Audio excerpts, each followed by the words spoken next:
She got the old busting wheels up in there. Huh? So she had the old busting croissants.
That shit hot, ain't it?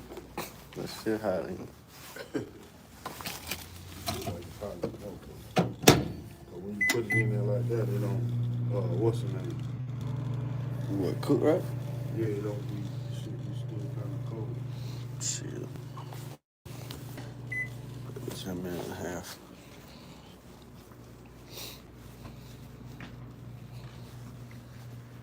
I'll be ready for this first week to be over. I don't know. To be honest, I'll be ready for Monday to be over with. Yeah. The damn taking the CDL test, the permit test. After I get through that, I think I'll be alright. So you gotta have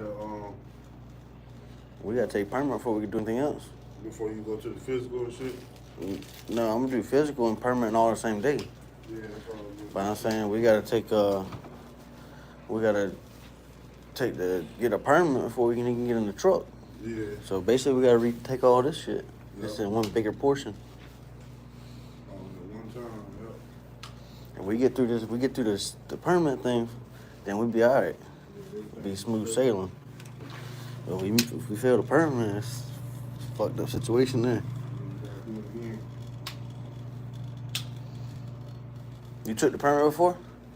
No, I ain't never took it. No, I'm talking about him. You took it before, right? License before. That's what I'm saying. How hard was the permit test back then? Probably harder than that. They say a lot of stuff is like half. Like, they done put it in half. All What? the stuff you used to have to do, like, you would be in class for about 2 months. Dang. And this? Yeah.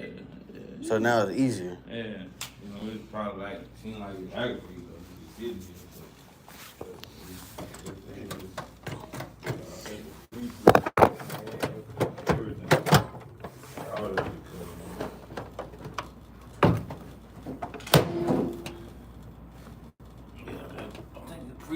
like 45 minutes. I think they said like 20 minutes. How the fuck you get the microwave unlocked? Oh, Fuck. yeah, it's stupid. The fuck? I ain't never seen a microwave lock up on you. Dang. Locking the microwave. All in half now. Shit. I hope that's the case. Fucking locking microwave.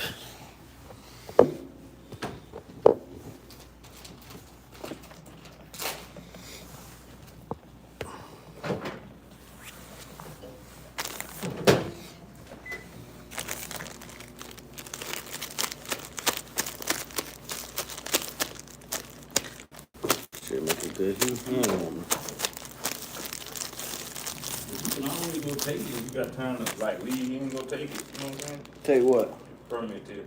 I ain't taking shit till I finish all these damn things. I got on that damn 160 Academy thing last night. Doing them doing the little quiz things. Shit, I made 18 out of 20 on the general knowledge. And then when it come to the air brakes and everything else, I was like, oh no, I ain't ready for that one yet.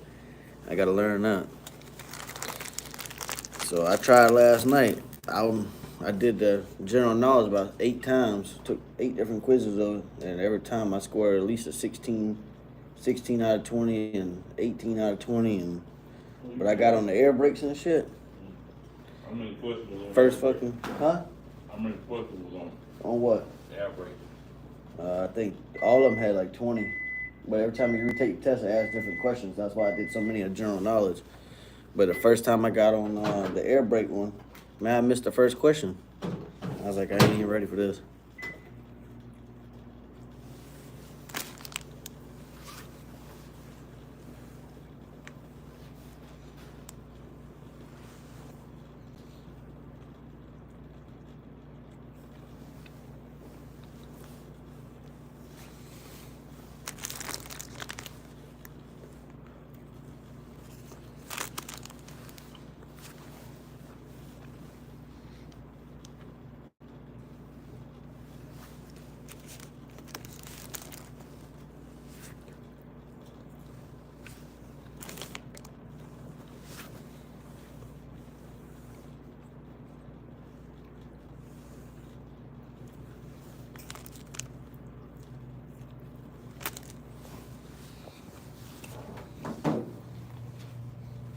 I don't remember being that many questions on it.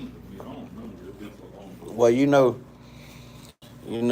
Well, they say it's 50 questions on general knowledge when you go take your permit. You got to make 40 out of 50 right. And then the next one going to be 40. You got to make 30 out of the 40 right. And then I think the air brakes, you use 30 questions. You got to make 25 out of 30. I was on permit. On the permit, yeah. Damn. That's what I'm saying. It's an ass of shit. So 50, you got to have 40 out of 50. And then you got to have, it's 40, you got to have 30 out of 40. And then you get 30, you got to have 25 out of 30 for the last one. That's what I'm saying. That's why I say I ain't even trying to take a permit until I get through with all this. Make sure I got everything down packed. I ain't fucking with that. They ain't got no cups. I know we ain't about to use these water bottles with cards in them. Huh? I know we ain't about to use these water bottles with cards in them. You got cups? Oh, we use the water bottles. Everybody has a water bottle. Okay, thank you. I guess we using the water bottle with cups.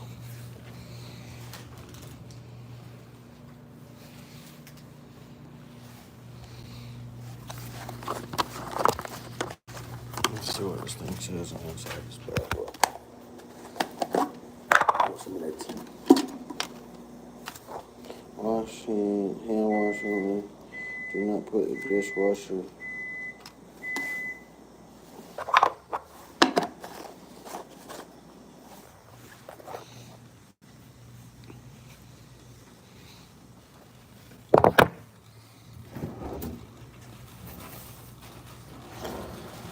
Yeah, but that's a lot of questions, though.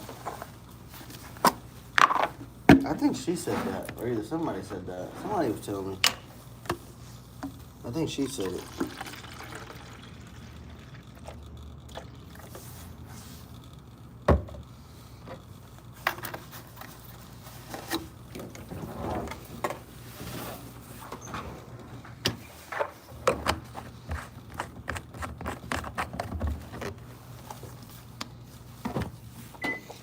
I ain't never seen a fucking microwave that locked the door. Yeah, that's crazy. That was the first one I ever seen. I about ripped the damn door off that bitch.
Check it out real fast here.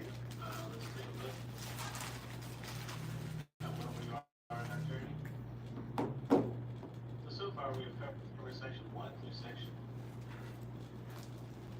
316. We're now moving into section 217 through 219. Here we get a chance to talk about driving emergencies. Driving emergencies could occur at any time. You should know what to do and how to avoid a crash. There are two basic types of emergencies. There are traffic emergencies and vehicle emergencies. Here we're going to take a look at reflexes that drivers can develop. Let's take a look at emergency maneuvers.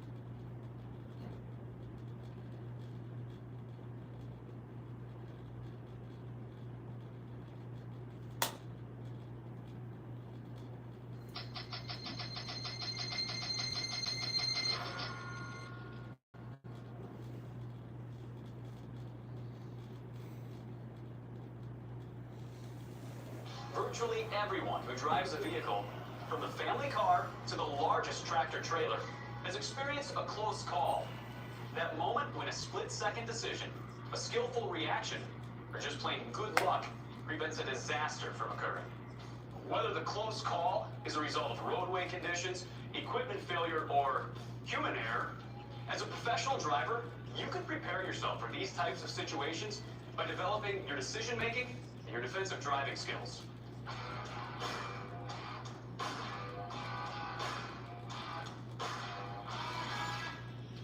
In this program, we'll cover how to anticipate trouble on the road before it arises, and what to look for in order to recognize potentially dangerous situations.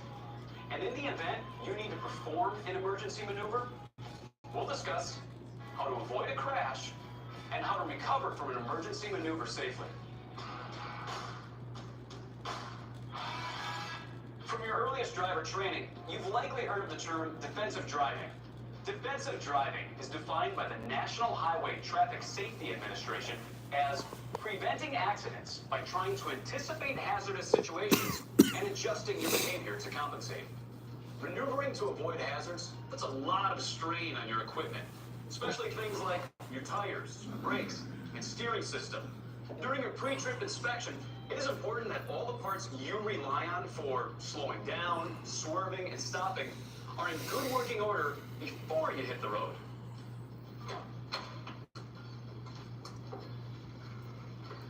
While operating your tractor trailer,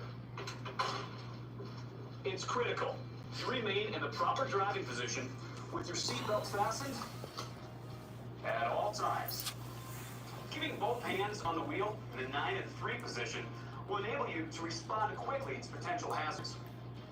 If you're not wearing your seatbelt, maintaining the proper driving position virtually impossible during an emergency maneuver, because you'd likely be hanging onto the wheel to stay in your seat rather than effectively steering around trouble. And anticipating dangerous situations requires your focus be on the road. Don't let things like your radio, cell phone, or GPS distract your attention from driving. Always maintain a safe distance between your truck and the vehicle ahead of you. Typically, you'll want to allow 1 second for every 10 feet of your truck's length, plus another second when going over 40 miles per hour. So, if your total tractor-trailer length is 70 feet and your speed is 65 miles per hour, you need to allow at least 8 seconds between you and the vehicle you're following. Be aware of your surroundings without becoming too distracted by them. Scan for potential hazards at least 12 to 15 seconds ahead of you and to both sides of your truck. Routinely include your instrument panel in your scan. Take note of things like construction zones, distracted drivers, animals, pedestrians, road debris, merging vehicles, crash scenes, or disabled vehicles.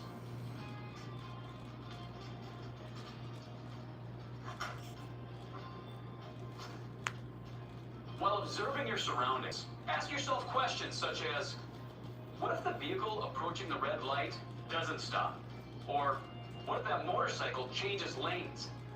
By thinking about your reaction to these types of scenarios, you'll be better prepared to react if they do occur. Defensive driving to me is watching out for the other driver. You have to watch for the car that's cutting in on you.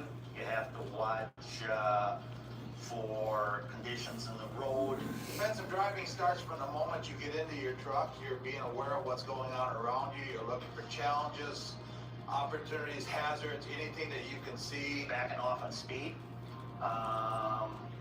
Keeping an eye on things, watching your side mirrors in front of you, and back far enough, watching the vehicles behind you. Just paying attention to your surroundings. Other cars, some in your blind spots, some not. Everywhere.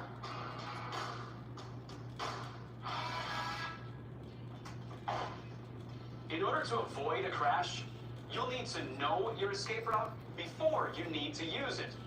As you mentally answer those what-if questions, envision the safest route for dodging trouble. This might mean changing lanes, driving onto the shoulder, or standing on the brakes to execute an emergency stop. In most situations, slowing down and changing lanes should be your preferred escape route.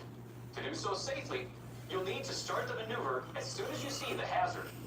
This means you need to know what's beside you at all times, so check your mirrors often. Steer only as much as you need to. Oversteering can cause a skid, jackknife, or rollover. The less you have to steer, the more likely you are to maintain control. If your escape route involves driving onto the shoulder, be ready for the change in road surface. Anticipating the difference between the pavement and the gravel shoulder will help you maintain control. There will be situations where your best choice is to slow or stop your truck. By staying alert and maintaining a safe following distance, you may be able to avoid trouble by simply reducing your speed and being prepared to come to a complete stop. If you have to hit the brakes in an emergency situation, the key is to maintain directional control. Apply steady pressure on brakes throughout the maneuver and trust your brakes to help you maintain steering control. Entering the oncoming lane of traffic should be your last resort as an escape route. Choosing the oncoming lane is only acceptable in circumstances where you're absolutely certain there is no oncoming traffic and you have no other reasonable alternative. Let's consider some escape routes for 4 common dangerous scenarios. First, evading an oncoming vehicle. If you observe an oncoming vehicle in your lane early enough, flashing your lights and sounding the horn may be enough to alert the driver to notice the danger and return to their lane. If your only option is moving one way or another, steering to the right is the best choice. Even if doing so forces another driver onto the shoulder, moving to the right helps to avoid it. By scanning at least 12 to 15 seconds ahead of you, you should see a vehicle early enough to stop your tractor trailer. If you can't stop, slowing and steering to the right, either to the adjacent lane or the shoulder, is the best escape route, even if it forces another vehicle onto the shoulder. On a multi-lane road, steering into the adjacent lane on the left may be an option as well. But beware of your surroundings. If there's someone in the left lane, you could force that vehicle into oncoming traffic, making a bad situation even worse. If a vehicle is merging onto the highway and the driver doesn't see you or has misjudged your speed and position, it requires quick thinking on your part. Hopefully, your what-if planning can help you avoid this situation. Sounding your horn may alert the other driver, giving them the chance to adjust their speed and avoid contacting you. If you have time to apply the brakes, you can try to let the merging vehicle get in front of you. Alternatively, if the adjacent lane is open on your left, you can steer into that lane to give the merging vehicle space to enter the highway. But never swerve into the path or force another vehicle on your left into oncoming traffic. A side-to-side collision with a vehicle merging from the right is much preferable to a head-on crash with an oncoming vehicle. What about an escape route when you experience a blowout? Staying alert throughout your trip is key to recognizing the signs of a blowout. Sound, vibration, and changes in your truck's handling. A rear tire failure may cause fishtailing, while a front tire failure will usually pull your truck toward the blown tire. Grip the steering wheel firmly so the sudden drag doesn't jerk the wheel out of your hands, and steer to maintain your position in the driving lane. Accelerate carefully to overcome the drag, and unless you're about to collide with something, stay off the brake until your truck slows. Then, when speed and traffic conditions allow, pull off the road safely and stop. Using escape routes to avoid a collision requires planning for the unexpected and thinking ahead. Your goal should always be to maintain control of your tractor trailer through the entire maneuver. When your only alternative is to use an escape route, be decisive, commit to the escape maneuver, and stay the course. When you're on the road driving, it's always nice to keep an extra forward escape route. You know, a place you can drive, avoiding things that are ahead of you. Maybe you're just not on top of them. When it comes time with cars in front of you, slow down. You have a way out, a way to avoid it, not be involved in the accident. It's always nice to have an escape route. That's why you always want to know what's going on all around you, from the front to the side to the back. You always got to know what's going on around you. In case that predicament comes up where someone passes you, loses control, you know you can get over or get out of the way or stop. Sometimes slowing down even to get out of the situation is the best thing to do. You always have to look for an opportunity as to what would I do if there was an evasive movement I had to make at any time. If a vehicle coming at you would lose a tire, blow a tire, or possibly have a heart attack coming at me and the car's drifting over the center, I have to have a way out. I'm looking for, am I going to ditch it? Am I going to hit the brakes? Can I get over, slow down? What I'm doing at any given moment. Constantly looking for options, and I'm constantly processing information. Whether you're changing lanes, taking your tractor trailer onto the shoulder, or hitting your brakes to avoid a dangerous situation, you have to decide how to most appropriately recover from the emergency maneuver. Successfully executing an emergency maneuver is of little value if you roll over, jackknife, or lose control while attempting to get back on the road. The safest technique in most circumstances is to come to a complete stop. Evaluate your situation and return to the roadway only when it's safe to do so. If the situation requires you to get back on the roadway quickly, slow as much as possible before you make your move. Use your mirrors to see where other traffic is, and then make a decisive but controlled move back onto the road. Be prepared to counter-steer to avoid driving into an adjacent lane. When you're safely back on the road, accelerate to join the flow of traffic. If you find yourself skidding after standing on the brakes, quickly steer in the direction you want your truck to travel. Be careful not to overcompensate, as it may cause you to continue the skid, but in a new direction. Rather, you should counter-steer as soon as you're back on course, and keep braking until you come to a complete stop. And if you have no choice but to move left into oncoming traffic, do a quick check of your surroundings and get back into your lane as quickly as possible. If you need to pull off the road to regain composure after executing any of these emergency maneuvers, do so until you feel comfortable enough to continue driving. Recovery techniques it's after the fact. Once you've made a mistake or something's happened, now we have to try to maintain our position to not make anything any worse.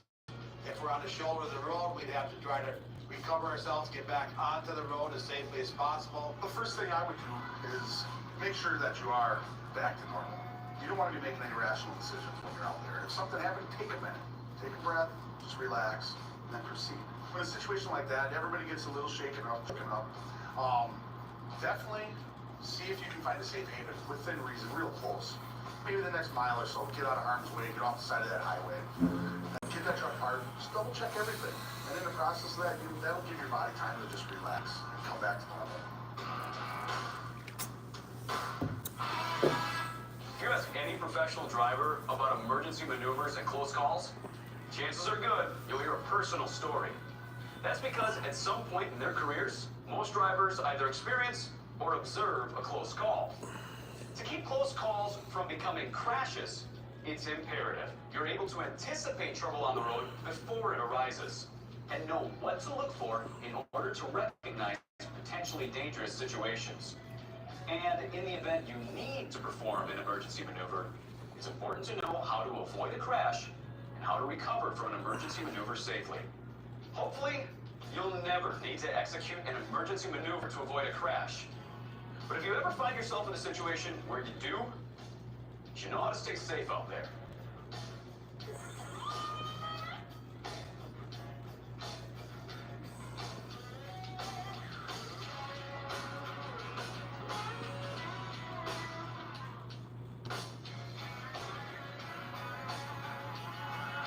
You hit that traffic. You hit that traffic and then go. What you think? You can hit that traffic and you gonna do nothing.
Alright, you all just got a chance to take a look at JJ Keller's emergency maneuvers.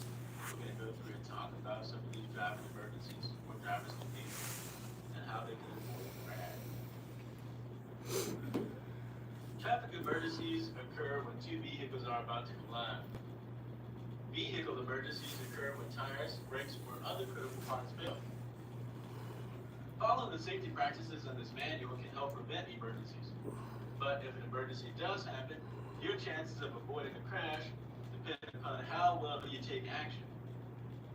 Actions you can take are: you can steer to avoid a crash.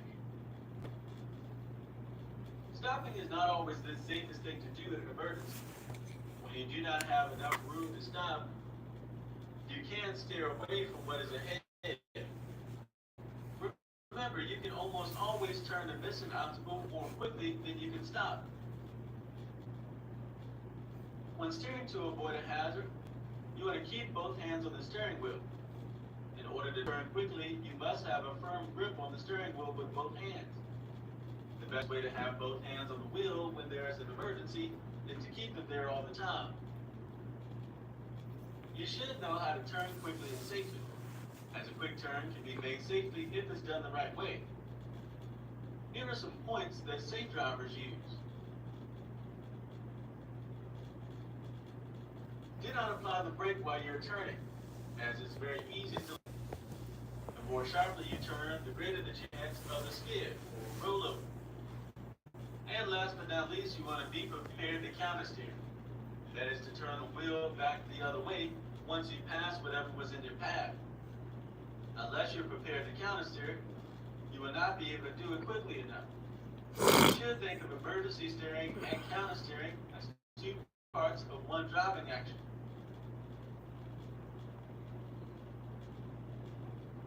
If you have to steer to avoid a hazard, where should you steer? Where steering to the right may be best, as the shoulder of the road offers an available escape route. The shoulder of the road is made to uphold large and heavy vehicles, and therefore it can be used as an escape plan. If you have to leave the road to avoid a crash, use ask. You want to avoid braking?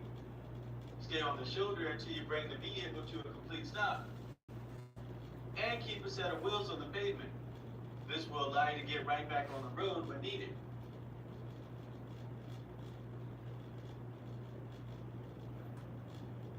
In some cases, you may have to return to the road before you can bring a vehicle to a complete stop, as there may be a roadside object forcing you back onto the roadway. If you have to return to the road, you want to hold the steering wheel firm to the road, use HTC. You want to hold the wheel firmly, turn sharply, and counter steer.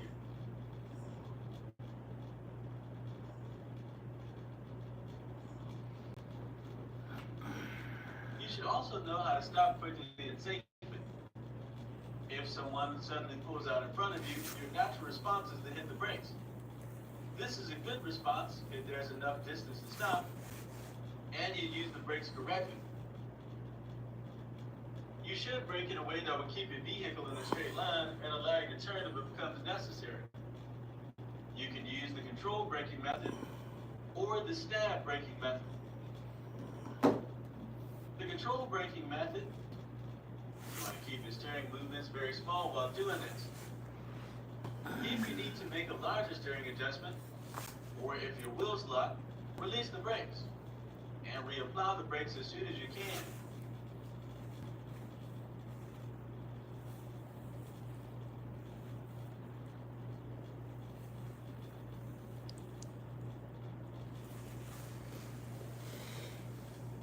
There is also stab braking. Stab braking is when you apply the brakes all the way, releasing the brakes once the wheels lock up, and reapplying them on the brakes. If the wheels are skidding, you cannot control the vehicle.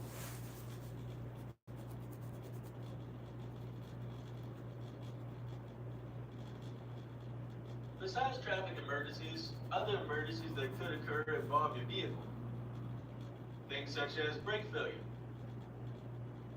Brakes kept in good condition rarely fail, and most hydraulic brake failures occur for one of two reasons: either a loss of hydraulic pressure or brake fade on long kills.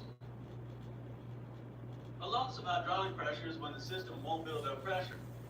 The brake pedal will feel spongy or go to the flow port. If the brakes have lost pressure, the brakes will feel like pudding or go to the floor.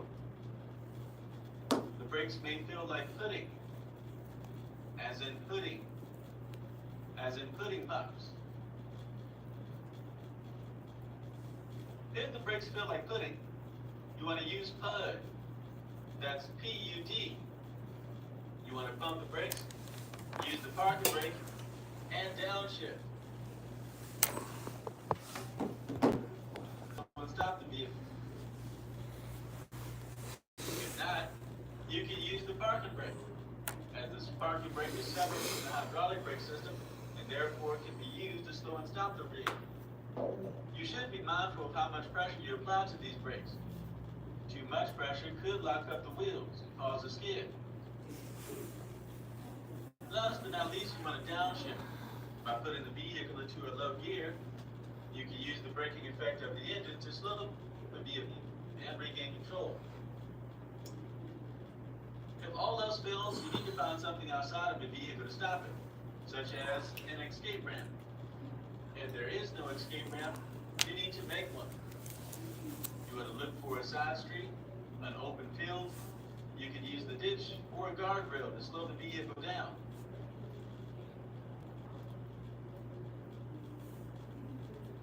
Besides brake failure, other vehicle emergencies include tire failure. Quickly knowing you have tire failure will let you have more time to react. Having just a few extra seconds to remember what it is you're supposed to do could help you. The major signs of tire failure are sound, vibration, and feel. The loud bang of a blowout is an easy recognized sign.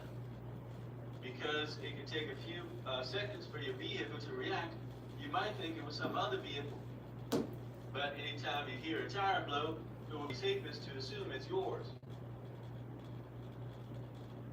If the vehicle thumps or vibrates heavily, it may be a sign that one of the tires have gone flat.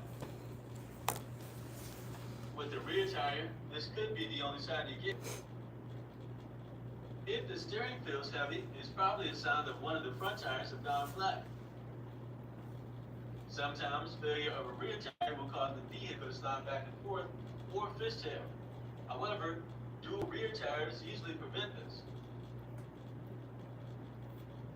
When a tire fails, your vehicle is in danger. You must immediately hold the steering wheel firmly. As when the tire fails, a side force will begin acting upon the vehicle. That side force will want to push the vehicle in the opposite direction. You want to hold the steering wheel firmly. This will prevent the vehicle from being pulled in that direction. Next, you want to stay off the brake, as by applying the brake, you will only add to the side force that's acting upon the vehicle. This will increase the vehicle's pull. By staying off the brake, you can reduce. The only way to know that a tire is failed is to get out and check it. Once you bring your vehicle to a slow, safe stop, you want to get out and look. You want to check your tire. Does anyone have any questions? Any questions about this so far?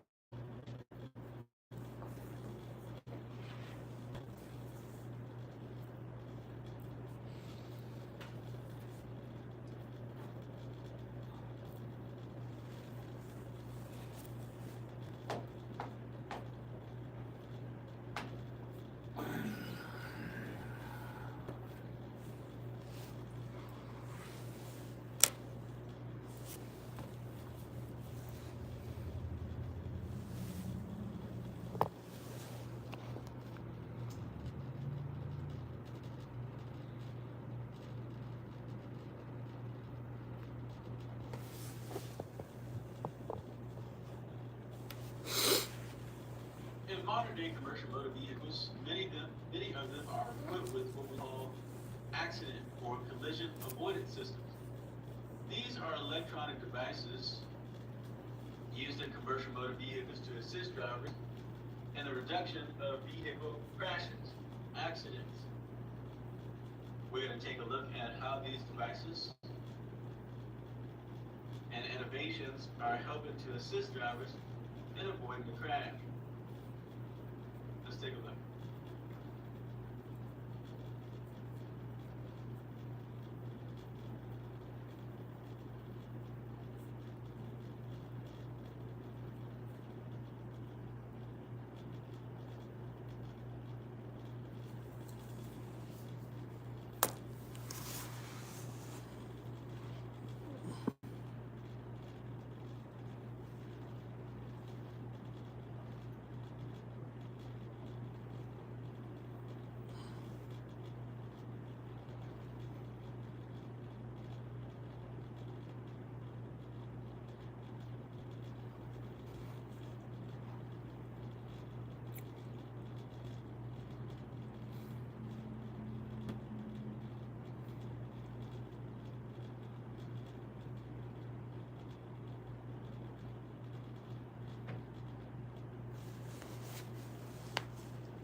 Modern-day road warrior, you've got a lot to pay attention to while behind the wheel. And if you've been doing this professional driving thing for a while, you probably noticed there are more bells and whistles in your cab than ever before. Most auto technology advancements are designed to increase safety on our roadways.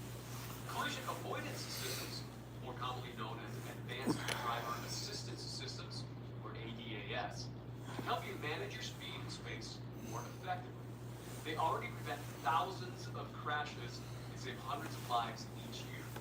A This training will introduce you to some of the most common collision avoidance systems, cover how they can alert you to potential danger, and it will explain why you should never view this technology as a replacement for good defensive driving skills, but rather as a backup to help avoid crashes. To begin, let's briefly go over some of the most popular safety systems available on commercial motor vehicles, or CMVs, today. An anti-lock braking system, or ABS, has electronic sensors at the wheels to sense speed. In the case of a brake-induced skid, the system will release your brakes. An ABS equipped with traction control during a power-induced tire spin will actually apply your brakes and transfer engine torque to the wheels with better traction. A blind spot monitoring system uses a radar to detect the presence of vehicles in your blind spot. Electronic stability control uses sensors to detect when your CMV becomes unstable. Lane departure warning systems use video technology to alert you when your vehicle drifts from its lane without a turn signal. A collision warning system uses radar, sonar, infrared, or laser technology to alert you if your CMV gets too close to another vehicle or a fixed object. A collision avoidance system goes a step further and requires a brake to slow or stop your vehicle. An intelligent or adaptive cruise control system works with other systems to reduce or increase the speed of your CMV based on the vehicle immediately in front of you. In other words, it slows down or speeds up to maintain a safety cushion or avoid a hazard.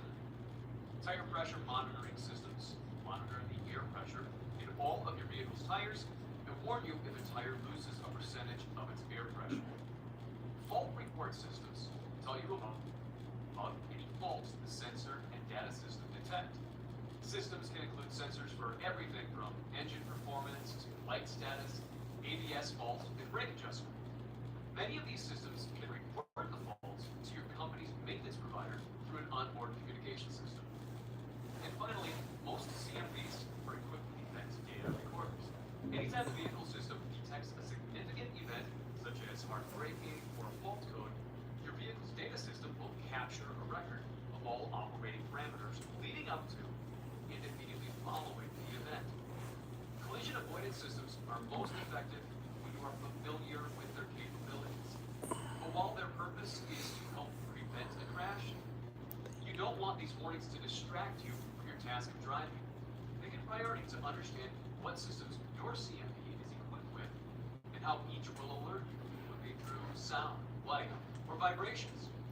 You don't want these alerts to surprise you or become a distraction themselves. In addition, know what each system's capabilities are. Will the system brake automatically? Will it reduce your speed or come to a complete stop? Take over steering or just send a warning? Your vehicle may use different approaches to inform you about what systems your CMV has and how it will react. Information screens may display details when your truck is first started. Written manuals should also be available. If you're ever unsure how something is supposed to work, ask your supervisor. It's important to note that any collision avoidance system should be considered a backup to defensive driving, not a replacement for it. These systems are there to help minimize the role human error plays in crashes. Don't become solely reliant on these systems. Avoid getting complacent because of the technology, and don't speed, tailgate, drive in poor conditions, or engage in other unsafe behaviors just because your vehicle is equipped with electronic safety systems. And never, ever use adaptive cruise control when you're at all fatigued. Many standard vehicles are now equipped with collision avoidance systems. Drivers of these vehicles can also become reliant and feel a false sense of security while driving vehicles with these advanced technologies. Watch out for vehicles weaving into other lanes. These drivers may be relying on lane assist or physical alerts when distracted by activities like texting or eating. Collision avoidance systems are designed to help increase your safety while on the road. They're only effective if you understand the specific systems in your vehicle. If you don't use collision avoidance systems properly or aren't aware of their limitations, these technologies could negatively impact your safety. Remember, no technology can ever fully replace a human being's defensive driving skills in today's environment. safe out there.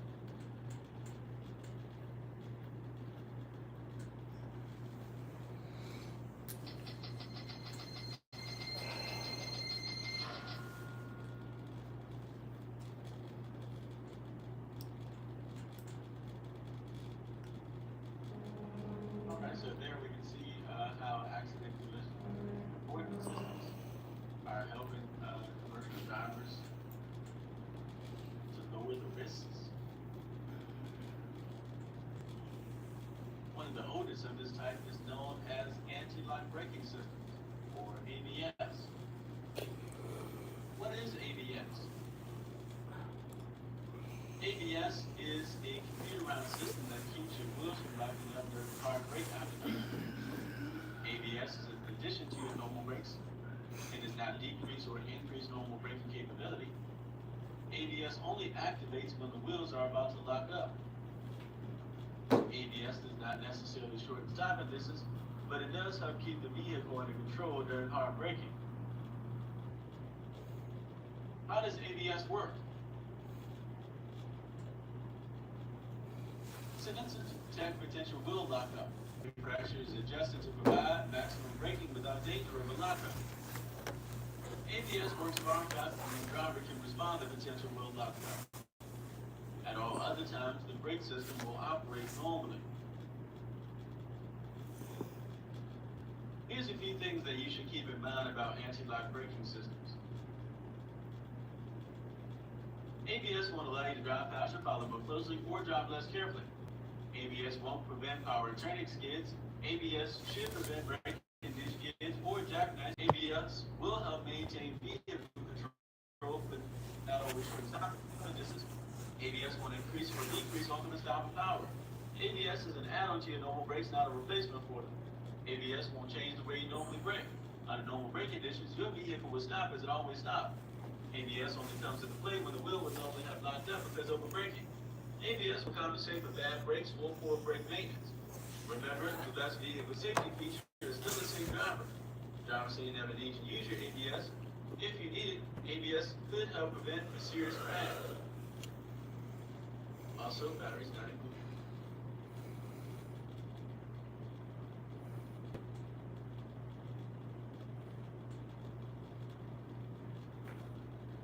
Now, when it comes to managing vehicle control, we're going to take a look at skid control, recovery, and other emergencies. What is a skid? A skid happens whenever the tires lose grip on the road. This is caused in one of four ways. The ABS system will help reduce the chances of vehicle skids, but there are a number of causes. These causes include driving too fast conditions, overbraking, oversteering, and over-acceleration. By preventing these things from happening, we'll talk about this. By far the most common skid is one in which the rear wheels lose traction through excessive braking or acceleration. Skids caused by acceleration usually happen on ice or snow. Taking your foot off the accelerator can easily stop this type of skid. The most common type of skid is the drive wheel skid, also referred to as rear wheel skids. This occurs when the drive wheels lock.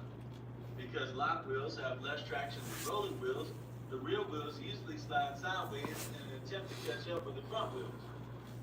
In a bus or a straight truck, the vehicle will slide sideways in a spin out.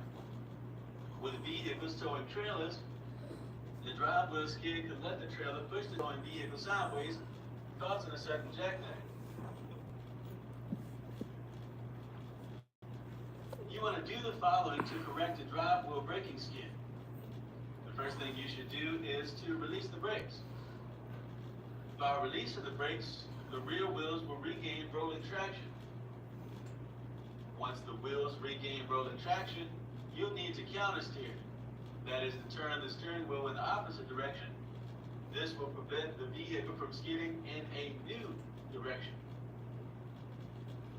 Other type of skids include the front wheel skid. Driving too fast condition causes most front wheel skids. Other causes include lack of tread on the front tires and cargo loaded so not enough weight is on the front axle. In a front wheel vehicle steer around a curve or turn. When a front wheel skid occurs, the only way to stop the skid is to let the vehicle slow down, stop turning and braking so hard, and slow down as quickly as possible without skidding.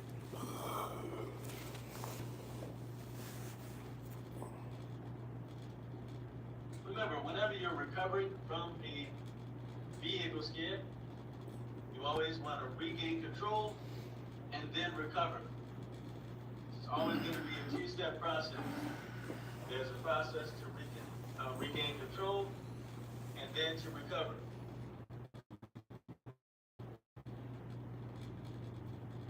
Does anyone have any questions? Any questions about that so far?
Understanding and comprehension is something that you should know. Describe how to correct a drive wheel braking skid.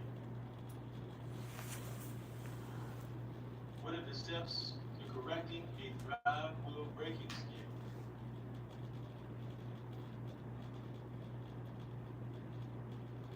Right, next. Awesome. So always remember there's a two-step process, one to regain control, and then the other to recover. So the first step, you want to stop braking and counter steer. Describe how to stop a front wheel skid.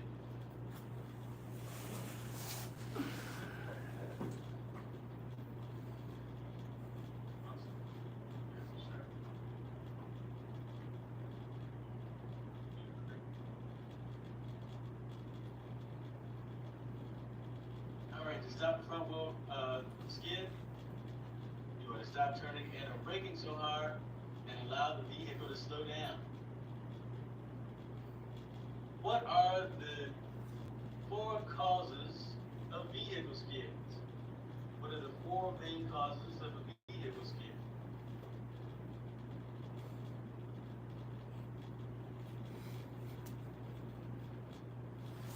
You can drive the too fast conditions. Lack of tread,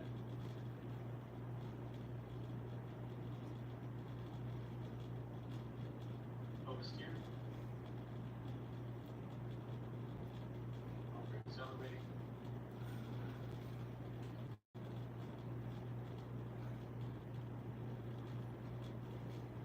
and over braking. So 4 main causes of vehicle. All right, we're going to go into section quiz.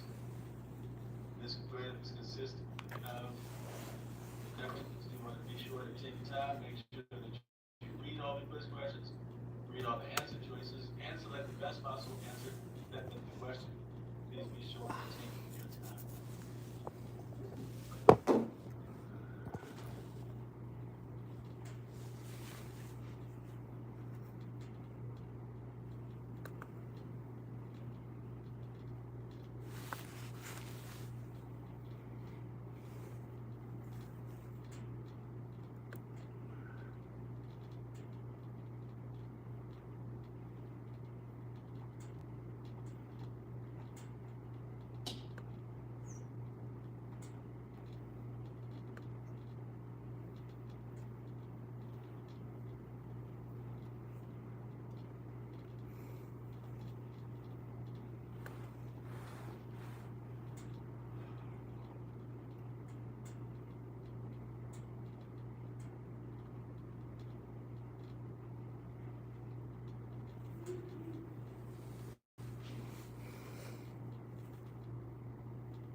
What you make? What'd you make? 80. What'd you miss? I missed the first one. What'd you put? I put stop. No, you steer around hazards. You don't stop.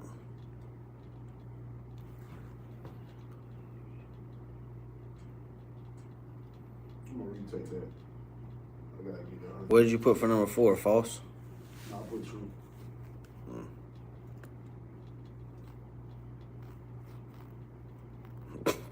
I was one off, man.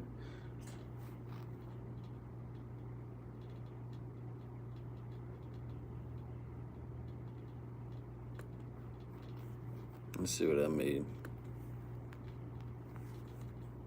Watch this shit say a fucking 80.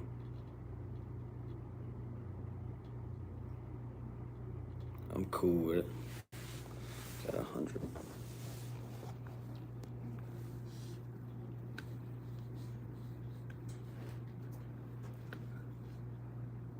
I'm gonna take it again.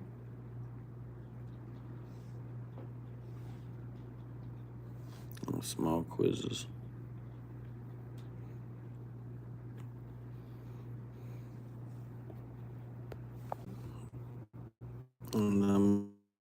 Number 2. Usually clear. Yeah.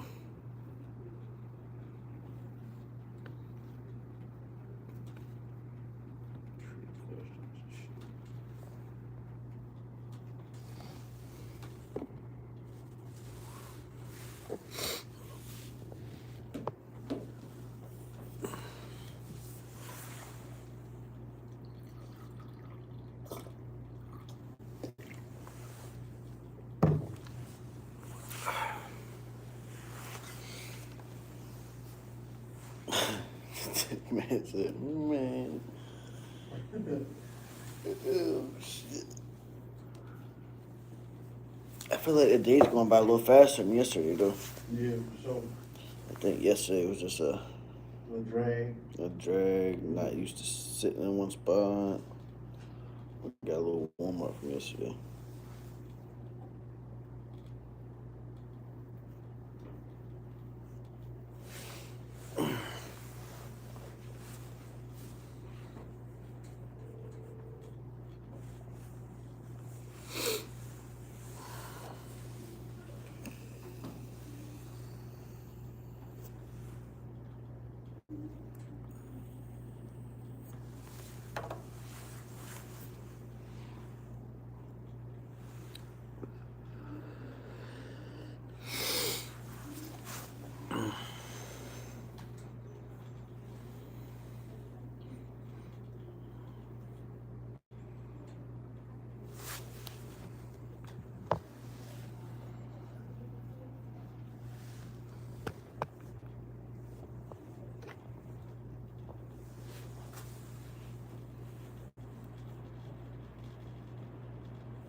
$12.30.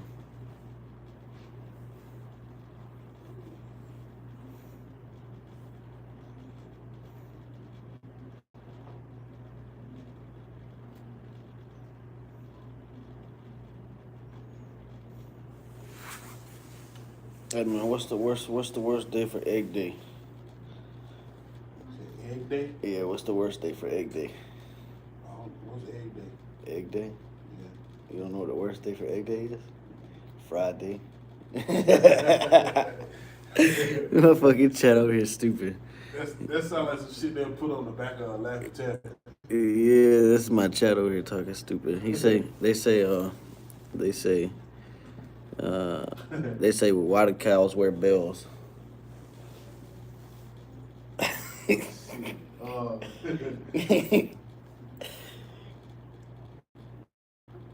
don't know. Because their horns don't work. Fucking stupid. Oh man.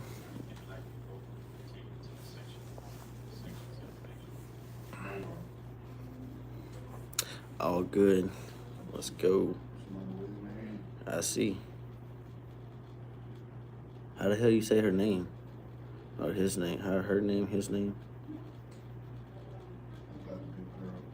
That's a good girl. I don't even know how to say the name.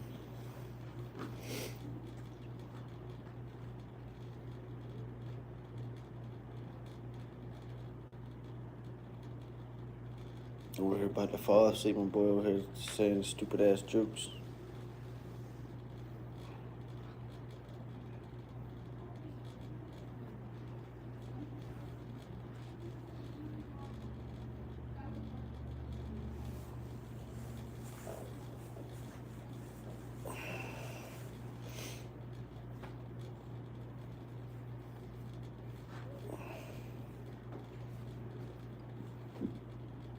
Stop it here. It's section 220 and 221. Here we'll look into accident procedures and vehicle fire. In some cases, you may be able to avoid a crash, so you should perform proper emergency maneuvers. In some cases, however, an accident is inevitable. We're going to take a look at what drivers do at a scene of accident when arrival on scene to assist, or if you're involved in the accident. Keep in mind that your motor carrier company will have specific policies in regards to this. We're going to take a look at what the proper transportation and the FMCSA requires. Let's take a look at accident procedures.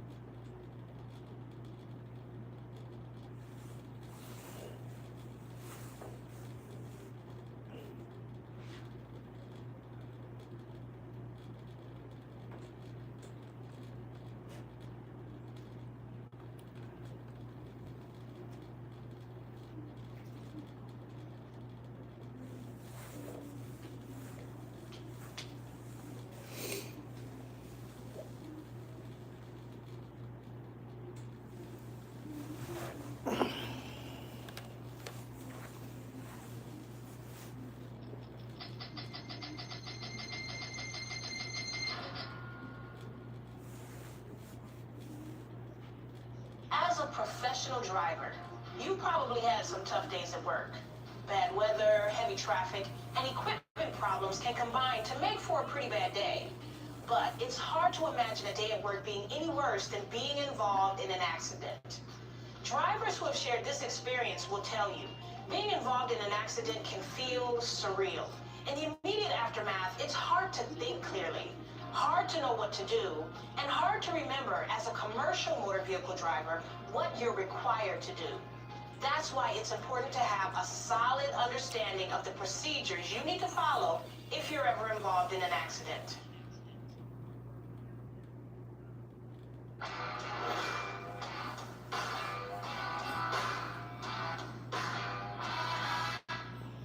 According to the Federal Motor Carrier Safety Administration, or FMCSA, an accident is any occurrence that involves a fatality, causes an injury serious enough to require immediate medical treatment away from the scene, or requires a vehicle to be towed from the scene. It also has to occur on an inter- or intrastate highway, but this has been interpreted pretty broadly. In general, you can think of accidents as crashes that occur on any type of roadway, no matter how severe. An easy way to remember these three parts of the FMCSA's definition is hearse, nurse, and tow. When you're involved in an accident, there are specific steps you must follow at the scene. Stop immediately. Set out warning devices to help prevent additional accidents. Check for injuries. Contact law enforcement, document the incident, and notify your company. We've listed these steps in the recommended order, but the nature of the accident, such as the severity of any injury suffered during the accident, will determine the order you complete them in. And while you may end up doing the steps in a slightly different order, the important thing is that they all need to be done. For the rest of this program, we'll consider each of the steps in more detail.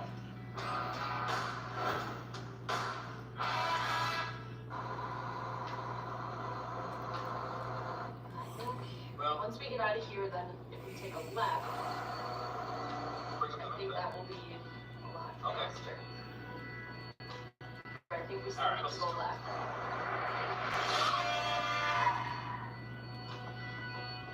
If you're involved in an accident, the first thing you need to do is stop immediately. Not only is this the right thing to do, it's the law. If you don't stop, you could be ticketed, fined, or even jailed.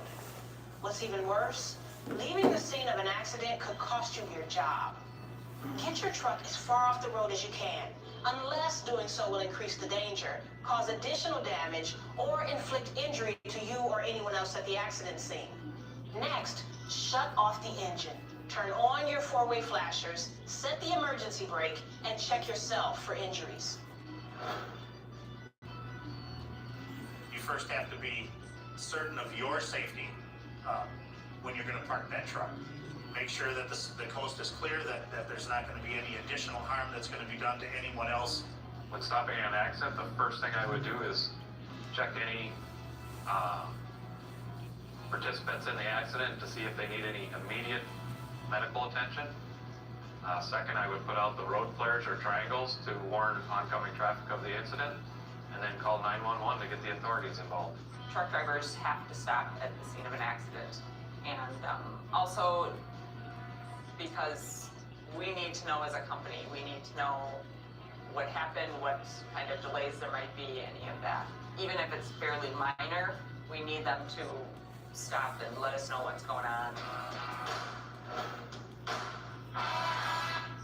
It's imperative that you act quickly to help get the scene under control and prevent a bad situation from getting worse.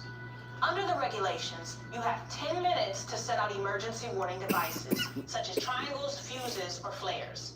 These devices are absolutely necessary to warn approaching drivers of the accident. There are 3 types of standard warning devices: a set of 3 bi-directional triangles, a set of 6 fuses that each has 30 minutes of burn time, or a set of 3 liquid flares with at least 60 minutes of burn time. Certain types of hazardous loads only allow bi-directional triangles to be used, so check with your company to understand its policy regarding specific cargo. If you're using bi-directional triangles, walk toward oncoming traffic, holding an assembled triangle in front of you for maximum visibility. If you have a reflective vest, wear it to make sure traffic sees you. If you're on a divided highway or a one-way road, position the first warning device 4 paces or about 10 feet behind your truck. Then place the second device 40 paces or 100 feet behind your truck, and place the third device 80 paces or 200 feet behind your truck. If your truck is stopped in the traffic lane, the devices should be placed in the center of the lane. If your truck is on the shoulder, place them along the occupied shoulder. On a 2-lane road, place the first warning device within 4 paces or 10 feet of the rear of your truck. The second device about 40 paces or 100 feet behind your truck. Then, the third device should be placed about 40 paces or 100 feet in front of your truck. Placing emergency warning devices when you're parked on a hill or a curve, or when there are other visual obstructions, is a bit different. The goal is to give approaching drivers enough warning to react before reaching the accident scene. To ensure approaching drivers have enough time to react, place a warning device 100 to 500 feet from your truck in the direction of the visual obstruction. It's also crucial to check your truck and your cargo for damage. This is especially important when hauling hazardous materials, because a spill could make the situation even more dangerous. When stopping for an accident, putting the warning signals out, triangles, flares, is to get the attention of approaching drivers so they realize that there is a situation ahead. Warning devices are put out because it gives other motorists the opportunity to steer clear of the situation and just to provide extra safety for the driver or anyone else involved in the accident. When putting the triangles and flares out, walking behind your vehicle, always carry them in front of you so the approaching traffic can see them. If you're involved in an accident, it's possible to be injured without initially realizing it, because the trauma and the adrenaline rush can affect your thinking. That's why it's important important to take a moment and a deep breath to calm yourself, get control of your emotions, determine if you're hurt, and plan your next steps.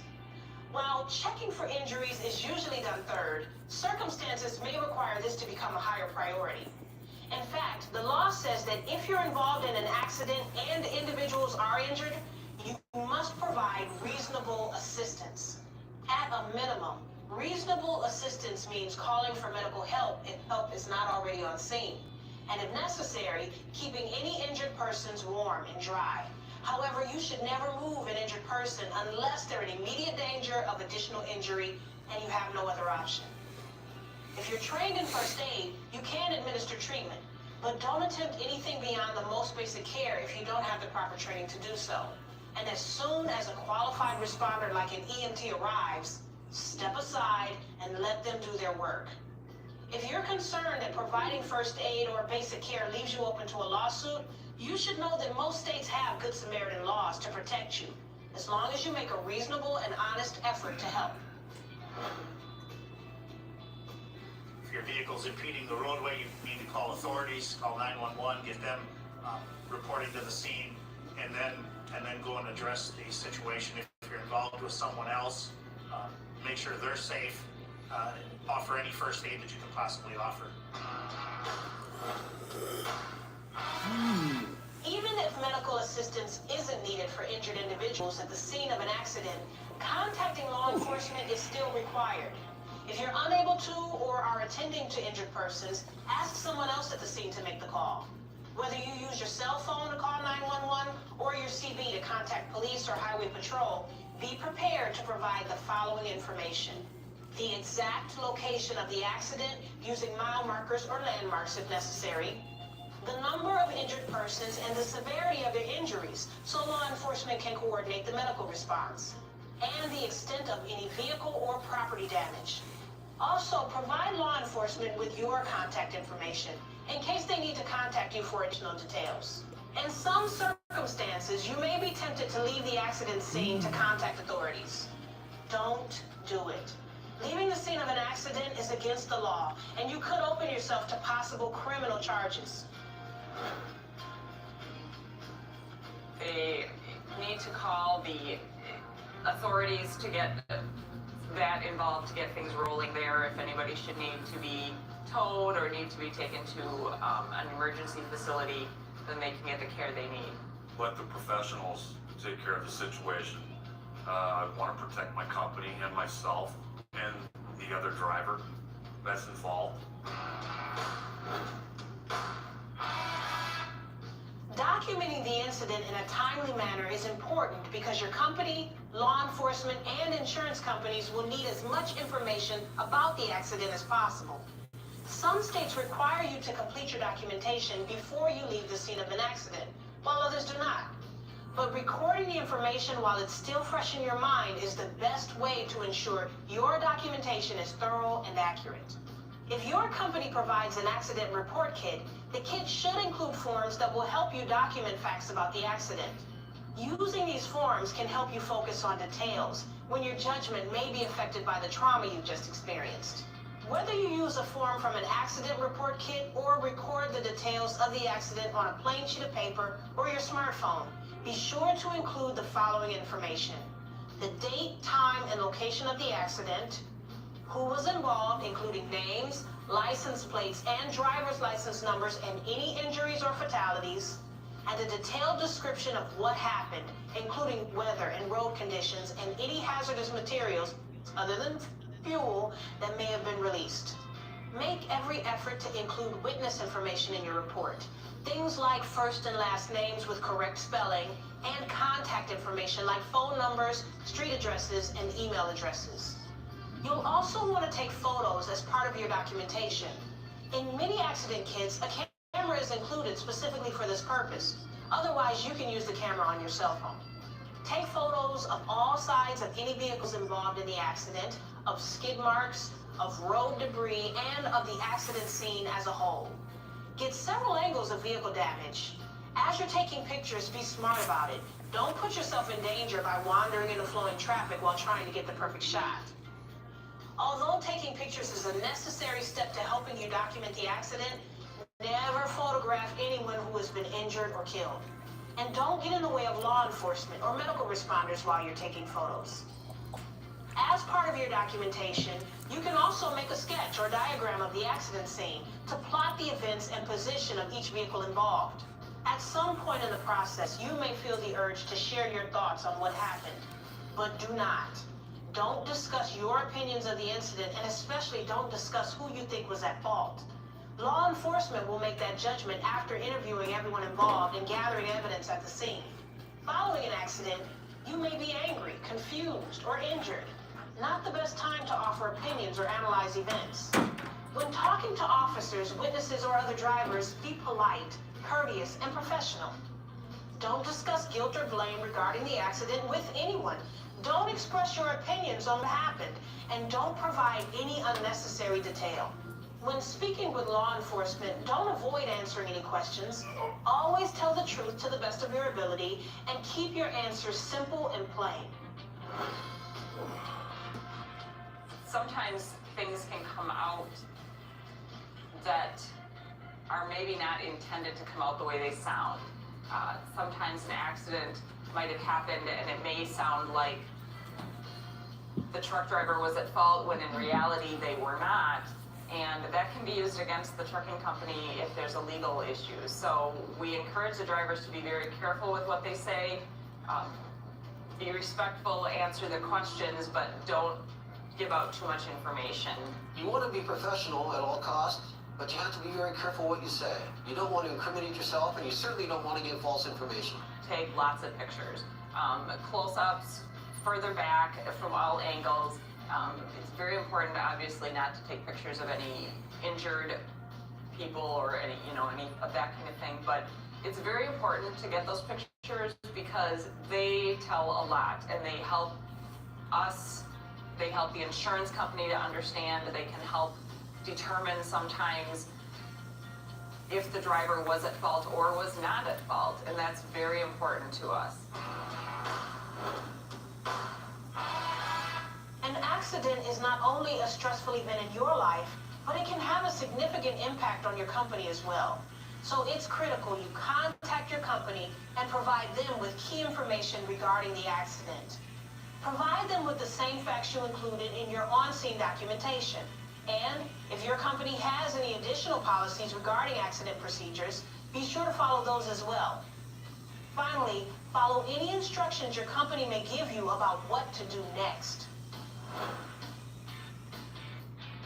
One of the most important reasons for the driver to keep us informed when there's an accident is so that we can contact the customer and let them know about any delays, and also so we can contact the insurance company, and the sooner the insurance company can get on and take care of these things, the faster everything can get resolved for everybody. After you've completed all of these steps, it's a good idea to perform a mental review. Have you gathered as much detail about the accident as you could? Take time to gather your thoughts and ask yourself, am I physically and mentally ready to get back on the road? If the answer is yes, complete an inspection of your truck to ensure it's ready to get back on the road as well.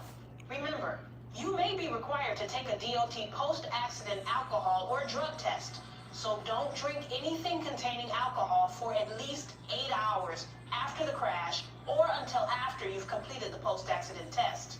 And remember, the drug test may be administered up to 32 hours after the accident.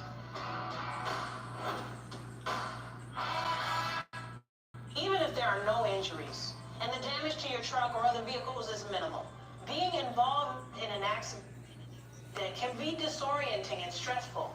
It's an event you hope never happens, but one you must be prepared for.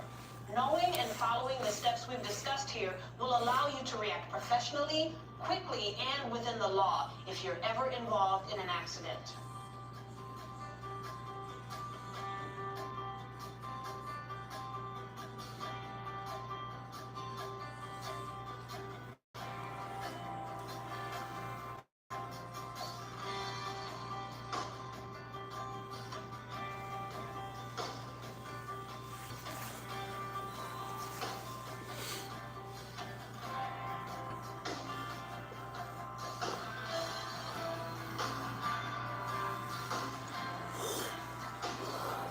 Quiz.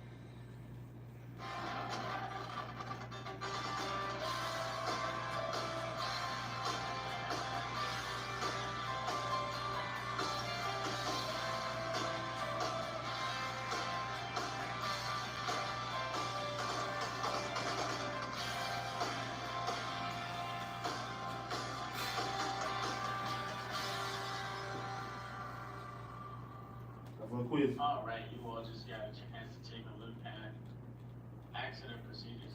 We're going to go through highlight some of the key areas and things that you should know. When you're in an accident and not seriously hurt, you need to act to prevent further damage or injury. The basic steps to be taken at any accident are to protect the area, notify the authorities, and care for the injured. The first thing to do at an accident scene is to keep another accident from happening in the same spot. That is to protect the accident area. If the vehicle is involved in the accident, try to get it to the side of the road. This will help you get immediately around the accident will be needed for emergency vehicles. Put on your four-way flashers. Set out your reflective triangles to warn other traffic. Make sure other drivers can see them in time to avoid the accident. Next, you want to notify the authorities. If you have a cell phone or CB radio, call for assistance before getting out of the vehicle. You taking the next test already? Wait I'm until looking after at the it. accident Oh, it look like protected. 5 questions. hard or easy? Kind of hard. What are the main causes of tire fires? That's easy. What are the 3 things on top priorities at the accident scene? If a qualified person is at the accident, I'm about to go ahead and take it. stay out of their way unless asked to assist. What is the BC Otherwise, type do the fire best you can to help any used injured for? parties. Here are some simple steps to follow. Stop heavy bleeding by applying direct pressure to the wound. And last but not least, you want to keep the injured person warm.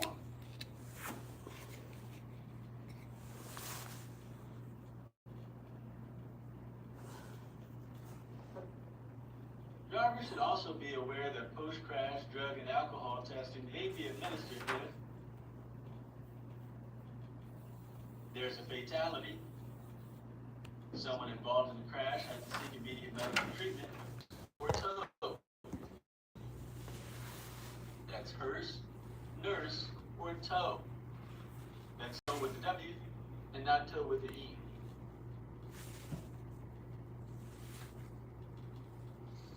Does anyone have any questions about this so far?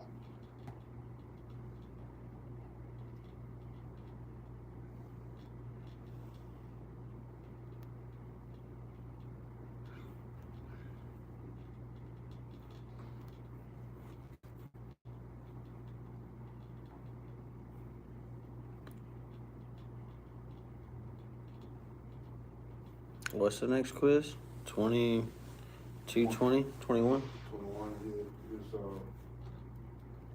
yeah, 20 and 21. I'm about to go ahead and take it. See what I can get.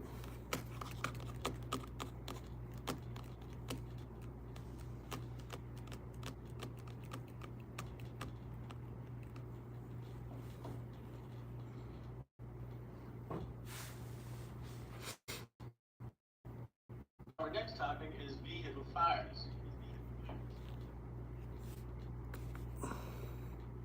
Truck fires can cause damage and injury. You should learn the causes of fires and how to prevent them. You also should know what to do to extinguish fires. There are several different causes of vehicle fires. Some may include spilled fuel, improper use of flares, Underinflated tires and duals that touch, short circuits, flammable cargo, and properly sealed or loaded cargo, and cargo with poor ventilation.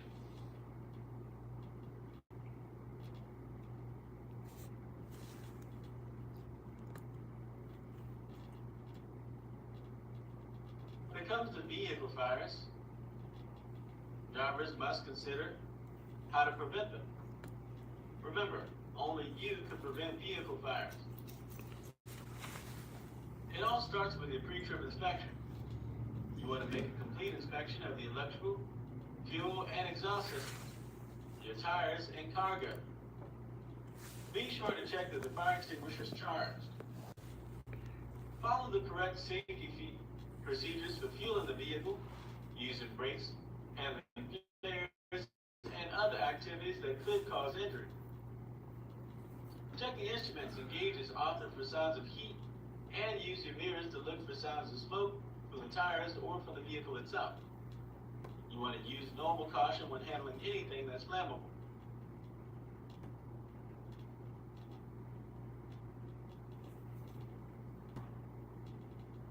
Drivers should know how to fight fires. Knowing how to fight fires is important.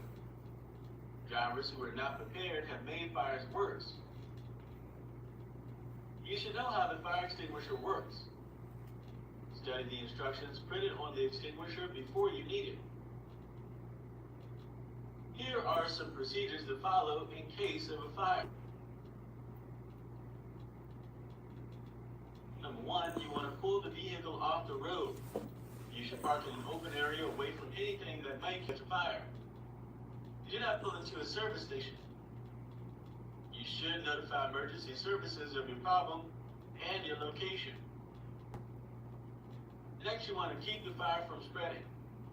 Before trying to put the fire out, make sure that it doesn't spread any further. If you have an engine compartment fire, turn off the engine as soon as you can, and do not open the hood. If there's a cargo compartment fire, such as in a van or box trailer, keep the door shut, especially if it contains hazardous materials. Opening the van doors will supply fire with oxygen, causing it to burn very fast.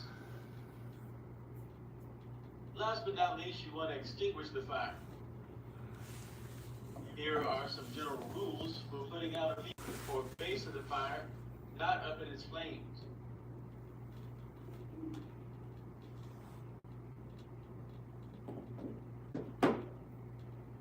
You should know what fire extinguisher to use. Many large commercial motor vehicles will be equipped with one of two types, either the BC type or the ABC type. The BC type fire extinguisher is designed to work on electrical fires and burning liquids. The ABC type is designed to work on burning wood, paper, and cloth, as well as electrical fires and burning liquids. That's answer 3. An easy way to remember this is to associate the lettering with the type of fire. C stands for current, as in current, as in electrical current. The A in the ABC type stands for aesthetics. That's wood, paper, and cloth. The B stands for burning liquids, and the C stands for current. Water can be used on wood, paper, or cloth, but do not use water on electrical fire, or shock, or a gasoline fire. I made 100. As it may start to flame. A burning tire must be cooled. Lots of water will be required.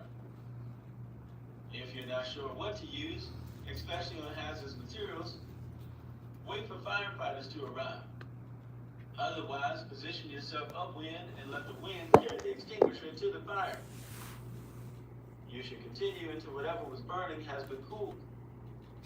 As an absence of smoke or flame doesn't mean that the fire is. Any questions about that so far? Done? What the question 2? Question 2. What are the main causes of tire fires? Underinflation. Oh, okay. There's slack tires, rubbing tires. It cause burning, cause That was the only one I didn't see. But he was going over pretty much the whole quiz in that. You got it already? Yep. Oh, I'm just not gonna get to it. I made 100 if you need them.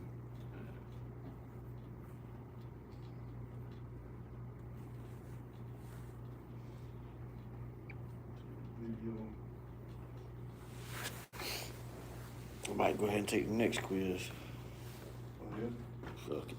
He about to send us to what's his name? Lunch. Let's check for understanding comprehension. Here's some things that you should know. Huh? What are the basic steps you need to take in the I event couldn't hear you. of an accident if you're When I not was the seriously whole hurt? thing. There are 3 things that drivers need to do in the event of an accident.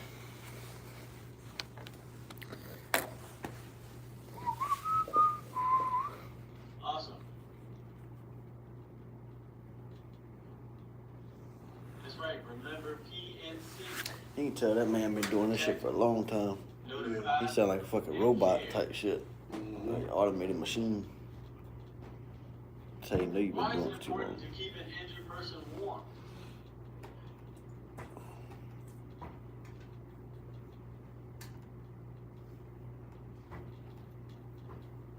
What's wrong with that? 2.2. That was 2.2. 2.0, 2.1.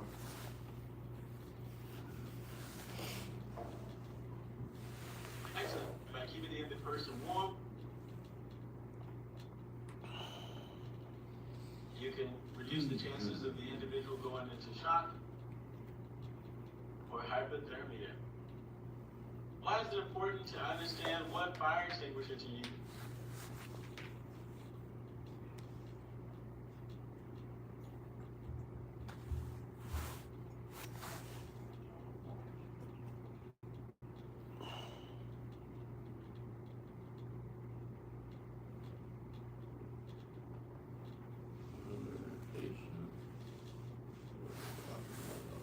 You really got an easy job. You just got to read Yeah. videos. I mean, but you gotta think about it. You gotta do this shit 5 days a week, every day. Yeah. Same shit. Ain't for that money, I can do it. Well, depends on what kind of money he getting paid, though. If he- Different types of fire extinguishers, but different PC type or the AC type is what can be found in the first vehicle. All right, at this time we're going to prepare for our lunch break. When we come back from our lunch break, we're going to take the section quiz and then we'll continue on our lesson. You all enjoy your break. We'll see you back here at 12:30.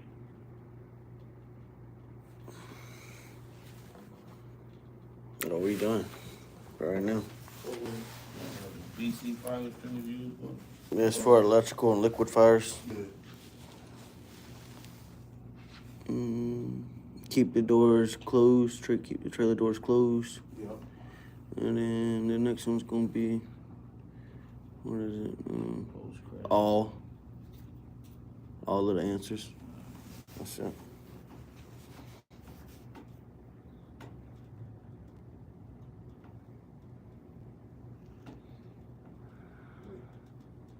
Should be a nice fat 100. There you go. Heat my food up.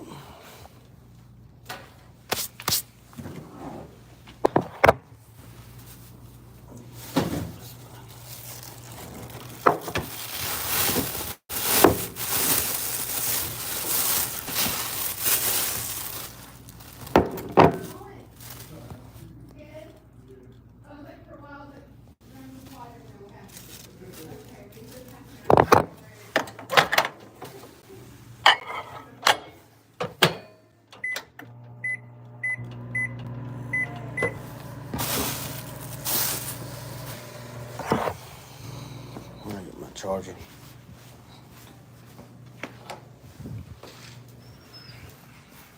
Dang. How's it going? That's good, long done.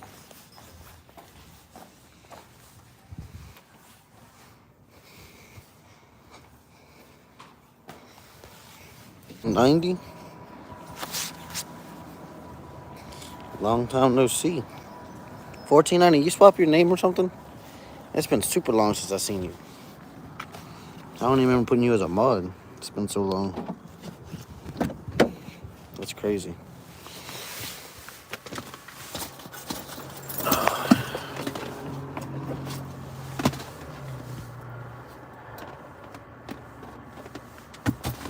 Damn right. I ain't really had much money. So why not bring the feast to the school?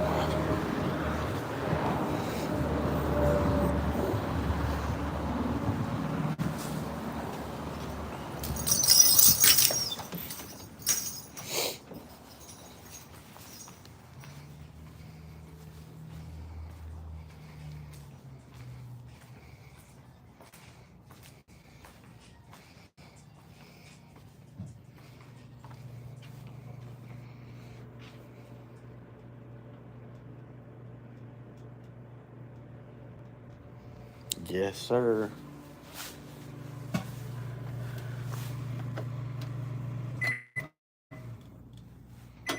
Let's see what it looks like. Ain't hot yet. And then put the paper towels over so it'll make a mess in the microwave.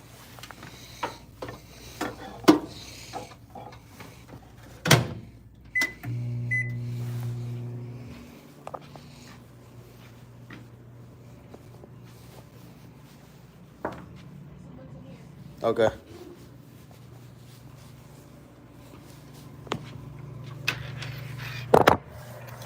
Yeah, I brought the feast to the work environment.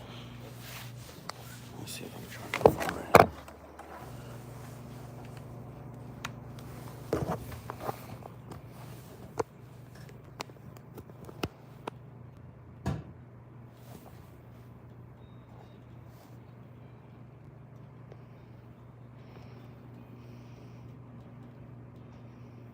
That's how you do it. Bring your lunch. I know that's right.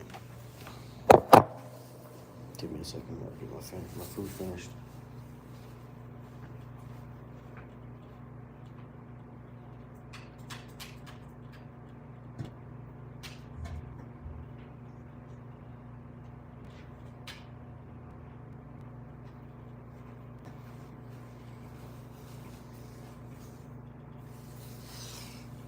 Yeah, we moving along slowly, but we are moving.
You in a hot pocket?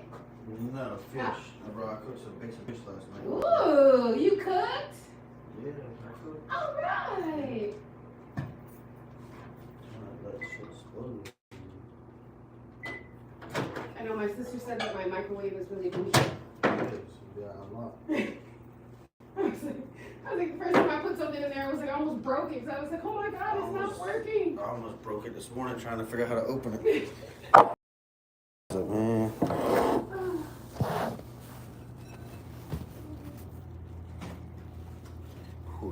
right now.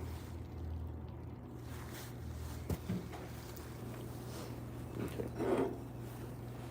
Fresh fruit.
Fuck.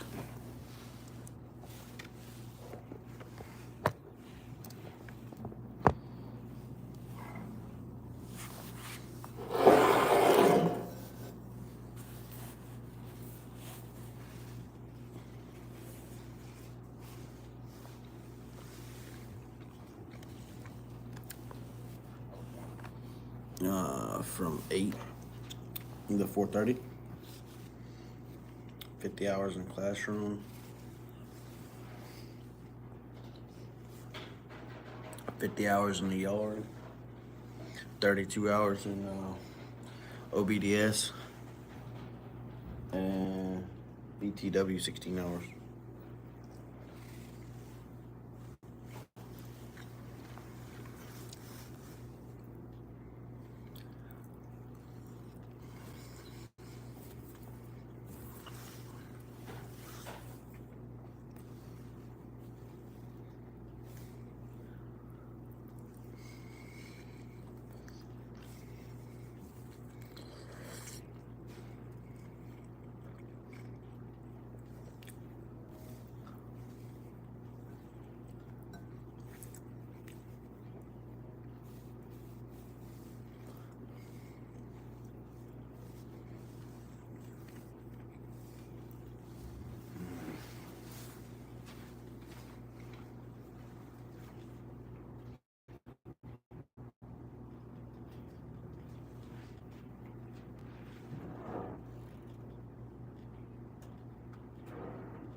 How many people training with?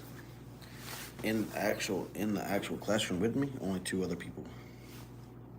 On the actual computer, from all around, like 270 people. Yesterday was 281 people.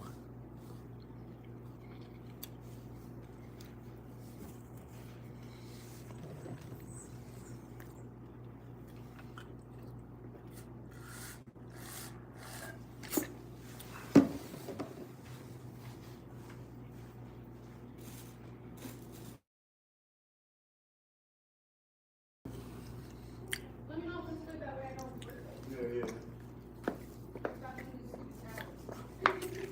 What you buy? This Philly cheesesteak. Oh, from the order? Yeah. I was just looking at that when I went outside to get my charger. They say they've been there since 1988. So they must be doing something right. Yeah, got to be. They stay in business that damn long. Damn. And they made it through the pandemic too? They do pizzas and stuff too. That better loaded. Yeah, it's big as hell. Let me see. Got lettuce, tomatoes. That boy loaded. Green pepper. Boy, you ain't about to eat all that? Green pepper, onions, and I don't eat all that now. I don't eat all that.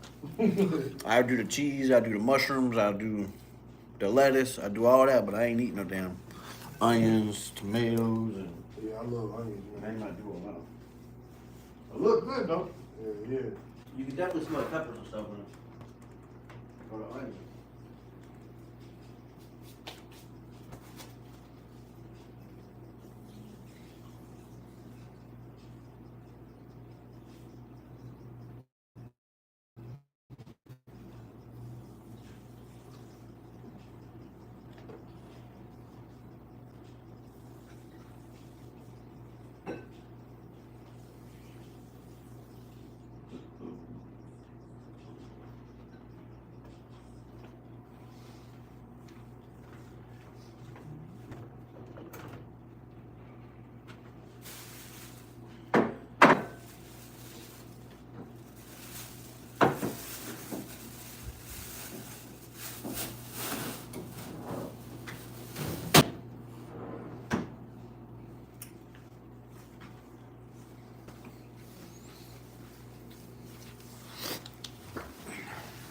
Oh, that thing loaded with onions.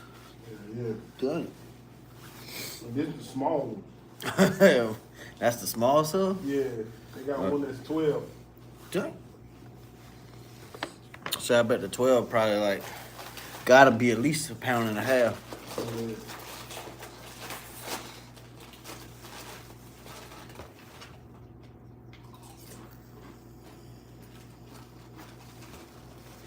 Yeah, pretty much online school. What you have, some salmon? No, I cooked last night I baked tilapia with lemon pepper, garlic, salt, pepper, and I ain't had tilapia in a long time. extra virgin olive oil over top, smothered. So yeah, pretty good. He told me, look at my lawyer, dog. I'm going to jail. What happened? How the lawyer, this lawyer was dressed. Told me, look at my lawyer. I'm going to jail. Oh Lord. I'd be worried if I see my lawyer pull up something like that, or come dressed like that.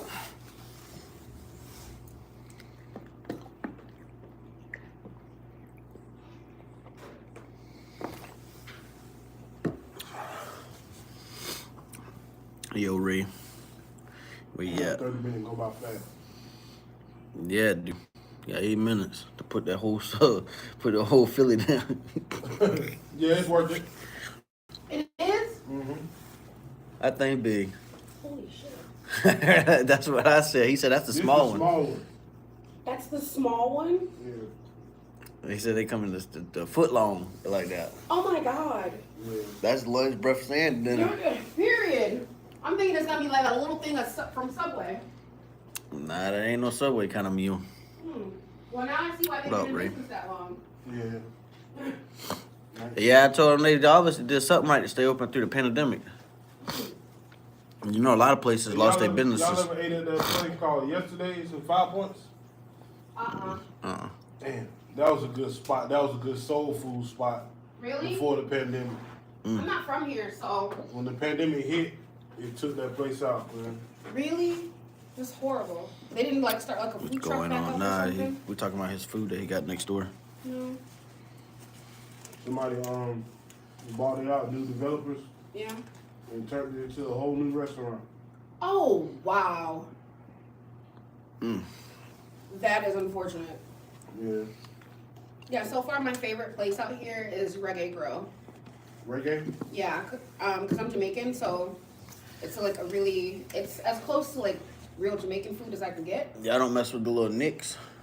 Nick's, yeah. Nick's little fast food, fast food seafood. Yeah, they have good wings. Yeah, I like the calamari rings from there. Yes. They need to get rid of tasty wings.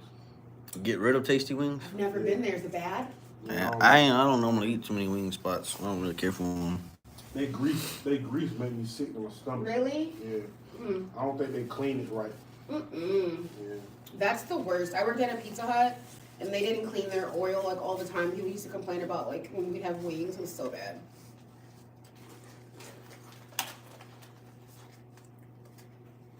But People's got some good wings. Who? People's? People's, yeah. Okay. They got one on Rosewood Drive, and then they got another one on Main Street. Okay.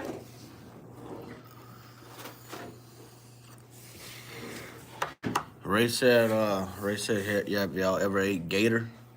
Nah. You ain't Like ever an ate alligator, like from the water? Yeah, gator. What? I know some spots where they sell like gator nuggets and stuff. Yeah, gator tail. Man, y'all eat some, you like stew, like catfish stew? Uh-huh. You don't eat catfish stew? I've never had it. Oh my God. I ain't never had it either. Never had You like octopus? fish in general? Well, first, let me tell you, go try catfish stew. Catfish stew? And then when you like that, then go try gator stew. I'm trying to tell you, that's a whole different level. What does it taste like? I mean, it's good. The guy don't taste. It's like stew. Really? They got catfish. If you ever had you ain't had catfish stew, have you? Mm-mm. Try that, then go try to find some gator stew. Okay. And then you know, when you taste it, you be like, okay, what have I been missing the whole time? Mm. I had this one guy who was trying to be a student. He wanted to bring me. He was gonna go, I guess, catch raccoons or squirrels. Oh, he was man. like, yeah, I make kebabs, and I'm like, what? I'm like, okay, maybe it's just because I'm from the city. Like, I was like, for real? He was like, yeah. And it's so good, and you just put the garlic and the, oh, okay. I know a lot of people eat coons. Really? What does that taste like? Nah, I ain't been so damn long since I had that.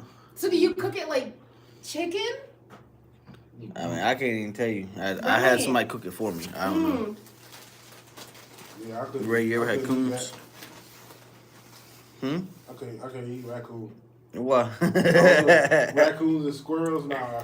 It reminds me of like chitlins. I can't Oh eat- no, like, I can't no, eat I don't chitlins eat. either. I don't eat nothing like that. Hell no. Yeah, I don't eat that shit either. Hell no. Oh yeah.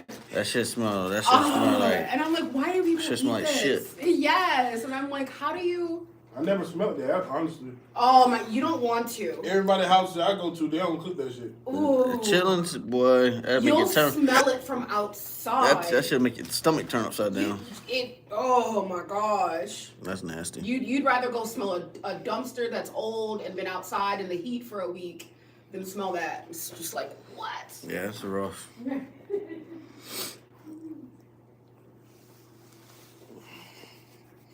You got a YouTube account? Mm-hmm. Go subscribe to my channel, bro. Help my channel out a little bit. Then they can get me. I just started like a month ago, so I ain't got. You fuck with Charleston White? I ain't got that many. Ain't got that many views. What's your thing? Michael. AEL? 11005. No. Yeah, 11005. Damn, I got some more subscribers. 546 subscribers. Yeah, I just started this shit like last month. What you do, like podcast? Nah, like right now, I'm live right now. I've been live for a few hours now, but I just post like shorts, like racing shit, working, building shit. Like, I posted the other day. LS swapped my El Camino. Yep. So I mean, I got just a lot of different random content on there. Show you. I'm live right now. Let's see. Let me show you. Yeah, real quick. I do cash giveaways and shit every day. That one just hit 11,000 views. Damn. Do YouTube like pay you now? Not yet. I'm trying to get my watch hours up. I got enough subscribers now, finally. There's my El Camino right there. You said that's yours? Mm-hmm. Damn. January 1st, 1 through 50. 1 through 50 for $5. Sub up and comment. Drop one comment below. For $5. Good luck to everybody. January 1st bonus video. 1 through 150 for $20. 1 through 150 for $20. I just bought an Escalade. Good luck to everybody. I just bought an Escalade. This Escalade right here for $400. Took the motor, the trans, everything out of it. Wow, $400 dollar, $400 Escalade. Took the 6-speed transmission, 6.2 out of it. Put everything in El Camino. Now I gotta get a drive shaft made. Wow. I gotta get a few other little things made. There's a loader and shit put in there. Well, it's finally done, yo. Almost 95% done. What I got going on? 6'2". Oh, El Camino. Boy, let us just get on the street, bro. Bolted, mounted. 6-speed transmission. Everything. Gotta put the coil packs on that and everything on. Y'all see the trans? But yeah. I got like all kind of different shit. Yeah. Let me see that video. That bitch right there. That's the car we had at our shop right there. I'll be looking at all kinds of shit, so I know I'm looking for videos. Big chop. That just sounds good. Cut the hood, put the custom high ram on there and everything. Oh, you got some land? Land? Yeah, like. Yeah, I mean, I got 3 acres, yeah. Here's this video.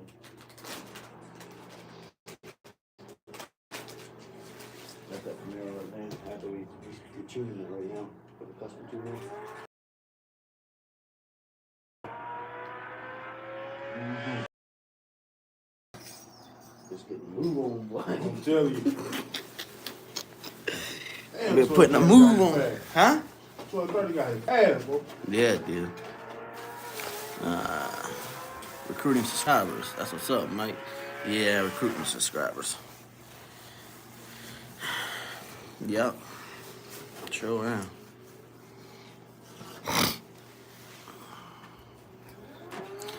Well,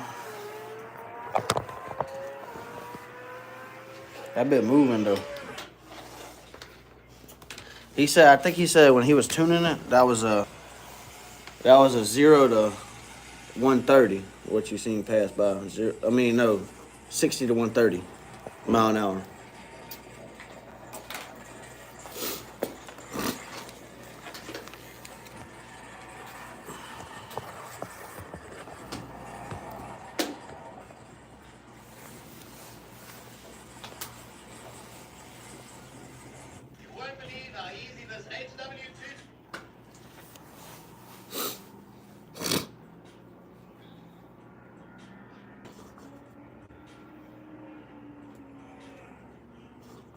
You want to see some fast shit? I'll show you real quick before we start.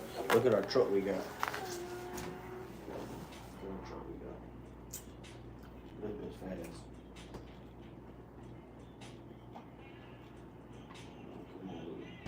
Man, we got fast dirt bikes, fast 4-wheelers. Here's one on the 4-wheeler.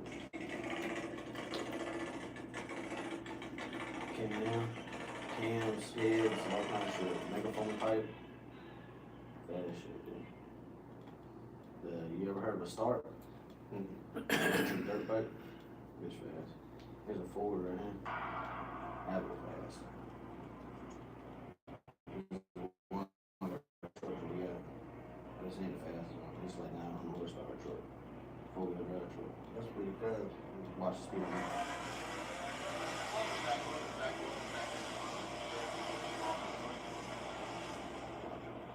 At this time, we're going to wrap up the section with the section quiz. We'll have section 220 through 221 quiz. Please be sure to take your time, make sure that you read all the questions, read all the answer choices, and select the best possible answer.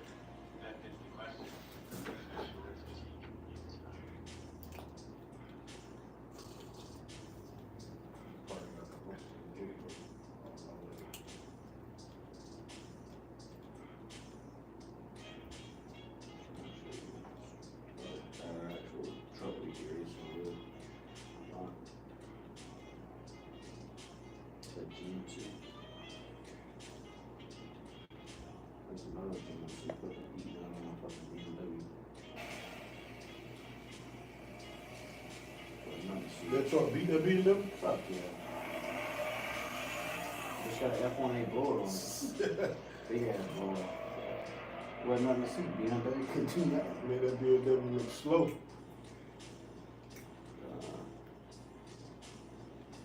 Man, here's a video where we gave this man 10 in the break. We talking shit to us one night.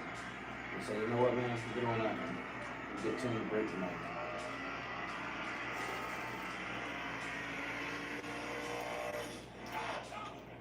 Yeah, he got beat. Anyway, let's see the beginning of the video. Before it started.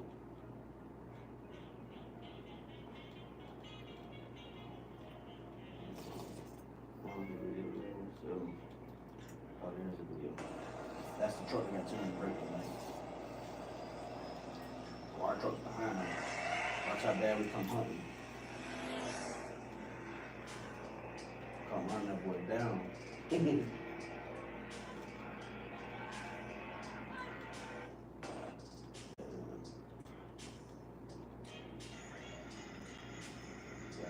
Part 2 that you see. There's a guy from Georgia. Our truck blew up that night. The first time it held together for a long time. But it was a pretty good bit of money. But he's 2-wheel drive, bigger motor, bigger turbo, everything. He swore now he could beat us. But if the truck would have held for one more second, we'd beat him. We'd roll to the finish line. That's a turbo. Didn't we already take that coolie? Yeah. See it blew up right there? Oh, yeah. He started smoking. Damn. We would have held for like one more second. That's the only reason why he. That's the only reason. We would have rolled through the finish line on his ass. You know why it blew up? I mean, yeah, because the motor, just a junkyard 6.0 with a turbo and cam and head on it. I mean, it done been through 5 different owners. Yeah. And it done held up for a long ass time. But now, when the truck blew up, now it's back ready again. We went with Summit Pro Racing pistons, Gen 4 rods, different cam, head work, all kind of different stuff. But that bitch got the move on his ass though. Man, that shit was gone. Like, Yeah, like it wasn't nothing to see. If the truck would have held for one more second, it would have been nothing to see. That truck done beat Q50s, Infinities, everything you want to see that truck beat. That bitch fast. I got videos. There might be videos right there somewhere. I think there's a video on the inside somewhere. I'm not close to one. oh, I do want one of those, but I was going like you know how I have you know how I have the cage over. Oh, you talking about side by side? Yeah, side by side. Talking about that one? No, that's another turbo truck too.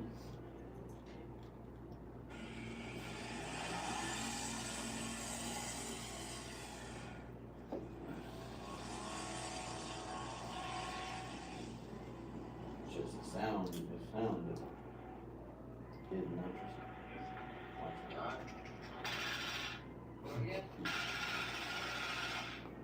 That's that sneaky peek. Yeah. That was my truck. I'd be on the Mustang. I was my super truck. I was telling you yesterday. So work truck put me back on the road.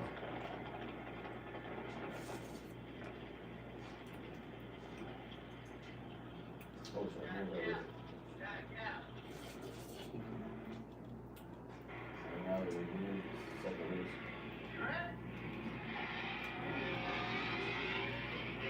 Spin. You got 45 minutes right there.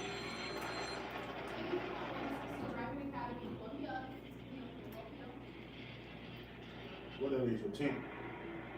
Yeah, that's true. This sweet.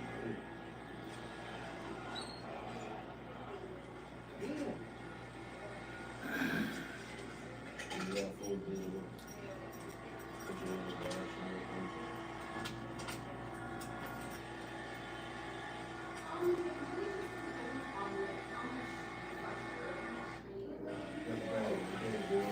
Hard, ain't it? Yeah. What is it? Classics and something. Yeah, classic. I got all kinds of shit, man. That bitch tough.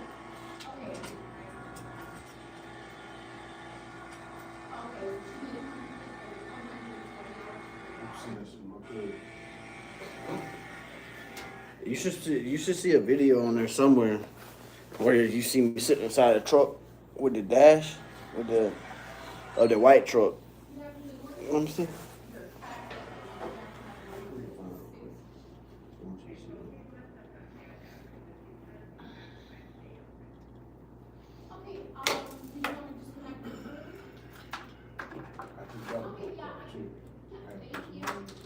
There's my phone over there too.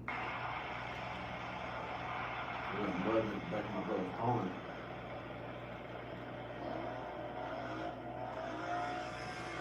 So I was around. My old lady's on the back room. My sister came down from Mississippi. Right there. I did fast. Last Monday. I ain't never been on one. They fast.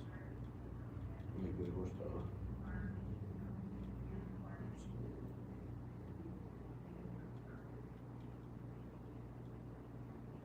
Okay, so are you looking, like, when you say a requirement, what kind of requirement are you talking about?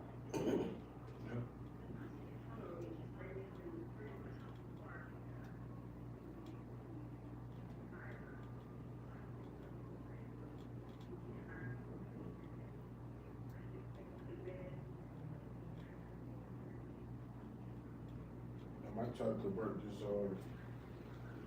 this electric golf cart to a gas one. It'd be fun.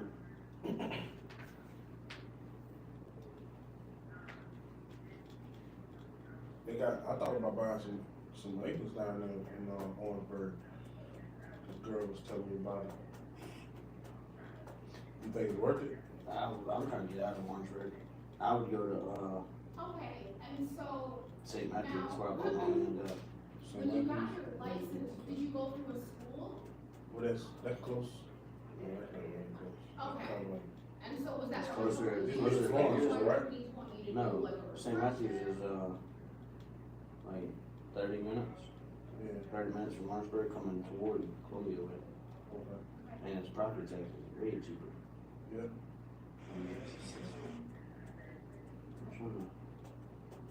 I know I got a video on my phone. If anything, I'll upload that video tonight. Okay.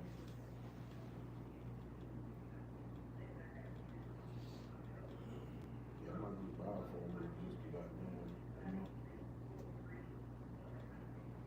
get a feel of it first. Well, I would buy something small first to get used to it. Yeah. I'll show you. Okay, so like, a yard only course, well, see, I guess I'm just. What that mean, 1 through 150? For our That means, school, Basically, I post that, and then you just guess the number through one. You comment on the video, drop you one number. yeah, 1 through 150. Like say you want to put the number 3, and boom, if I got that number written down that day, I'll cash up you the money if you win.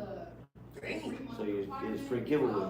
okay. So if it's 1 through 150, and you get the number on the 1 through 150, I cash up you $20, whatever I have up there for the day. I'll just send it to you. That's my Jimmy right here. What? Jimmy. We're gonna take the old Jimmy out for a ride today. Been too damn long. I swapped the motor in, I swapped the whole dash in, put a digital code dash in there. My cousin had something a little longer than that. The Blazer. But it was damn, somebody stole it though, man. It was all black. It was a long one too. He said it was damn, I forgot what he said, man.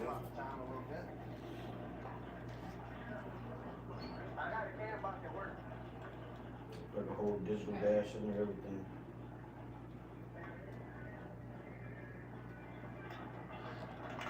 I already decoded shit. Digital code, I wired up everything. It took a long time to do it. Took me about 2 days to wire it. Run all the wires, sensors, everything. Pull all the old shit out.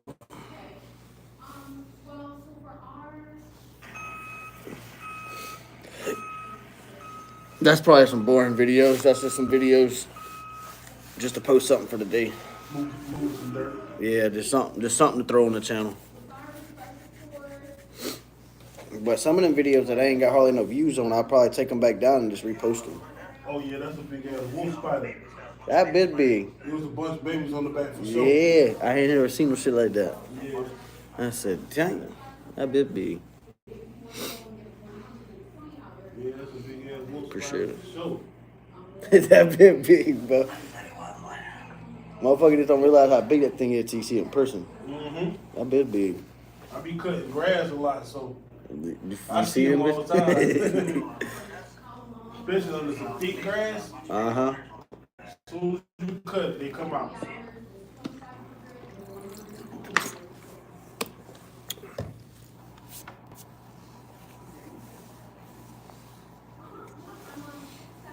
I got all kind of random videos posted up there, man. Just shit to throw content on there. Yeah. I'll be going live and shit, like I'm live right now. Just trying to recruit some more people. That's all.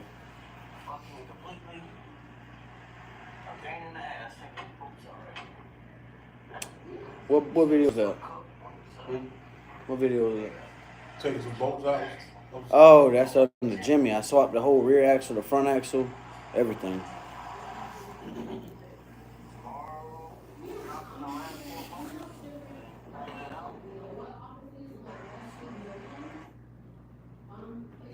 Deer, not much. Just wishing this cold winter weather and rain would go away. We got plans.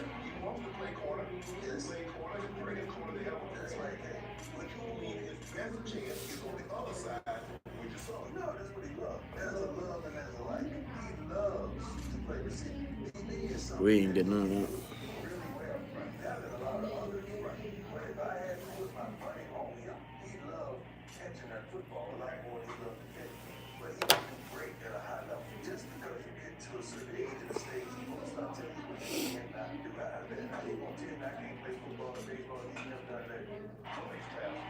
When I played safety, I don't think there was other safety league that can do what I did. You know, you couldn't match. And I love the Ed Reed ball home. I love Troy Polamalu. I thought Troy Polamalu was just, he can destroy a whole offense by himself. But you're not matching any of them up against Russ Butler the entire game. That's true. Because he can cover them. That's true. What do you mean? But he is nowhere near Troy Polamalu. Talking to me? He should never even be in the same conversation. So he lost me with this one. When I played safety, I don't think there was another safety league that can do what I did. You know, you couldn't.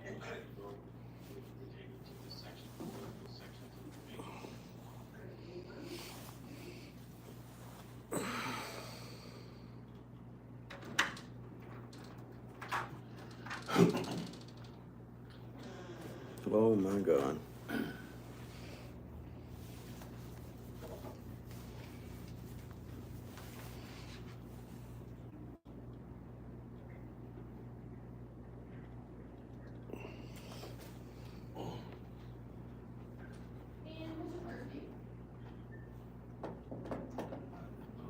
We need a small business so fast. I got this. Mm.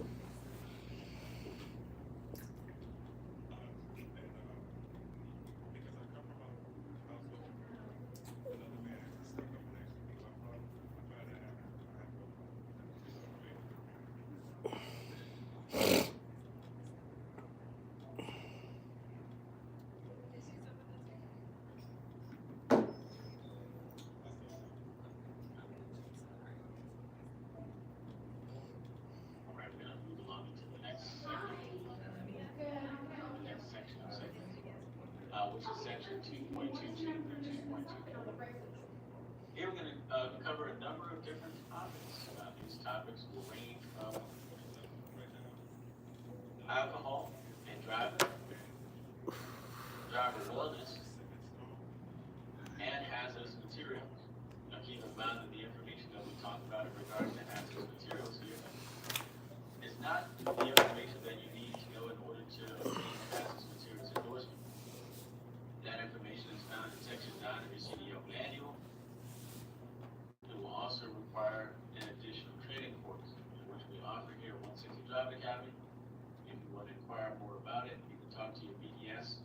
or go to our website. What we're talking about here is information that all drivers need to know in regards to hazardous materials. Now, we're going to take a look into alcohol and driving. We're talking about alcohol in the brain, the body, and your driving ability. Also, keep in mind that we talked about alcohol and driving yesterday in section 1 as it applies to qualifications and disqualifications of the commercial driver's license. As a commercial driver, you are under implied consent. That means by obtaining your CDL license. In doing so, you're given permission to authorities and organizations to test you for drug and alcohol content. This does not have to be under probable cause. This could be done randomly and on a continuing basis. Keep in mind that you do have the right of refusal and you can refuse to be tested. The refusal will have the same consequences on your commercial driver's license as failing a test. We're going to take a look at drug and alcohol testing standards. Let's take a look.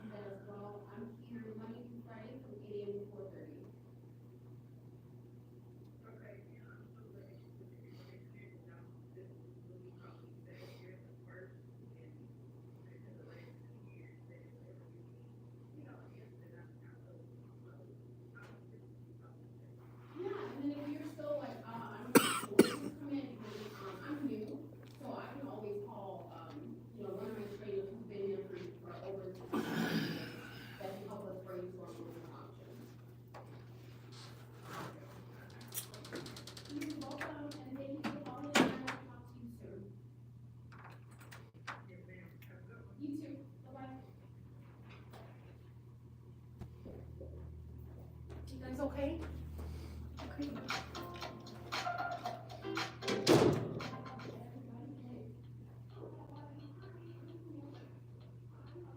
Hi there. Thanks for joining me. This is the drug and alcohol testing program. To get started, we know that abusing drugs and alcohol can often have negative effects on your body and your abilities. And it's no surprise that those effects become dangerous when you're driving a commercial motor vehicle. All drivers should know what the prohibitions are and how testing occurs. Beyond that, you should know the consequences for using drugs and alcohol. This training is designed to help drivers understand what job duties pertain to testing, how and when the prohibitions apply, and when certain tests are required. Further, the processes to follow for testing, and what happens if a driver violates a rule, and the effects caused by alcohol and drug use. After completing this training, you'll be able to identify resources your employer must provide, define safety-sensitive functions, and describe the alcohol and drug prohibitions that apply to CMV operators.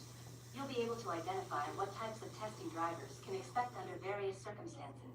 Describe the types of alcohol and drug testing procedures and how they are conducted, and describe the consequences of violating the prohibitions.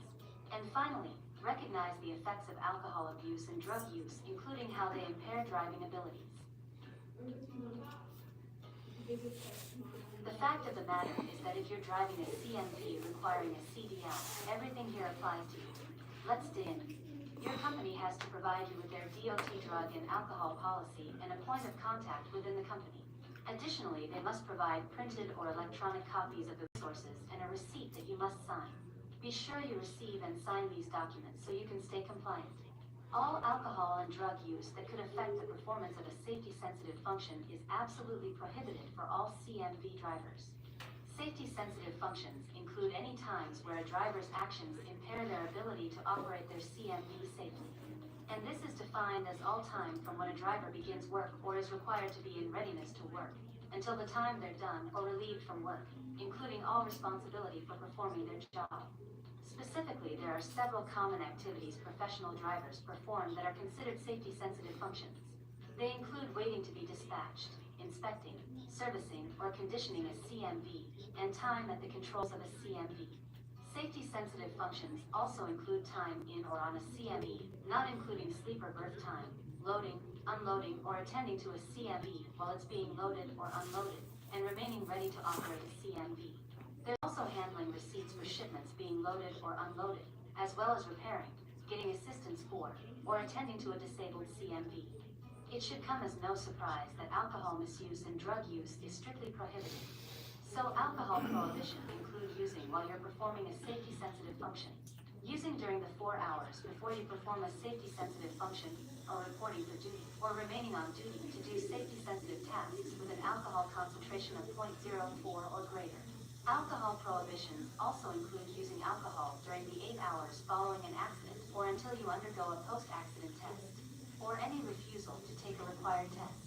If you have an alcohol concentration of 0.02 or greater, but less than 0.04, you may not perform or be permitted to perform safety-sensitive functions for at least 24 hours.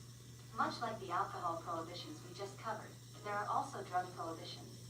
They include using any drug or substance identified in 21 CFR 1308.11, Schedule 1, or using any non-Schedule 1 drug or substance, except under the direction of a licensed medical practitioner who is familiar with your medical history and has advised you that the drug will not adversely affect your ability to safely operate a CMV.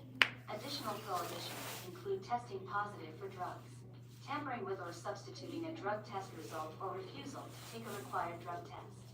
Drugs and substances outlined in the regulations include opiates, opium derivatives, hallucinogenic substances, depressants, and stimulants. Keep in mind your employer may require you to inform your company of any therapeutic drug use. It's true that the negative effects of illicit drug use might seem obvious, but what about common medications? Like the kinds of medication you might take to manage health issues or medication prescribed under the care of a physician?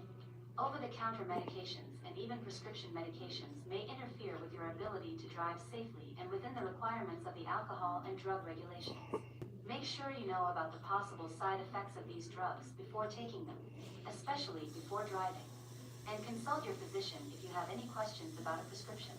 Do read the labels and directions for use on every medication you use. There are 6 types of tests that are required by the regulations to safeguard that drivers are not under the influence of alcohol or using drugs while on the job. The first one you'll encounter is pre-employment testing. Before you can perform any safety-sensitive function for the first time, your employer has to test you. This rule applies to any new employee hire, as well as those who transfer into a driving job from a non-driving position at the same company. Without exception, drivers must have a negative drug test result prior to performing any and all safety-sensitive functions. And while the regs don't specifically require it, a motor carrier may include alcohol testing as part of their pre-employment process. Next up, unannounced random testing is required for a certain percentage of drivers each year. You might be one of those drivers. Random tests are unannounced and happen throughout the year. If you're notified of random testing, you must go immediately to the testing site. Random alcohol testing can be done right before, during, or just after performing a safety-sensitive function. And testing for drugs may be performed at any time you have worked for your motor carrier. Alright, once you're randomly tested for drugs or alcohol during a calendar year, your carrier must return your name to the random pool for each new selection. Every driver has an equal chance of being tested during each selection process. If your carrier has a reasonable suspicion that your behavior or appearance may indicate alcohol use or drug use, they are required to administer testing. That testing is based on the observations of a trained supervisor. Their determination of reasonable suspicion must be based on specific and clearly stated observations of your appearance, also your behavior, speech issues, or even body odors. Indications of the chronic effects and the withdrawal effects of drugs can also be considered when determining reasonable suspicion for drug testing. When determining reasonable suspicion, the supervisor needs to personally observe the person believed to be under the influence. They must be trained to make a reasonable suspicion determination. Then that supervisor has to document the observations that led to their initial suspicion. That procedure is important because you can't be ordered to take a test based on some random hunch by a supervisor. Their intuition or a report that they heard from a third party, known as hearsay, is not enough. Next, observations for reasonable suspicion alcohol testing must occur just before, during, or just after you perform a safety-sensitive function. The person who decides that reasonable suspicion exists may not conduct the alcohol test. If a supervisor has reasonable suspicion, they need to pull the driver from safety-sensitive functions. Then a test is required. The driver can't go back to those functions until they test below 0.02. or they may have to wait for 24 hours after the reasonable suspicion was determined. Observations for reasonable suspicion drug testing may be made at any time while you are at work for your motor carrier. They can require you to submit to drug testing anytime you are on duty and reasonable suspicion exists. The regs don't give your carrier the authority to act against you solely on your behavior and appearance with no test results. Even if you're not drunk or high, you still have to be a professional.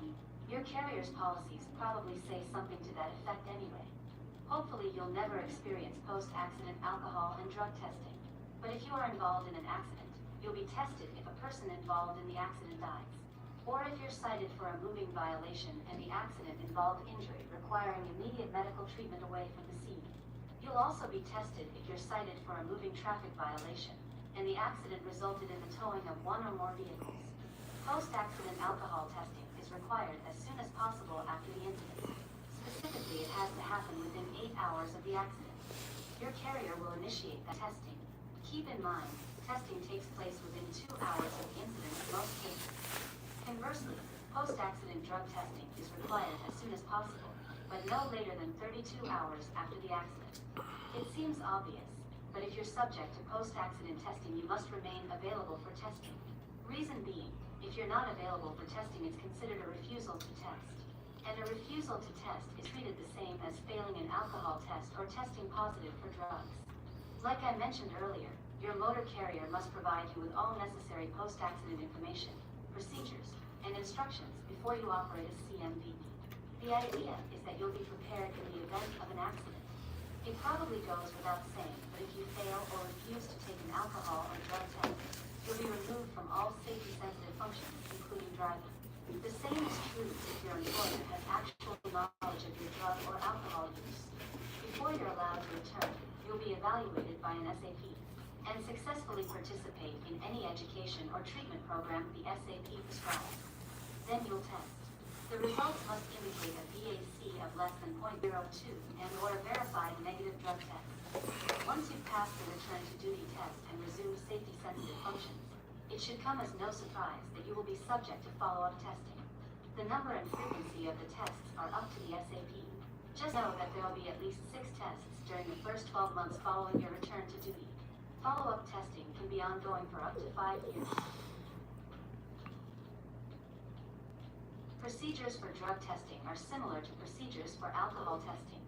The sample collection must be done in a setting that offers you privacy and meets security requirements. The collection tech must be trained in the process and must use approved materials and documents. Comply with the testing. There's a lot of details in the stuff your company has provided and the handbook. The collector will guide you through washing to finishing. For urine testing, you'll be asked to go into a separate private room and provide a sample. After that, the tech will test the temperature of the sample. For a saliva specimen, the collector will inspect your mouth to make sure there is nothing to interfere with testing. The collector will discuss the collection process with you. You'll do the actual saliva collection yourself. The collector must watch and make sure it's done correctly. If the collector sees any signs of tampering, you'll have to do it again. Then your sample will be divided into 2 containers and both containers will be sealed. You'll be asked to observe when an identification label is placed on both containers. You'll be asked to initial the labels to certify the samples are your own. Then you'll be directed to read, complete and sign the CCM. Those samples are then sent to a certified laboratory for testing. At the laboratory, an initial test is performed on the first sample. If this test is positive for the presence of drugs, a second drug test will be conducted to confirm the positive test. Results of the test are forwarded to the medical review officer known as an MRO. If the test results are positive, adulterated, substituted, or invalid for any reason, the MRO will investigate the reasons for this. The investigation will include contacting you to discuss the test results. The MRO will ask about any possible medical reasons for the test result. This is a confidential call that gives you a chance to discuss the test results with the MRO before your motor carrier is contacted. And make note, you have 72 hours to request that the MRO order a test of the split specimen by a different certified lab. This gives you the opportunity for an independent confirmation or rejection of the initial test result. If the second lab verifies that the initial test result is correct, the MRO will contact you again and contact your motor carrier to report the results. Now let's look at the procedures behind alcohol testing so know what to expect. All alcohol testing must be conducted by a trained, qualified breath alcohol technician or screening test technician. No matter which tech you have, the test will happen in a private setting, and the National Highway Traffic Safety Administration must approve the testing device used. The technician will introduce himself and ask you for a driver's license or employer-issued ID. Don't hesitate to ask for the technician's identification as well if that makes you more comfortable. The tech will complete the first part of the alcohol testing form, including your name, your motor carrier's name, and the reason for the test. Then you'll need to complete the second part of the form. You'll confirm all the information is correct and that you understand you're about to be tested. If you refuse to sign the form, you fail the test. Because this will be understood as a refusal to take the test, your motor carrier will be notified of any failure immediately. Either an EBT or an ASD will be used for the screening test, following the form you just signed. After your screening, the technician will show you the results on the device and the testing form. If you're being tested using a breath testing or screening device, blow forcefully into the mouthpiece for about 6 seconds. If it's a saliva test, a swab will be inserted into your mouth until saturated with saliva. And if you're being tested using a breath tube, you need to blow into the device until the inflation bag fills with air, which takes roughly 12 seconds. If the reading on the breath or saliva testing device is at 0.02 or greater, an alcohol confirmation test must be done using an approved EBT. That test must be done after 15 minutes have passed, but within 30 minutes of the first screening test. If the screening and confirmation test results are not the same, the confirmation test result will be the one reported to your motor carrier. If your test result falls between 0.02 through 0.039, you'll be removed from all safety-sensitive functions for at least 24 hours. If it's 0.04 or greater, it's a violation. You'll be removed from all safety-sensitive functions. That stands until you have completed the return to duty process. Let me say it again. A refusal to test is treated the same as a failed alcohol test or a positive drug test. If you refuse a test, you will not be allowed to perform safety-sensitive functions, including driving for your motor carrier or any other motor carrier, until you have gone through the return to duty process. To be specific, these are some examples of situations considered a refusal to submit to a test. Declining or not cooperating are obviously refusals. Failing to appear for the test and failure to stay at the testing site are also refusals. And you must let them monitor the collection. It's just the way it is. One more thing. If you refuse to take a required drug or alcohol test, your refusal will stay a part of your alcohol and drug records. There are serious consequences that come with abusing drugs or alcohol. It affects the work you're allowed to do, and it could require you to take part in an SAP program. There is also return to duty and follow-up testing. Drug and alcohol abuse may also lead to CDL disqualification. After a violation, the regulations require your employer to notify you of the violation and pull you immediately from safety-sensitive functions. That includes driving a CMV. Additionally, they'll refer you to an SAP and keep and share records related to your test results. The violation will be reported to the clearinghouse by either the MRO or your employer. You'll have a prohibited status on your clearinghouse record. You could be removed from safety-sensitive functions until you're cleared to resume them. The clearinghouse stores information on CDL and CLP drivers. This is for drivers that test positive or refuse a required test. The clearinghouse also stores information when the employer reports actual knowledge of drug or alcohol use. You can review your report anytime and at no cost by registering with the clearinghouse. The clearinghouse will show you as having prohibited status after a violation. You will remain at this status until you have completed the return to duty process. If you do not clear your prohibited status, it will lead to a disqualified CDL. Motor carriers are required to search the clearinghouse, so they'll have information about a driver's drug and alcohol program violations. You must consent to each of their requests. Carriers check the database at your time of hire and again at least annually to find out if you have unresolved FMCSA testing violations. And carriers must keep a record of each query for 3 years, along with all information that came in response to each query. Managing a CMV on the highway and at the loading dock requires focused concentration, excellent vision, and quick reflex. Both alcohol and drug use impair your abilities. They also have devastating effects when used long-term. Alcohol is often found in wine and high hard liquor. Frequent alcohol use can cause impairments and is considered alcohol shit. use. Slower reaction times, dulled mental processes, poor coordination, and overall bad judgment are risks of using or abusing alcohol. Liver damage, heart attack, and stroke are some of the long-term effects of alcohol abuse. Cognitive functions. You'll be tested for drugs like PCP, marijuana, cocaine, amphetamines, and opioids. It's important to know drivers of commercial motor vehicles are not authorized to use marijuana for any reason.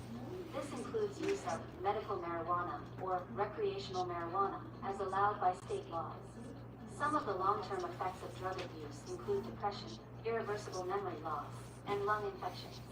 Further effects may include cancer, brain damage, cardiac arrhythmias, cardiac arrest. It can stop your heart. There's seizures, convulsions, strokes, coma, and death. Your personal life may also suffer when you abuse drugs or alcohol. You might have issues with your finances, or you may have strained on your relationships with others. There could also be negative impacts on your mental health and your sense of self-worth. So what should you do if you or someone you know has an issue with drugs and alcohol? You can talk with your employer. Ask if they have an employee assistance program. That's a program that offers confidential counseling to company employees and their families. It's true. Drug and alcohol abuse can have a number of negative impacts on your body and your personal performance. You're required to avoid drugs and alcohol when performing or preparing for safety-sensitive functions. And you're tested to make sure you're safe on the job. Have a good day and stay safe out there.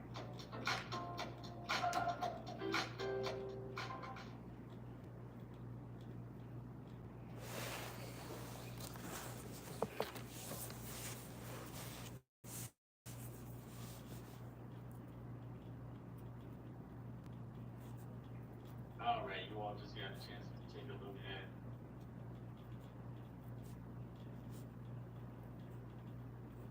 J.J. Keller's drug and alcohol testing.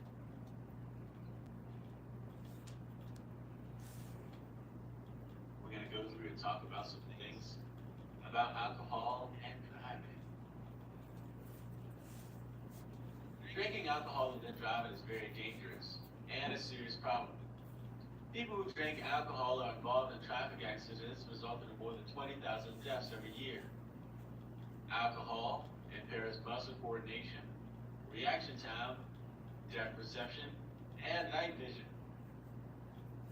It also affects the part of the brain that controls judgment and inhibition. For some people, one drink is all it takes to show signs of impairment. How does alcohol work? Well, alcohol goes directly into the bloodstream and is carried to the brain. After passing through the brain, a small percentage is removed in urine, respiration, and by breathing, while the rest is carried to the liver. The liver can only process 1/3 an ounce of alcohol per hour, which is considerably less than the alcohol in the standard drink. This is a fixed rate, so only time. If you have drinks faster than your body can get rid of them, you have more alcohol in your body, and your driver will be more affected. The blood alcohol concentration commonly measures the amount of alcohol in your body.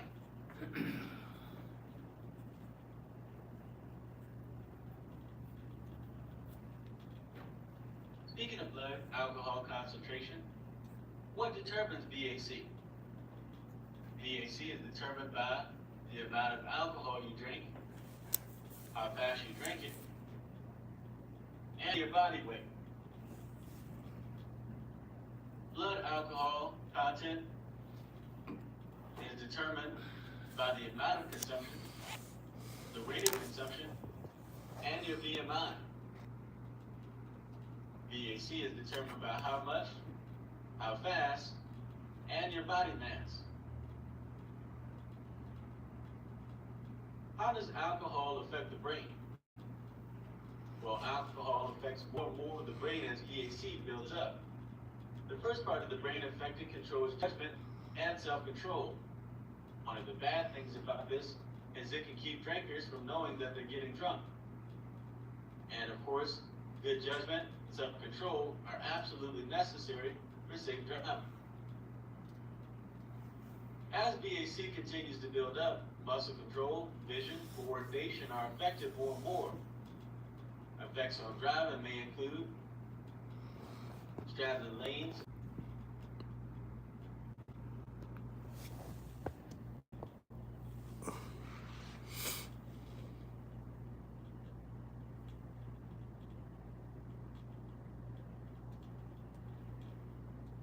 We just lose the internet?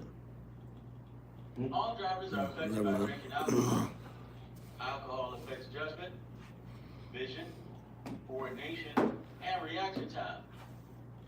It also causes serious driving errors, such as an increased reaction time to hazards, driving too fast or too slow, driving in the wrong lane, running over the curb, and even weaving.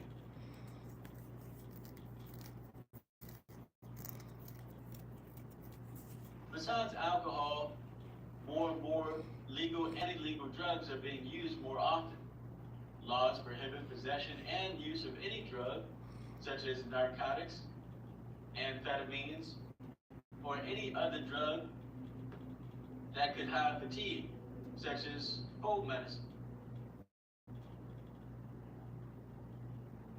Drivers are permitted to use prescription medication is allowed if the doctor informed the driver that it will not affect safe driving ability.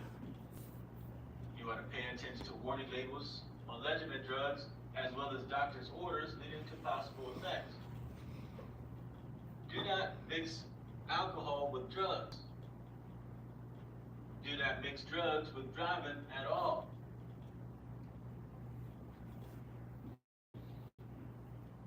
Does anyone have any questions? Any questions about this?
The next topic we're going to discuss here is driver wellness.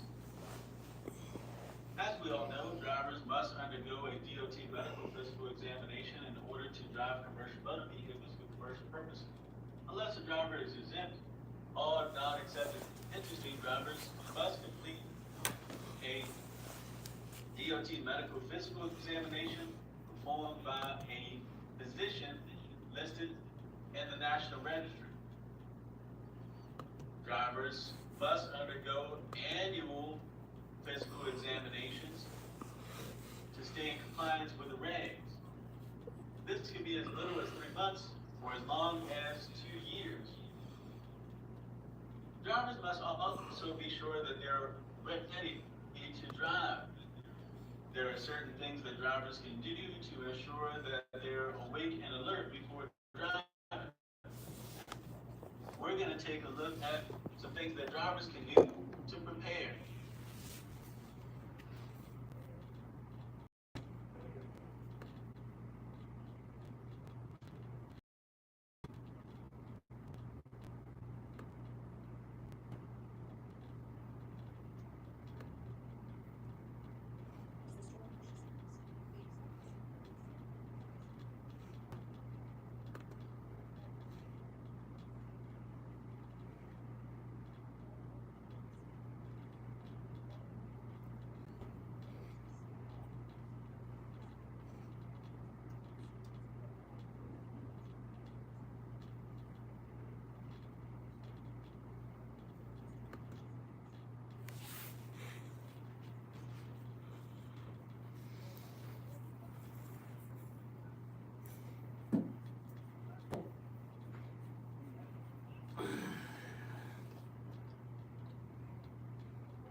a quarter of all work-related fatalities occur in occupations that require driving for the transportation of goods, making the need for defensive driving skills clear.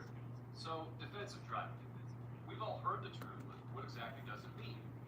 Well, defensive driving is the concept where you're intentionally driving to reduce the risk of an accident. Defensive driving begins with the principle that you can avoid being the cause of an accident and can avoid being involved in an accident caused by another driver's actions. And it all begins with the first step, preparation. This training will explain how being prepared for a trip impacts your ability to drive defensively. Have you ever heard the expression, the best defense is good offense? Well, it definitely applies to defensive driving. Your offense should start with a combination of sound trip planning, a thorough pre-trip inspection, and healthy personal habits.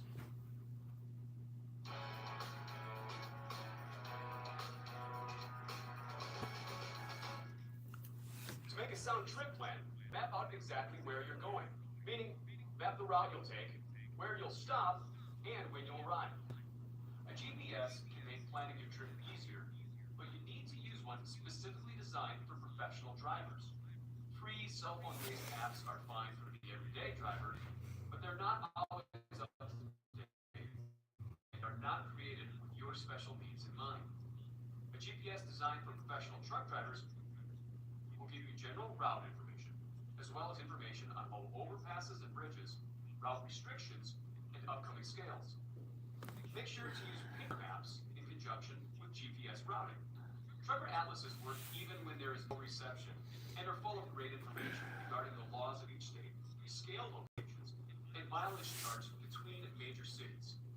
GPSs may speed up trip planning, but a driver is blind with no backup or verification to see the route on a greater scale. Part of trip planning includes determining the realistic time your route will take, not just how long it should take. Do your best to factor in anticipated delays caused by things like rush hour traffic, weather, cargo restrictions, or known excessive customer delays. Delays caused by road construction or weather conditions can be obtained from a reliable internet source, like the Federal Highway Administration. Estimate 2 hours for every 100 miles of air travel. For longer trips, that may be a bit too aggressive. It may be more accurate if you begin with the estimate of 2 hours for every 100 miles, but then add in extra time for things like vehicle inspections, fuel stops, and required DOT breaks.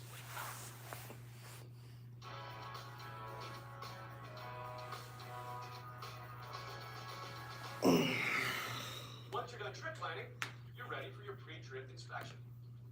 Conducting a thorough pre-trip inspection helps you identify defective equipment on your truck, which could prevent you from performing a defensive driving maneuver. A couple examples. Defective brakes could prevent you from stopping in time if someone pulled off in front of you. And something as simple as your trailer landing gear could get hung up at a railroad crossing, or as you enter a customer's lot, if you can't or don't crank it to the top position. Pre-trip inspections ensure your lights are in good working order. This helps you see better and helps others see you. Burnt out or broken lights and reflectors, dirty windows and mirrors, a damaged windshield, worn wipers, incorrectly inflated tires, or missing or faded conspicuity tape can all pose a significant danger to you and to everyone else on the road. While underinflated or overinflated tires wear out more quickly and unevenly, they can also pose serious hazards. Improper inflation can lead to a premature tire failure or blowout. A tire blowout can cause you to lose control of your vehicle, resulting in an accident.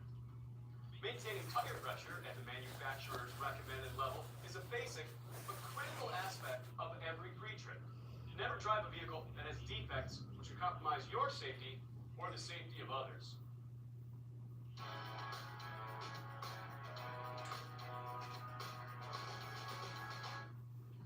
A healthy driver is a safe and alert driver. Achieving a healthy lifestyle can be challenging when on the road, but it is possible. Body weight, diet, and exercise all work together when it comes to your health. It's more than just being able to maintain your med card. Being overweight, poor eating habits, and lack of physical activity can all lead to health problems and fatigue. Let's face it, you spend long hours behind the wheel, and a lack of movement can take its toll on your body. Sitting for long periods of time can lead to fatigue, back pain, and even life-threatening blood clots for some drivers. Take my advice. When stopped for deliveries, pickups, or a break, take a quick walk, even if it's just around your rig. It's an easy thing to do that can really help out. Now, let's talk a bit about fatigue. Fatigue is a generic term used to describe anything from being sleepy to feeling absolutely exhausted. Two major causes of fatigue are sleep loss and changes to your body's circadian rhythm. Basically, the internal clock. Sleep, like food and water, is necessary for human survival. You would purposely starve yourself, so why don't you deprive your body of the sleep it needs to function? In general, most adults need 7 to 8 hours of uninterrupted sleep to feel well rested. Sleep loss of as little as 2 hours can affect your performance behind the wheel. This includes impaired judgment, slowed reaction time, and a loss of coordination. It's not a good combo for any driver, but especially one who makes his living behind the wheel of an 80,000-pound rig. Sleep-deprived people also tend to eat more and crave food with simple carbohydrates. Low points where you feel sleepy and lethargic. Time cues, such as sunlight and darkness, along with work hours, keep your body clock set to a certain schedule. Most everyone's clock is set for 2 low points. One is between 2 a.m. and 6 a.m. The other is between 1 p.m. and 5 p.m. The more dangerous of the two is between 2 a.m. and 6 a.m., since most people are programmed to sleep when it's dark out. This makes fighting fatigue difficult when driving at night. A person's low point is generally 12 hours after the midpoint of their last sleep cycle. In other words, if you're to sleep from 10 p.m. to 6 a.m., your low point in the afternoon would occur at 2 p.m. Now, knowing this, you could intentionally plan for a break during that time to help stay fresh. Other ways you can fight fatigue is by getting a solid 8 hours of sleep, sticking to a regular sleep schedule, and avoid driving during your low points. Mandatory interruptions of driving required by the DOT are designed for your benefit. Being well rested and alert can help fight off what's called highway hypnosis, or the feeling of being in a trance. This is caused from long periods of driving without any stimulation, like when you're cruising down a long, lonely stretch of highway. Another danger you might encounter is called inattention blindness. I done been like that before. Not even realize it. Even though you might be looking right at it.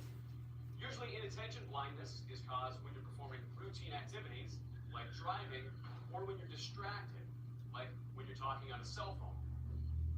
These sensations of being on autopilot or driving while automatically reacting to other vehicle and traffic signals is pretty scary, and one of the major causes of human error and crashes. And last but not least, being prepared helps reduce stress, which is good because, as you know, your job is stressful enough.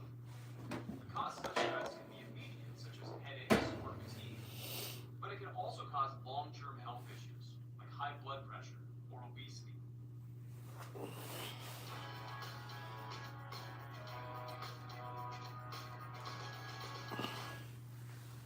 Defensive driving begins with the principle that you, that's right, you can avoid being the cause of an accident through preparation, making a sound trip plan, conducting a thorough pre-trip inspection, practicing healthy habits. These are all important to keep you alert when out on the road. Wait. What? You thought the training was over? Gotcha! Get rid of these credits. Now, before I let you go, I'd like you to watch a scenario on preparation with me. It's serious stuff, so sit up, put down your phones, keep your eyes glued to the screen, get those pencils ready. I want you to jot down everything you see the driver could have done better to prepare for his trip. All right, Frank, roll that footage.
got to stop that shit, man.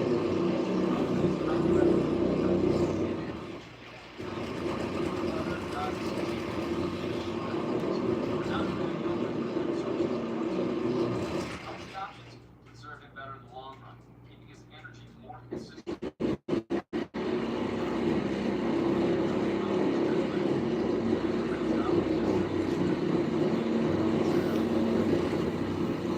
That's ridiculous. Pay £5 to hear some shit like that go on.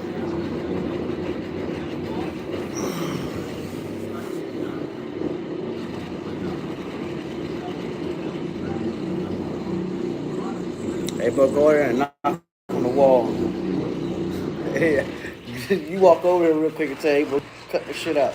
You the biggest man in here. Everybody listen.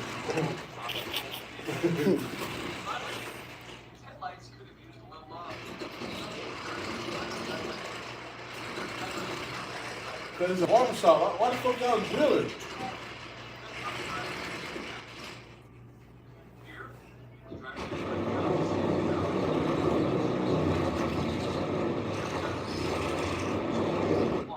Rather than being booked to finish out his job. You see all six?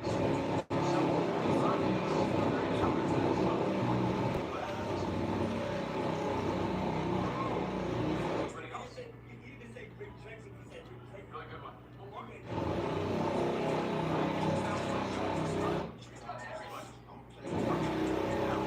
They drilling next door for whatever reason. I don't know why they drilling.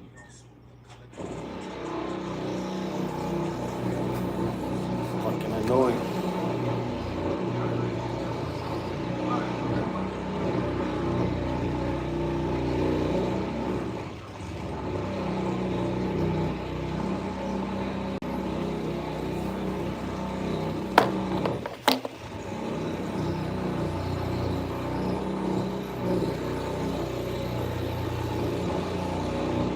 So randomly.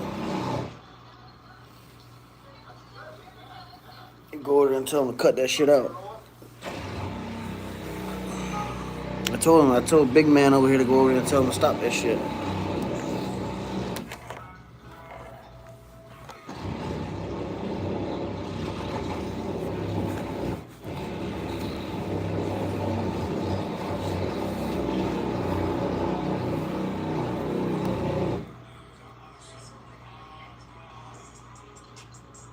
You already took the next test?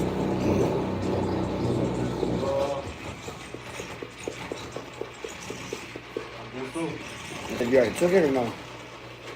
I already took it. I've been took it. I made 100. I made 100 first go around. God damn. I took it probably 10 minutes ago. Which one was it? Alright, you all just got a chance to take a look at each other's prepared. Well, the one we did last was 2021. 2.0, 2.21. We got 4 sections in this one. The next question was 6 questions. The next test was 6 questions. However, there are things that good drivers do to help stay alert and safe. Things that drivers can do include sleep. Sleep isn't like money. You can't save it up ahead of time, and you can't borrow it. Some of the 2.22, 2. You can't go into debt with it. They got 6 questions because the one we did last had 5. This one's supposed. The next one got 6 questions. To yourself. It should say 6. Debt can only be paid off by sleep. See it? You can't overcome it with willpower, and it won't go away by itself. The average person needs 7 or 8 hours of sleep, 4 hours. If you're leaving on a long trip when you're already tired, that's dangerous. If you have a long trip schedule, you want to make sure that you get enough sleep before you go. Next, you want to schedule trips safely. Try to arrange your schedule so you're not in sleep debt before a long trip. Your body gets used to sleeping during certain hours. You'll be less alert.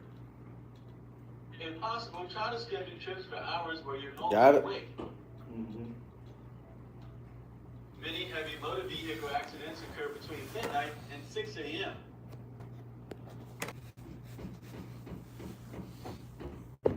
People are sleeping susceptible to fatigue. I prefer driving in the dark than I do daytime. Less traffic. It's nighttime, less traffic to contend with. Gets a little boring on the drive.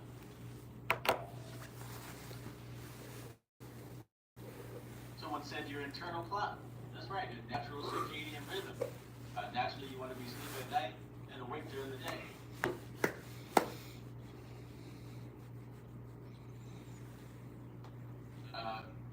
Someone said you usually sleep during that time. Someone What'd you said make? bars are letting out 80? low-rate bars. 100. That one was easy though. The last question kind of tricky. The last They two. put yes down at the bottom and no at the top for the last question. Try to fool you. You know what I'm saying? Mm-hmm. Talking about can you drive a hazmat load that does not require placards if you do not have a hazmat endorsement? Yeah, you can. Mm-hmm. Someone said we tend to eat more at But night. if it requires one and you don't have one, Yeah. you better not be fucking with that. Yeah. The driver's hobbies, werewolves, the Loch Ness Monster. Maybe working a long shift, just getting off. Those are good examples.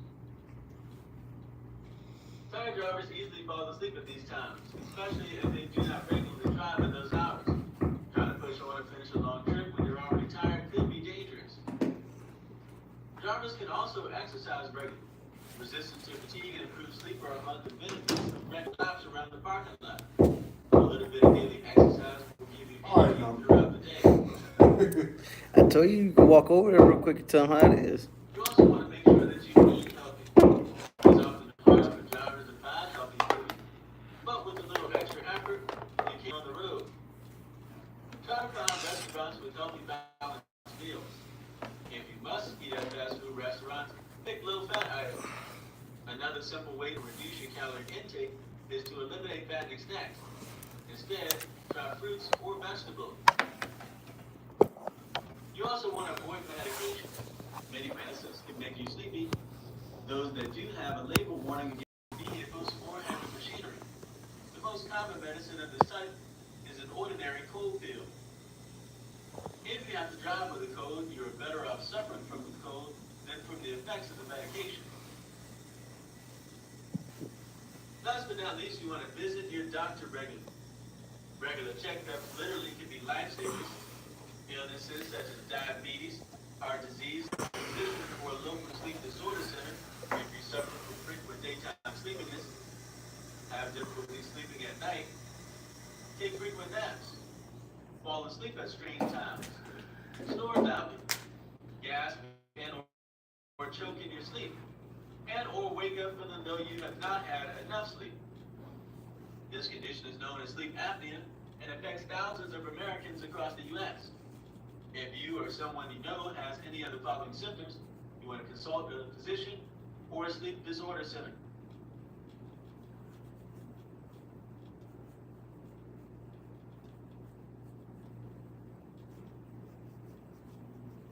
You took the next test already again?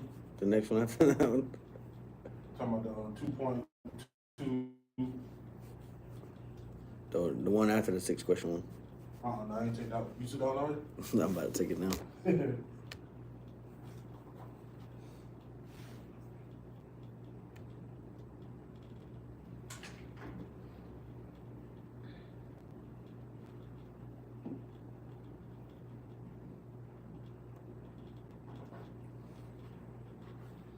Let me just look at it, see what it's looking like.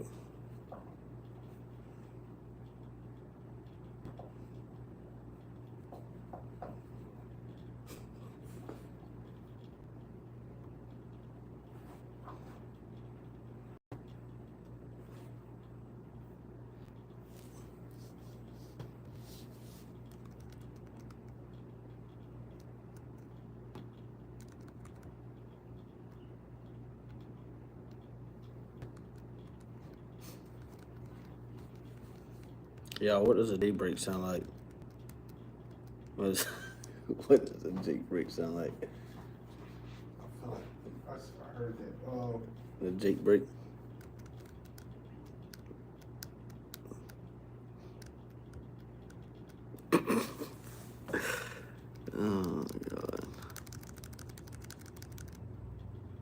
Where the fuck is the test out? 5.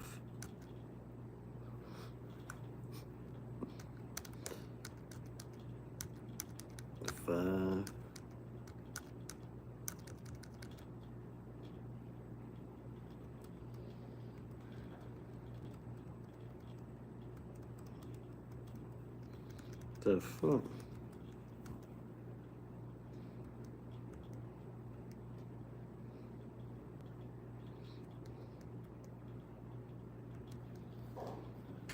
I don't even see the test that we took.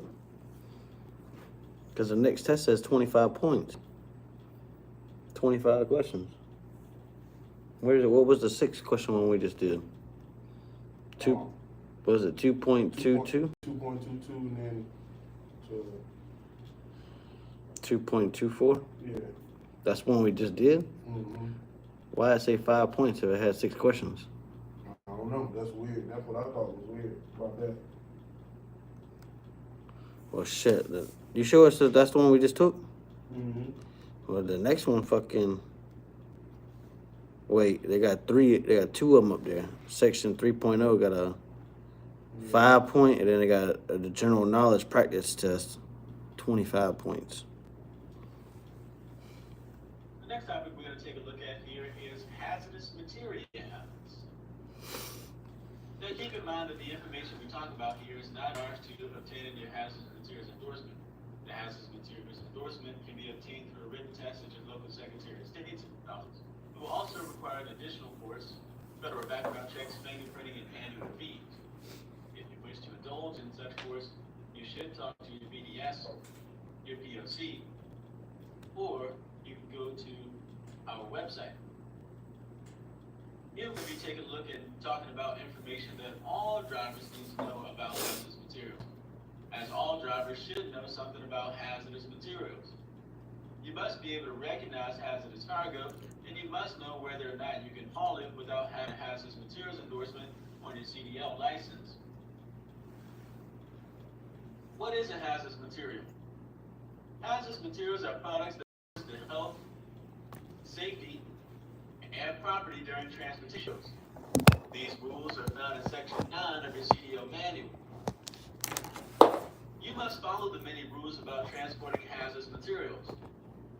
The intention of the rules is to contain the product, communicate the risk, and ensure safe drivers and equipment. Many hazardous products can kill or injure on contact. To protect drivers and others from contact, the rules tell shippers how to pack it safely. Similar rules tell drivers how to load, transport, and unload bulk tanks. These are known as containment rules. Risk. After an accident or hazardous materials spill or leak, you may be injured and unable to communicate the hazards of the materials you're transporting. Firefighters and police can prevent or reduce the amount of damage or injury at the scene if they know hazardous materials are being transported. Your life and the lives of others may depend on quickly locating the hazardous materials shipping papers. And for that reason, you must identify shipping papers related to hazardous materials or keep them on top of other shipping papers.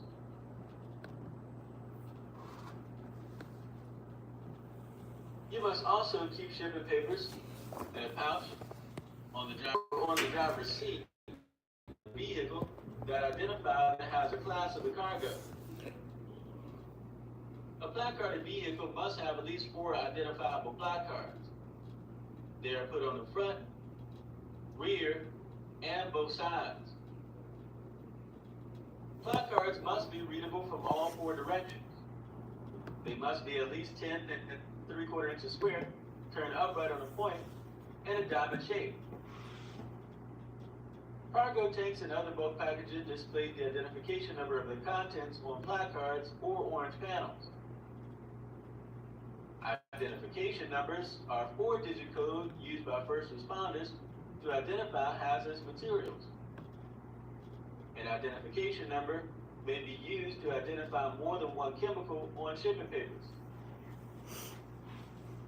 The identification number will be preceded by the letters NA or UN. The U.S. Department of Transportation Emergency Response Guide, or ERG, lists the chemicals and the identification numbers assigned to them. Note that not all vehicles carrying hazardous materials need to have placards.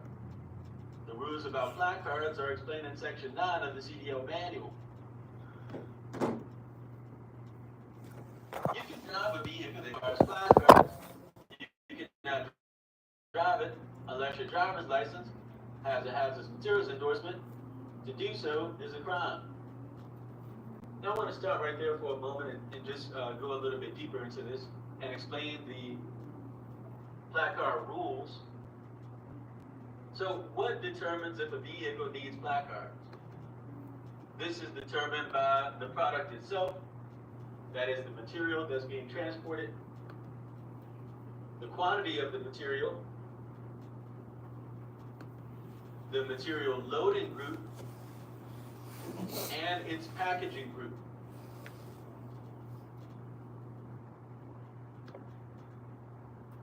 To give an example of this, though the material may be considered hazardous, if it is not of a quantity, if it is not packaged, or if it is not loaded alongside materials that requires a placard, then you're not considered a normal or regular load, and therefore would not require the endorsement. If your vehicle is transporting cargo that hazardous materials, and it is of a quantity, loading group or package group that requires a hazardous materials endorsement, it is because the vehicle requires a placard. If the vehicle requires a placard, your commercial driver's license requires the endorsement. Next one. The 3.0. I'm 2 tests ahead of them. Rules require all drivers of placarded vehicles to learn how to safely load and transport hazardous products. They must have a commercial driver's license with a hazardous materials endorsement. Now, they got To get the required Which one you took, endorsement, five you must questions? pass a written test of material found in Section 9 of this manual. A tank endorsement is required for certain vehicles that transport liquids or gases. The liquid or gas does not have to be a hazardous material. A tank endorsement is only required if the vehicle needs a CDL and your vehicle has a permanently mounted cargo tank, each with an individual capacity in excess of 119 gallons with a combined aggregate capacity of 1,000 gallons or more. Drivers who need the hazardous materials endorsement must learn the placard rules. If you do not know if your vehicle needs placards, ask your employer. Never drive a vehicle needing placards unless you have a hazardous materials endorsement. To do so is a crime. When stopped, you will be cited and you will not be allowed to drive your vehicle. It will cost you time and money. A failure to placard when needed may risk your life and the lives of others if you have an accident. Emergency help will not know if you're hazardous cargo. Hazardous materials drivers must also know which products they can load together and which they cannot. These rules are also found in Section 9. Before loading a truck with more than one type of product, you must know if it is safe to load them together. If you do not know, you want to ask your employer and consult the regulations. The regulations. The regulations. You want to consult the regulations. Man.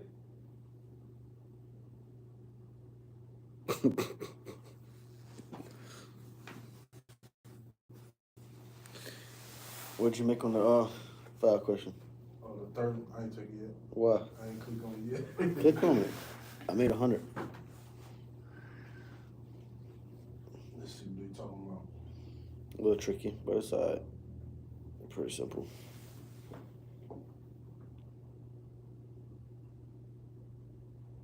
Oh, okay. How often you stop on the check your cargo. I think every 50 miles. All of the above. Oh, okay. Oh, yeah, because 3 hours. Yeah, that makes sense.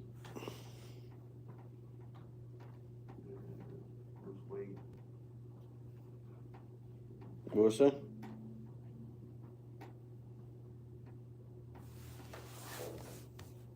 Let me just give you all the answers. Oh.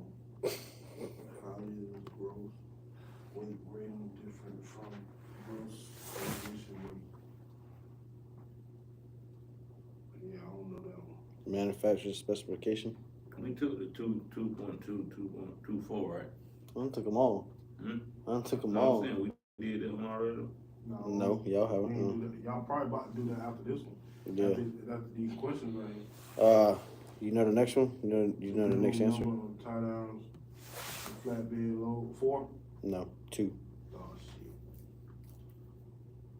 You know the next one? Maybe you need to stay and watch the video a little bit. What are the 2 main reasons for covering cargo? Protecting people. You know that one? Protecting people. That's it. Protecting cargo. That's it. Yeah. Alright, so number 5. What should you check before transport the sealed load?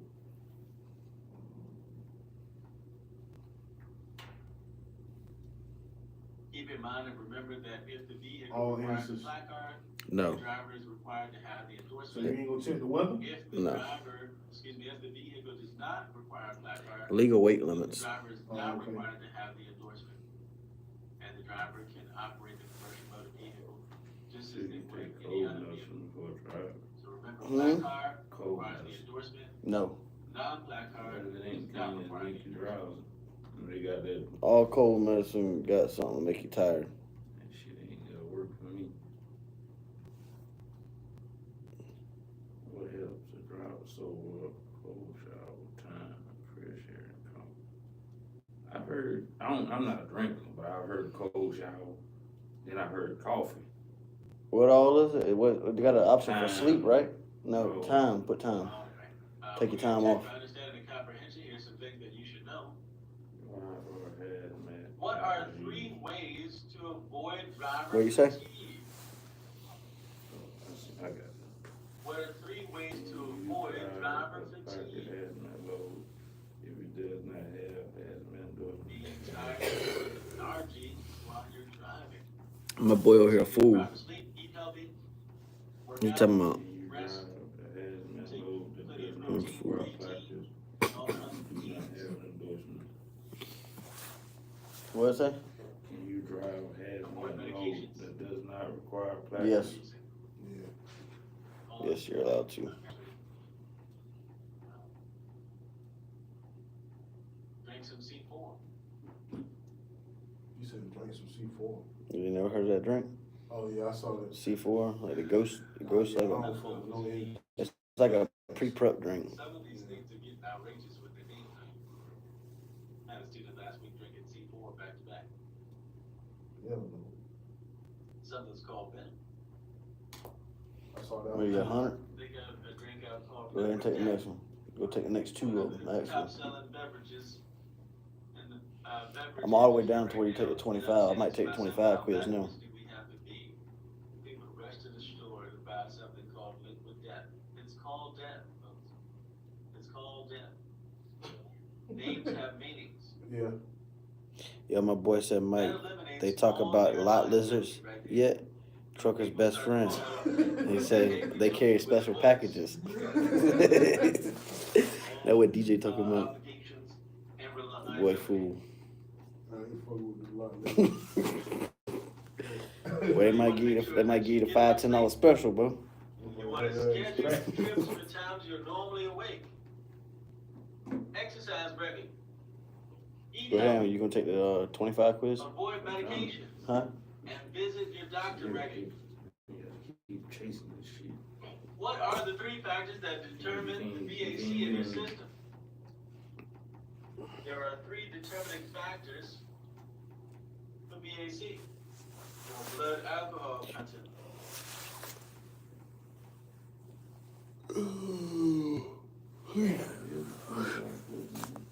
about to take it? That's right, the amount of alcohol you drink, how fast you drink it. Someone said BMI. BMI. That's correct. So how much, how fast, and your body mass. Oh yeah. True or false? You cannot get shut down for having just one drink. False. Come on, y'all. What they're referring to here You is being can placed out of service. They're not referring get to out shut of service. down. They say get shut down. Yeah, that's false. That's right. So keep in mind that out of service orders can be issued for any Hang on, let me take detectable this amount picture of of y'all real alcohol. quick. Drivers will be placed out of service for a minimum that you can't drive the vehicle until the out of service order is satisfied or has been lifted by the issuing officer. We're going to test your knowledge here with section 2.22 through 2.2. DJ say what the Jake break sound like, bro? Be sure to take your time, make sure that you read all the quiz questions. The trucker Jake break. What it sound like? Select the best possible answer to the question. Please be sure to Man, ain't nobody fault. Earlier, man, but I can't remember.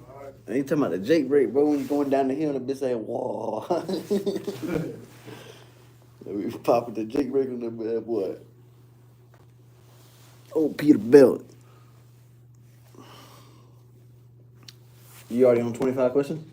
I got it right now. what it look like? It's pretty hard? I ain't clicked on Oh, it. It's about time for break again anyway. Yeah. Well, you know, after you finish the 25 and you know you pass that, then you're pretty much good, because he said yesterday on the thing that we was doing the Monday and Tuesday general knowledge, then we move on to the next one. one. Money in a book at home, because this shit is, that's all it is, bro. What? The book, reading my book, man. Ain't this shit is. Yeah, but he said today and yesterday and today's I'm general just saying, knowledge. like, personally, like, What? Like, it's certain things that I remember that I know they ask you, you know what I'm saying? And I did talk to a lot of people on my job for tests and shit. Right. So it's like, you know what I'm saying, that's exactly like what to look for. And he talked, like, I ain't saying he ain't giving us no knowledge, but the wrong way. Yeah. You know what I'm saying? Like, you just making sure we get the hours, not really getting the comprehension of it. Oh, okay. You see what I'm saying? Yeah, well, he said he was stuffing in our head, and it's gonna be boom, boom, boom, boom, boom, and that's like, it. So when I first got my license the first time, it was like a 4-month class. Yeah, you had time. Yeah, you like, had motherfucker really, had you know what I'm saying? They wasn't gonna let you get it. Like, you really had to have like the understanding of everything, because they could test you on site. They ain't had to take you to the DMV. They test you right there. So you had to really have knowledge, and you were gonna get the hours regardless, because you didn't have a choice like a night or day. You was gonna have to do both of them within 4 months anyway. You know what I mean? So it's like he just you talking, and nobody really asking you no questions. You know what I'm saying? Everybody just trying to go through the motions. Look like trying to fly right on through it. I might go ahead and take a 25. They be raising their hand, but I don't be looking inside the little what's name to see what they be asking. Well, that's a one-on-one box with him, so you're not even gonna see what they're saying. Oh, okay. You can hear him, but you know what I'm saying? But it's like you know what I'm saying? Like, I had a misperception. Like, I really came over here, bro.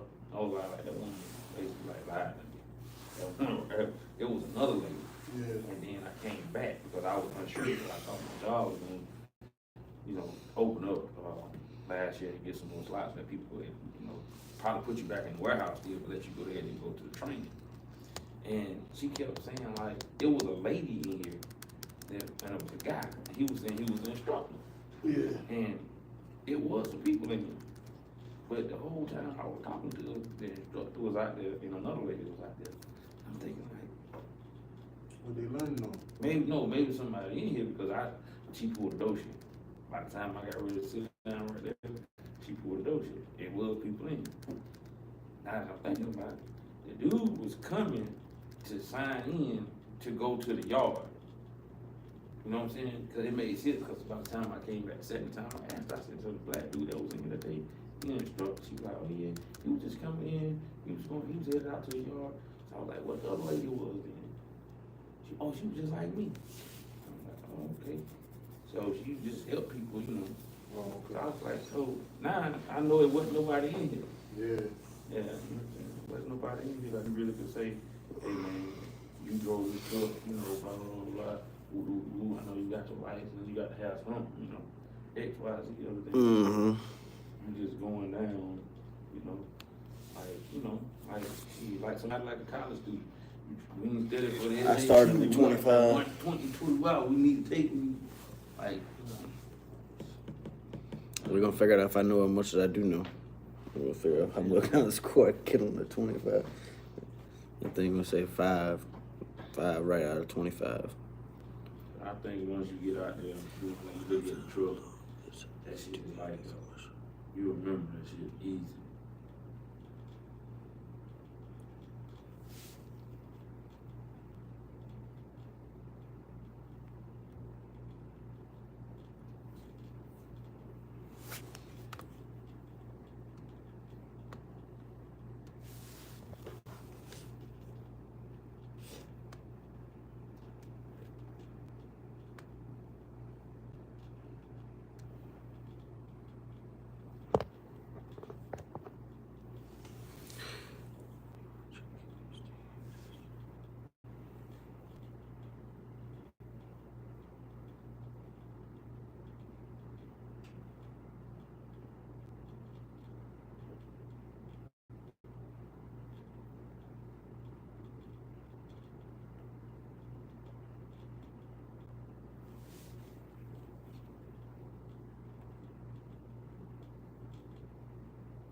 Checking 25.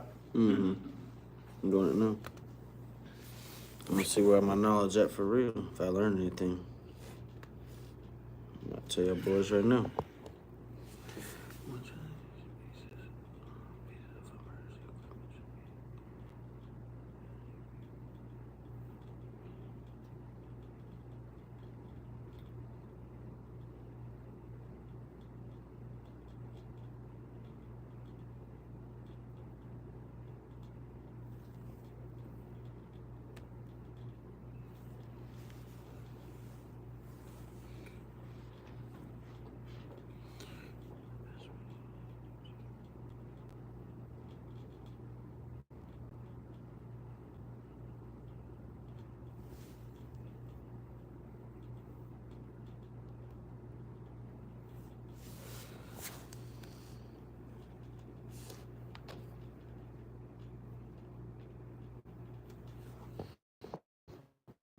It's a truth or dare right here.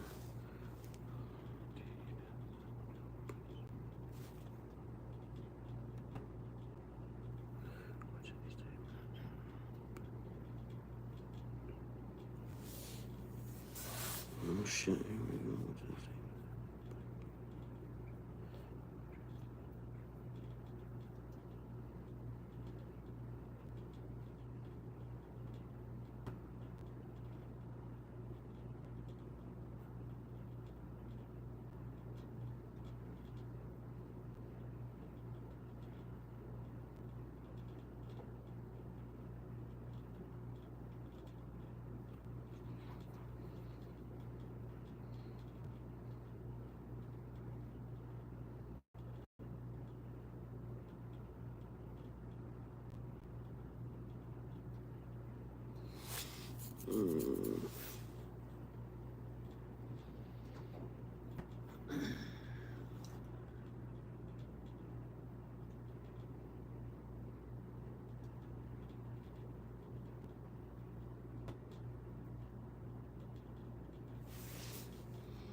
We can go with that one just to see. I ain't sure what the answer is for that one.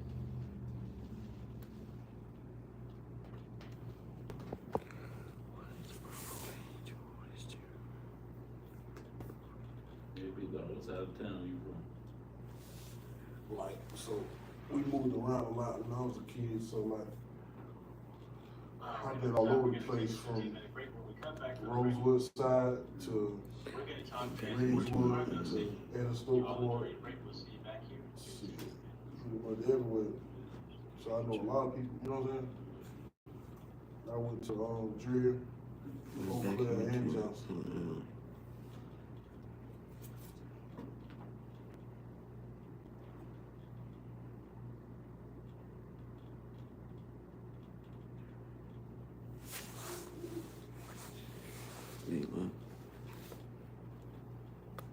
Oh, shit.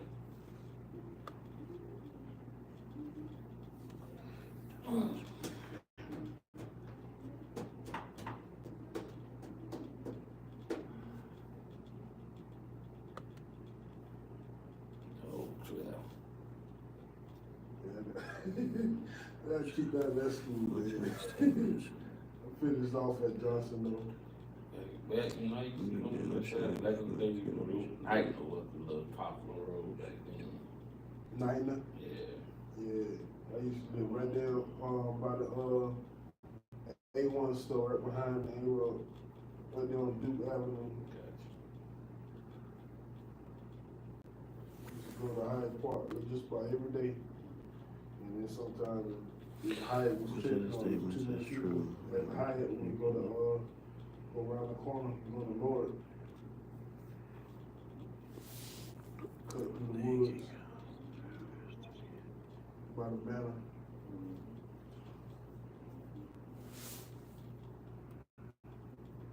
Yeah, Banger changed down there. What is the minimum distance of a drive?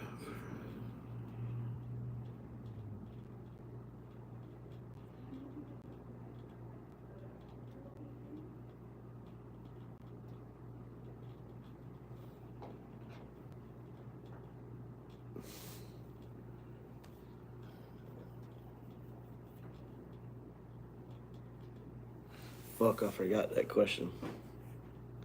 What's the minimum distance a driver should look ahead while driving? 1 to 3 seconds, 7 to 10, 12 to 15, 15 to 20. It's 12 to 15, ain't it? 12 to 15, yeah. That's what I thought. I wonder what happened to that lady that was in the neighborhood that sold that. It was kind of like the Candy Lady house, but she had some good ass nachos. I can't remember her name to save my life. She done moved now, but. The distance that you should look ahead while your vehicle And that shit was $2. The friction of high speeds. The CDL manual suggests several things to do when you pass a vehicle, which are the following. Suggest to do. I'm gonna take it real quick. See what happens. Y'all on y'all's 15-minute break, you know that, right? Yeah. Yeah. Y'all on 15-minute break. I thought it was 2:15. It says right there, break time. Oh. He just said it when he was talking, when he got done last night talking. But I'm going to have to finish this test though, and I'll be done with the technically done. Several things when you pass a vehicle, which are the following. It's not one of the suggested things.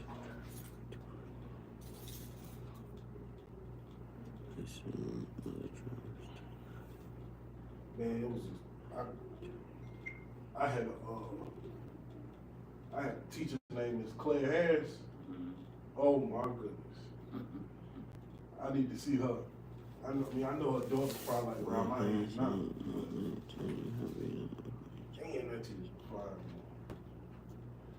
Red boy.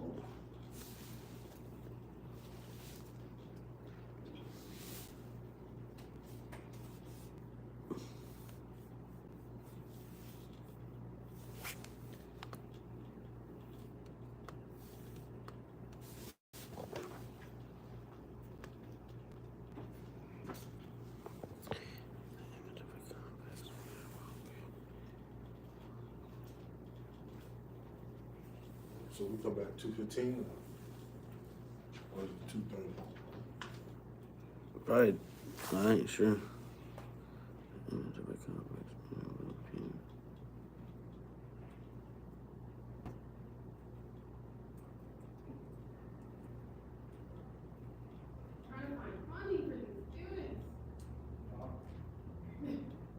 can get funded?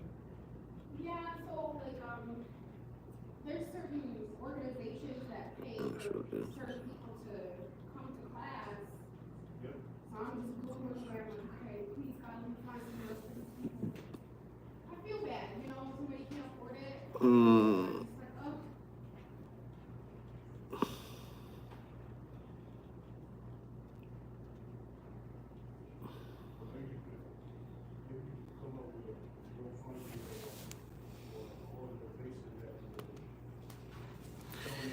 If you must park on the side of a level straight two-lane, where should you place the third reflector?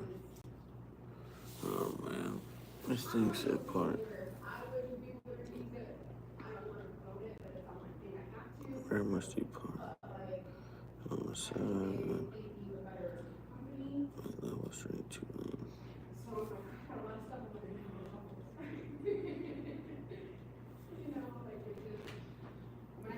10 feet, 100 feet. Yeah, I'm working on a job fair now. I'm gonna have a job fair once every 90 days. Yeah. 10 feet in the rear, 100 feet in the rear, and 100 feet. We can go down. Come on.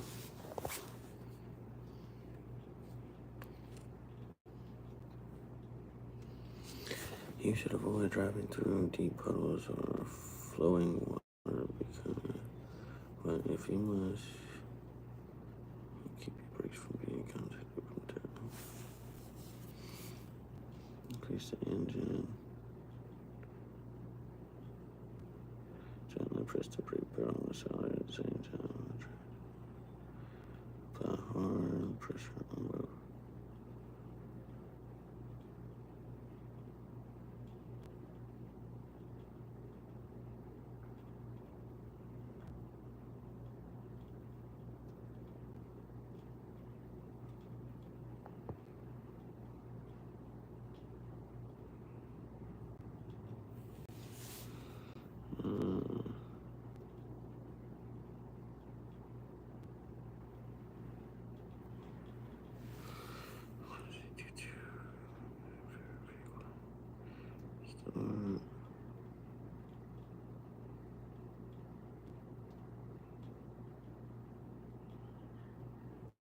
Release the accelerator.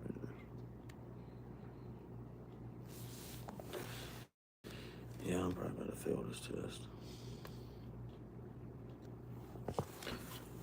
The road is most slippery after it rains long enough to wash the road. Once the rain has been going for a while, just after it starts to rain.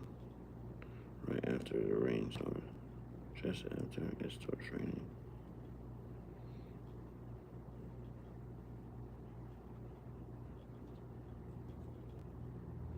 Just after it starts raining.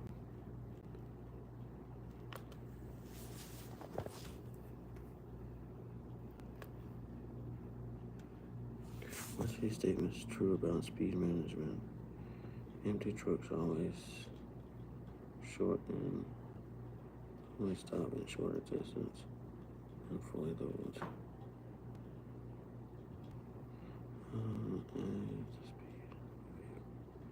And the speed of a vehicle doubles its stopping distance also doubles. Choose a driving speed that lets you stop in the space you can see ahead from. Following too closely is not a problem. And the speed of a vehicle doubles its stopping distance. Let's see. Where am I at?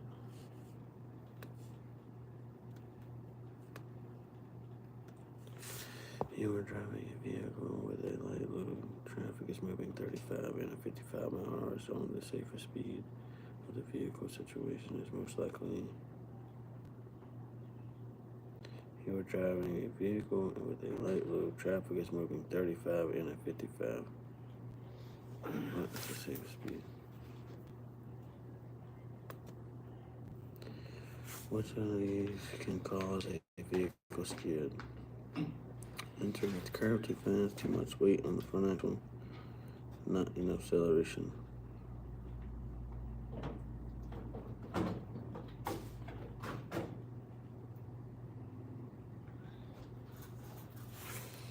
I'm gonna go with all of them.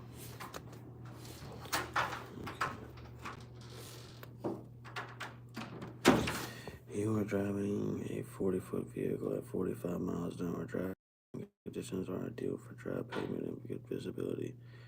The least amount of space you would need to keep your vehicle to be safe in the distance you travel. 40 miles an hour. 40-foot vehicle at 45 miles an hour. Good visibility, good dry pavement. 10 seconds per every 10 seconds, so it'll be 5 seconds. At 45 miles an hour, you need 5 seconds of distance. If you were being tailgated, you should. Damn. If you were being tailgated, you should flash your brake lights, increase the space between vehicles, signal the tailgater when it's safe to pass, speed up. If you are being tailgated, you should flash your brake lights, increase the space between increase the space in front of you, in front of your vehicle. We're gonna say increase.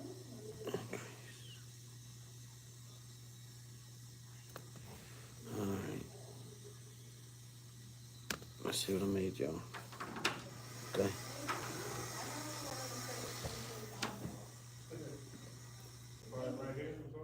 Okay. 84%. Good, right? It's over fucking 80. Oh man, I missed. Made it.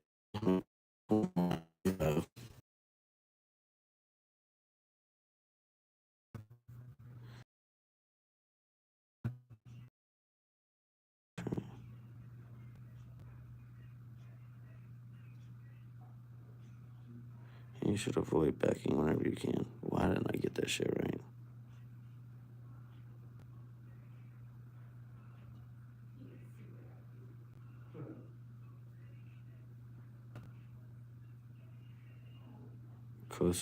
Farther than it actually is.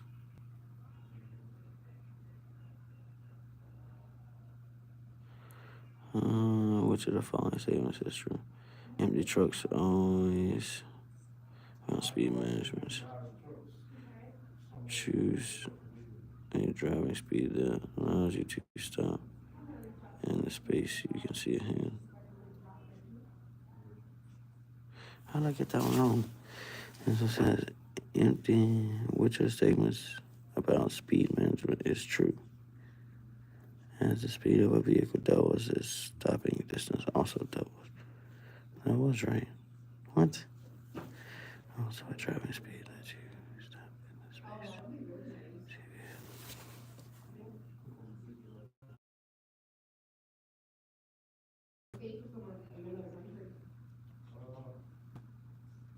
Yeah, they say this class, you got to maintain at least an 80 or better. So I did pass. Mm. Mm.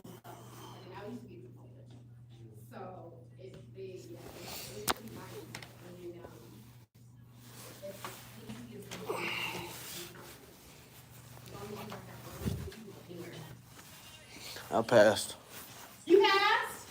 No, I just took the last quiz. Yeah. The 25 question. Yeah. 84 out of, I missed 4. You missed 4? Yeah, but I still passed. They said 80 or higher. Yeah. If I retake it though, I'll get 100. Yeah.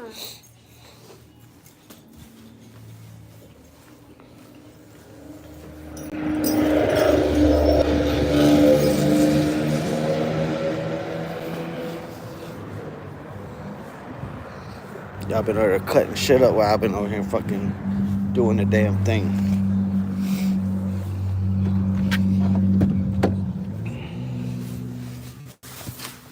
I need to get my phone. phone block. See if I can speed charge my phone for a few seconds.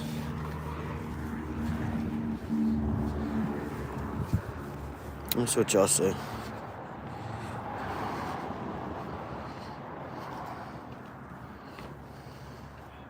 Damn, y'all been texting. Like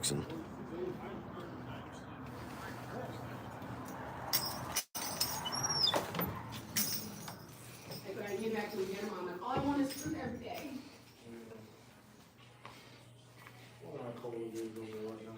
Panama? It was very interesting. I learned all about the little Panama Canal. Because you learn about it in school and you're like, oh, okay, whatever. But to actually see it, it's just like, wait, what? Yeah, it was quite interesting. Yo, what's up, Sticky Buds?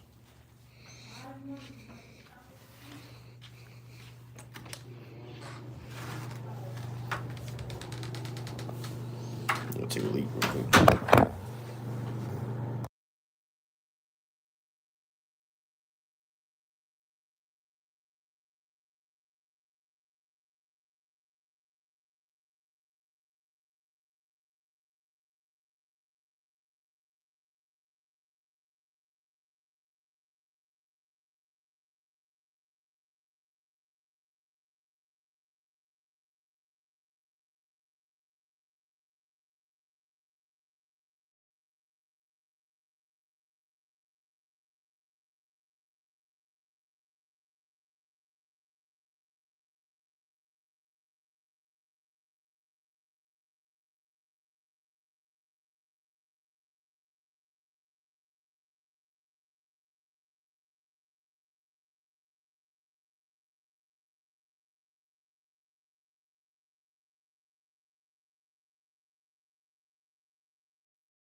Alrighty, Ree. I'll see you later.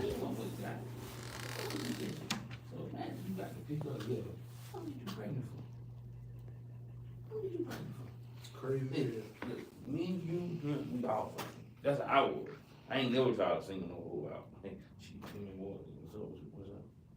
Like that. You know what I'm saying? Yeah, you know, I'm back home. Yeah. Singing that album. You see, you watching athlete, these women either stealing it, or they giving it to you. They might be sending these women to you to say that you done did some dumb shit. You know what I'm saying? But they getting the money from you for free. They ain't nobody. Like, come on, bro. Yeah. I know I got two goddamn baby mamas that they would have ate him alive. He been broke by now. They got old man. You know what I'm saying? Like, come on, bro. You gotta be smarter than that, man. Yeah. I don't even think, like, looking at his season, like watching him over from his comparison from Kansas City, I don't even look like he trying to play ball. Yeah, Forever. I don't even look like he. I can't even blame Tua. Tua ain't got nothing to do with you actually running route. Hey, throw me the ball. You ain't doing none of that. T.O. would have did that. For sure. You know what I'm saying? You ain't did none of that shit. You know what I'm saying? Randy Moss would have did that. Man, you been over that goddamn ball. You ain't did nothing. You just.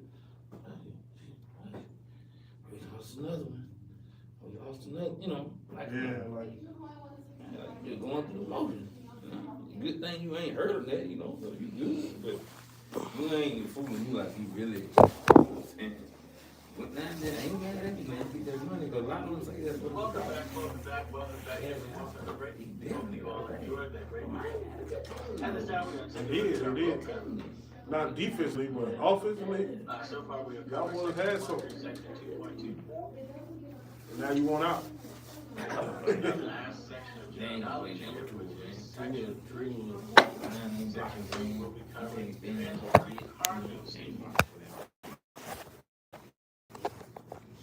This section provides information regards to driver responsibility. I don't know what I'm saying. The officer mind me is beat the hell up. Weight limits. They get beat the hell up, man. We're also going to talk about topics such as cargo security. Other side, Cargo that requires special attention and special driving care. We'll also touch on and talk about security, theft, and protection.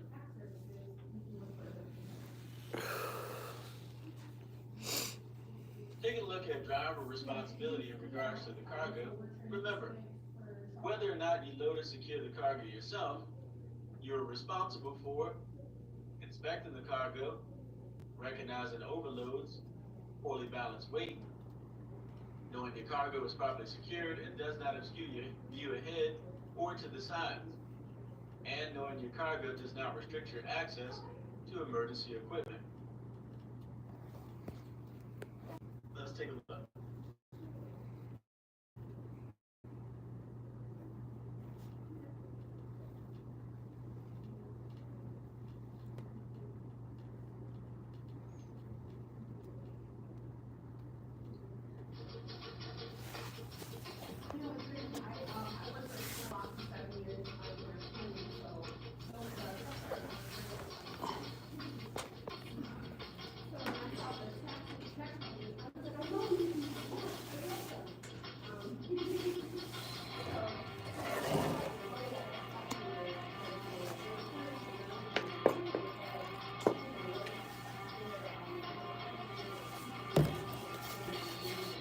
How you feel about the program, bro?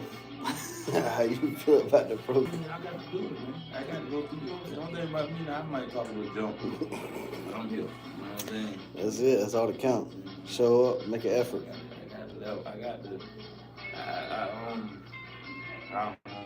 talked to one of my friends yesterday. I'm trying to, the same deal, I'm trying to have my own truck or a dump truck. Mm-hmm. One of the two. Swap it up a little bit. And then get it. Gotta make more money, bro. Fuck working for the man, be the man. Now, unless we're working for the man with a trucking company now, making damn 5 bands a week, that's a little different.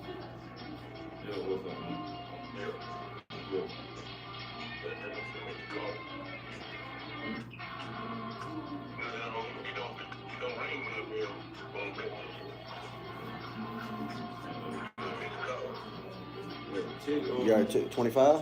Dude and juice out. You took 25 out? I did mine. Yeah. Roll with it. Okay. Don't worry about it.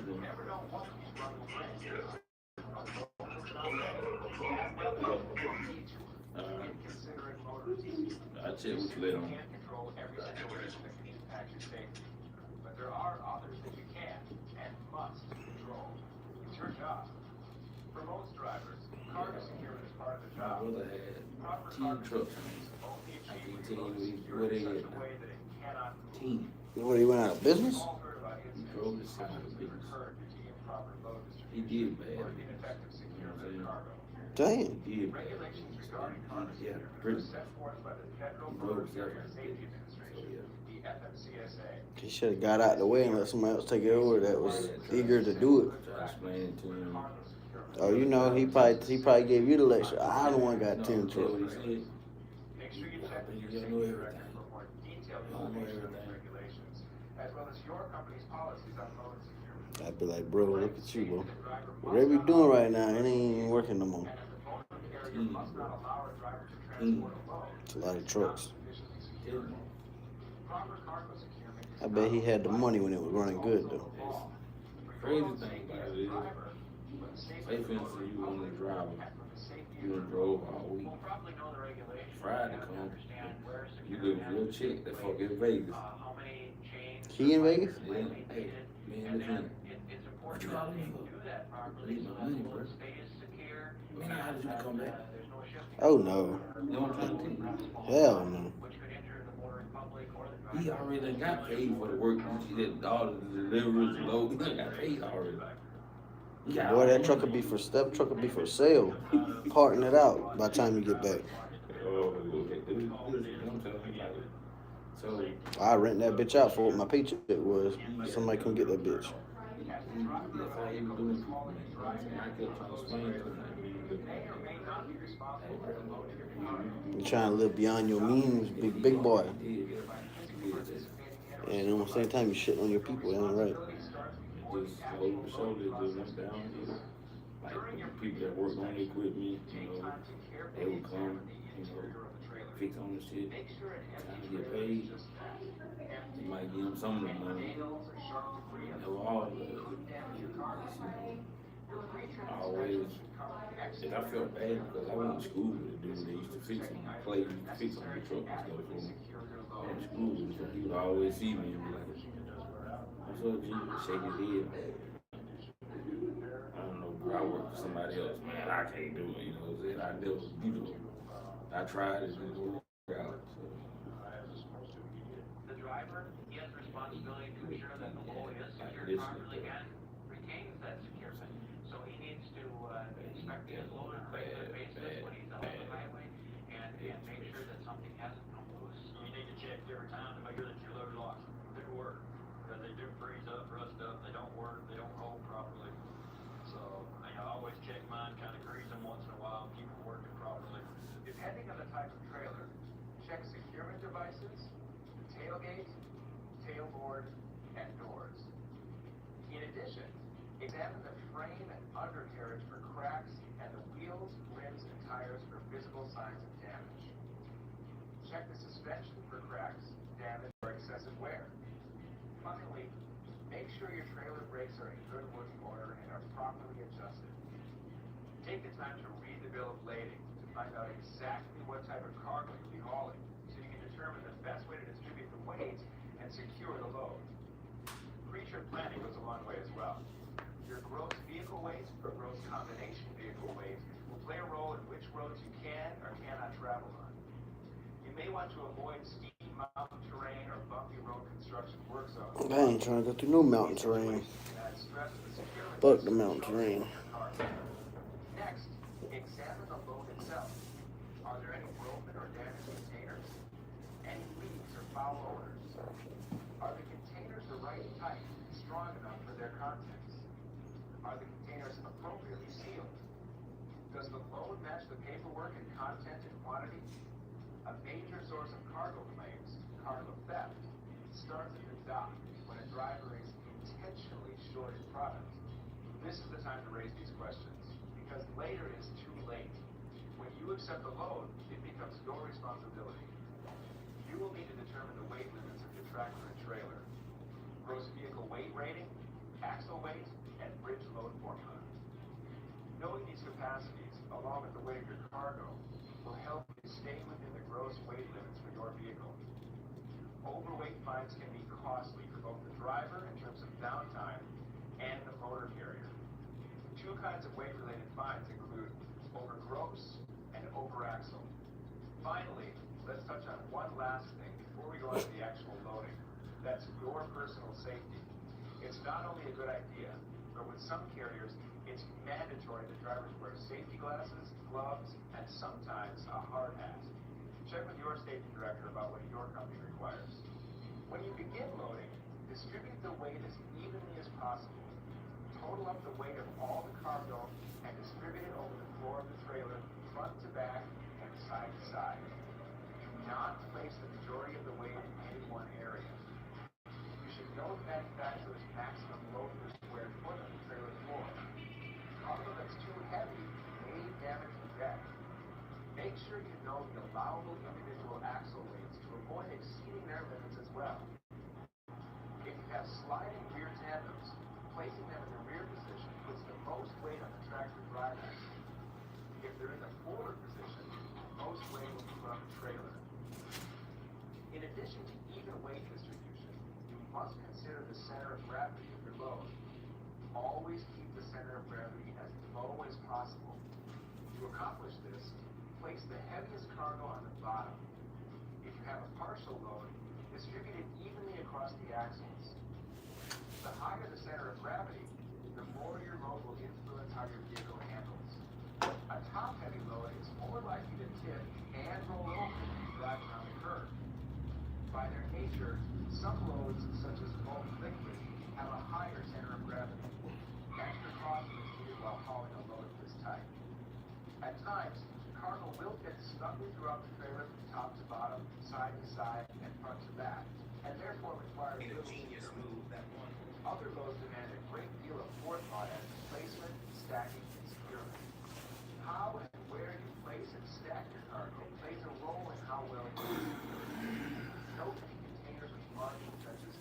side up, fragile, or markings to tell you how high you can stack certain boxes or pallets.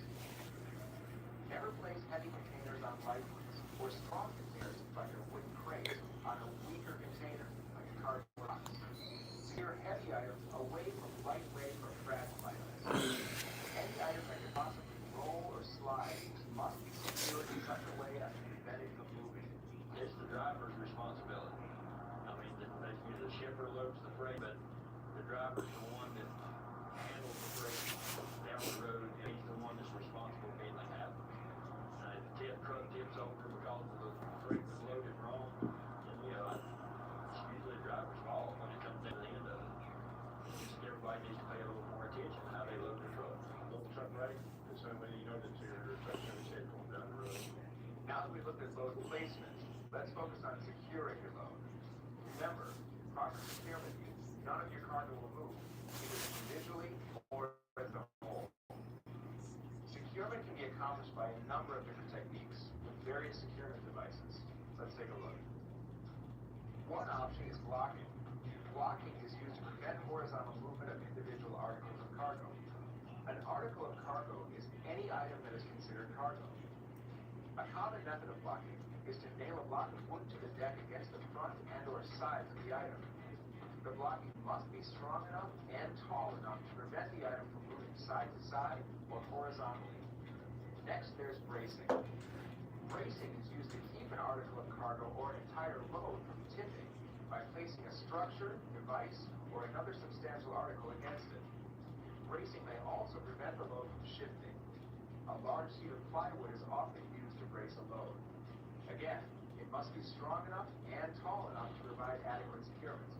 You can also use dunnage, which is loose material inserted around or between articles of cargo. Types of dunnage often used include cardboard, wood, carpet, and dunnage bags. A dunnage bag is placed to fill up an open space between two pallets of cargo, for instance. Void filler, on the other hand, is material used to fill space between the cargo and the sides of the trailer. A friction mat placed underneath the container will increase friction between the floor and the container, therefore helping to prevent the container from moving. Other forms of securement must virtually always be used in conjunction with friction mats.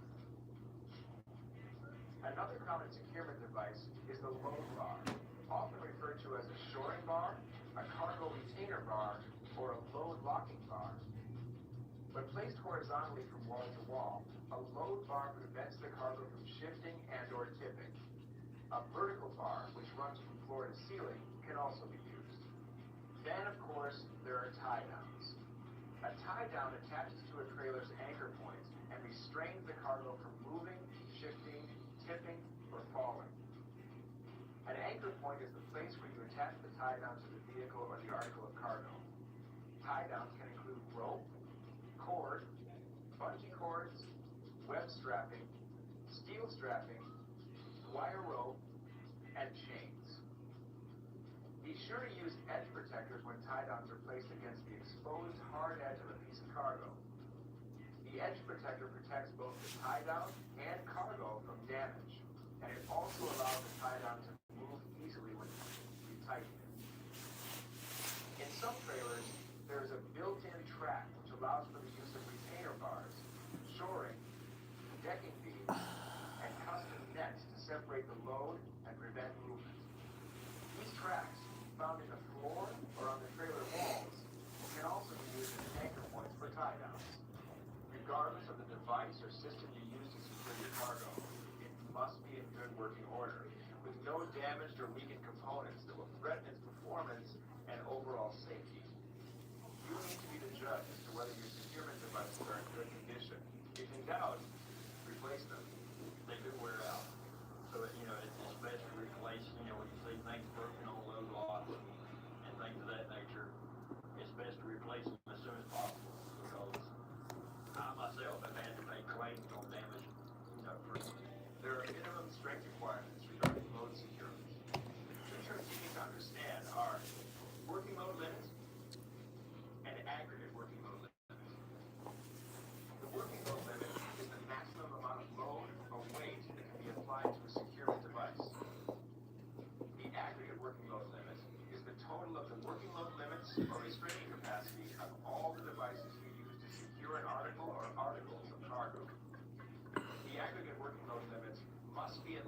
1/2 times the weight of the item or group of items you are securing.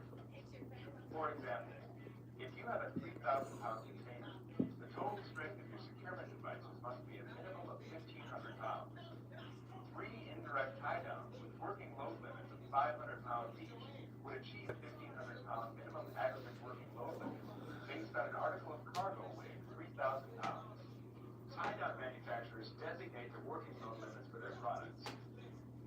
So use the manufacturer's markings or use the table in section 393.108 of the Federal Motor Carrier Safety Regulations as your guide. The required number of tie-downs you must use is based on the length of the item or items you are securing. At least 1 tie-down must be used for items under 5 feet long and weighing less than 1,100 pounds. You must use at least 2 tie-downs if it weighs more than 1,100 pounds, or if the item is between 5 and 10 feet long. Any item over 10 feet must be secured with a minimum of 1 ton for every 10 feet, or fraction thereof, after the first 10 feet. If an article of cargo is secured by another method to prevent forward motion, a minimum of 1 tie-down must be used for every 10 feet of the article's length. All types of tie-downs, except steel strapping, must be used in such a way that the driver can tighten them en route if needed. You'll find there are many types of tie-downs available for the securement of loads. It's up to you to decide which is best for each load you haul. Once your cargo is secured to the point where it is mobile, it's ready to hit the road. And your responsibility for your cargo securement doesn't stop here. As stated in the federal regs, you are required to stop within the first 50 miles of your trip to inspect your load and the securement of it. Although your company or load is secured properly, the vibration from driving can cause your load to shift. Typically, this occurs within the first 50 miles of your trip. If you find it has shifted, tighten or re-secure it immediately. This may include adding more securement devices. Make sure you continue to monitor your load throughout your trip. Keep in mind that securement may be compromised due to rough roads, sudden braking, or taking a sudden turn. You're required to re-examine your load when you have a change of duty status, or the vehicle has been driven for 3 hours, or the vehicle has been driven 150 miles, whichever happens first. You are not, however, required to inspect your load if it's sealed, or if the examination of your cargo isn't practical due to the way it was loaded. The driver, he has a responsibility to ensure that the load is properly and retains that securement. So he needs to inspect the load on a regular basis when he's out on the highway and make sure that something hasn't come loose. To review, these are the basic requirements you need to focus on for the proper cargo securement. Before your trip begins, perform a thorough pre-trip inspection. Check the trailer's interior and exterior and examine the cargo. When loading, distribute the weight in the center of the load and place articles of cargo together correctly. For securement, know your options and decide what securement receiver, technique, and device is the best for each individual load so it doesn't shift or tip. And finally, check your load throughout your trip. The first time within the first 50 miles. Here's your Phone about to die. I'm let it charge for 4 minutes. If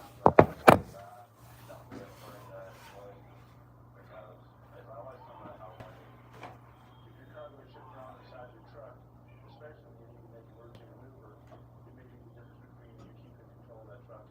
And in this video, we've only covered the minimum requirements for proper cargo securement. You need to gauge whether or not the minimum is enough for your load. You may encounter a situation and truly test the way you've chosen to secure your cargo. So play it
a chance to take a look at J.J. Killer's Drive and Security.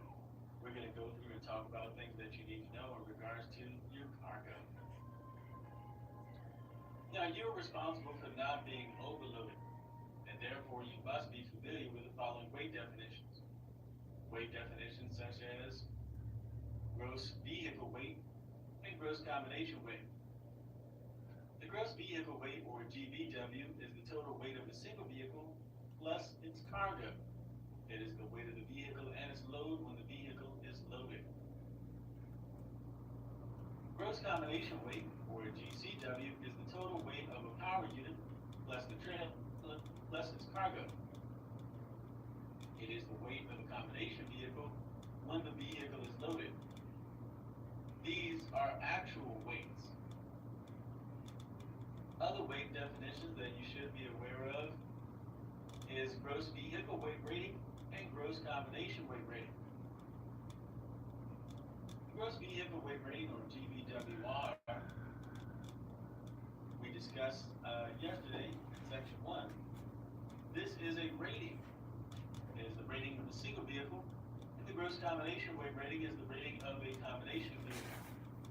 The rating is a theoretical number provided by the manufacturer based on the parts and components that the vehicle is designed to go with and the job that the vehicle is designed to do.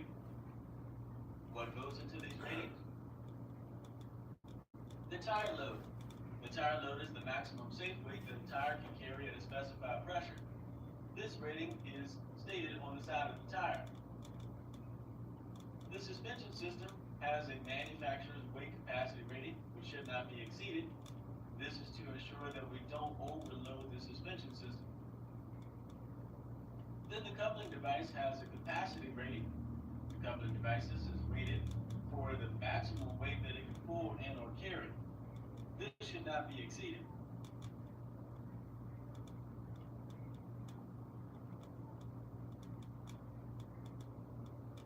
Then there's the axle weight. The axle weight is the amount of weight transmitted to the ground by one axle or one set of axles. Yesterday we described the legal axle weight limits. Does anyone remember the legal axle weight for a steer axle?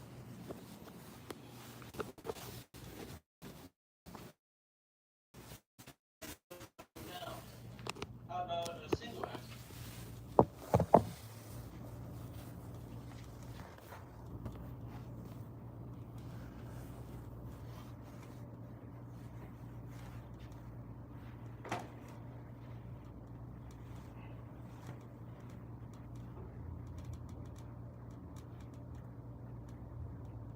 That will be 20,000 pounds for a single axle.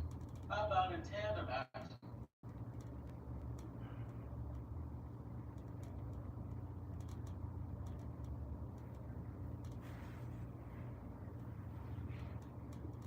Tandem axle will be 34,000 pounds. And up to 80,000 pounds on a 5-axle combination vehicle, depending upon its axle spacing. Speaking of legal weight limits, you must keep weights within legal limits. States have maximum for gross vehicle weights, gross combination weights, and axle weights. Often maximum axle weights are set by a bridge formula. A bridge formula permits less maximum axle weights for axles that are closer together. This is to prevent overloaded bridges and roadways. Overloading can have bad effects on steering, braking, and speed control. Overloaded trucks have to go very slowly on upgrades, and even worse, they may gain too much speed on downgrades. Stopping distances could increase, and brakes can fail when forced to work too hard. During bad weather or in mountains, it may not be safe to operate at legal maximum weights. You should take this into account before driving a vehicle.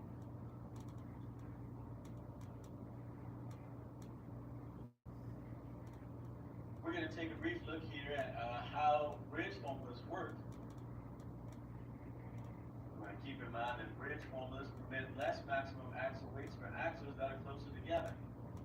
This is to prevent overloaded bridges and roadways.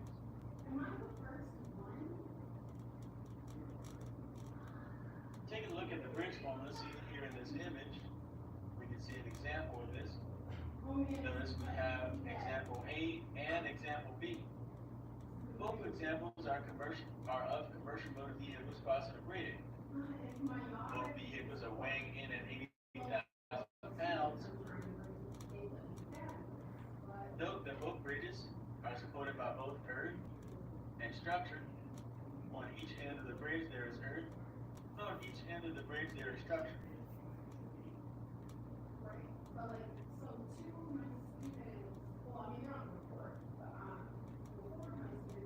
In the center of the bridge, where X marks the spot, this is known as the stress point of the bridge.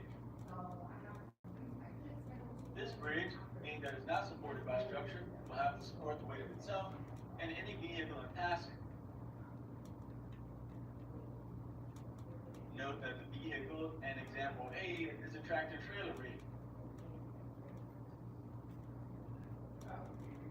Seeing that the axles are further spread out on this vehicle, we can also see that the weight distribution is further spread apart.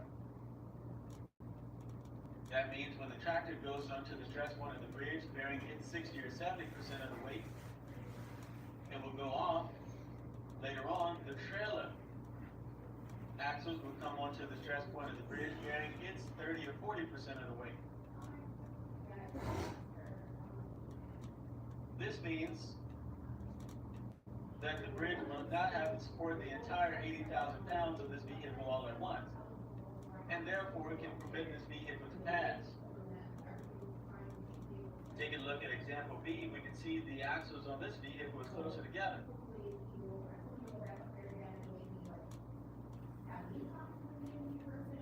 This means that the stress point of the bridge will have to support the entire weight of this vehicle all at once. As the vehicle is crossing, notice the amount of stress that the bridge has taken on. Okay. The only way for this vehicle to cross safely is to do so at less maximum axle weight. And therefore, the bridge formula permits less maximum axle weights for axles that are closer together. That's why it's important that drivers of commercial motor vehicles are on the lookout for posted signs indicating the bridge formula. For example, notice the single vehicle, the bridge can support about 8 tons. For a tractor-trailer rig, the bridge can support about 12 tons. And for a doubles unit, the bridge can support about 16 tons.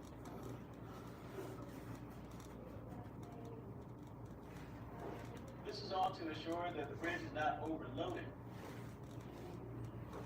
You want to be sure you know before you go.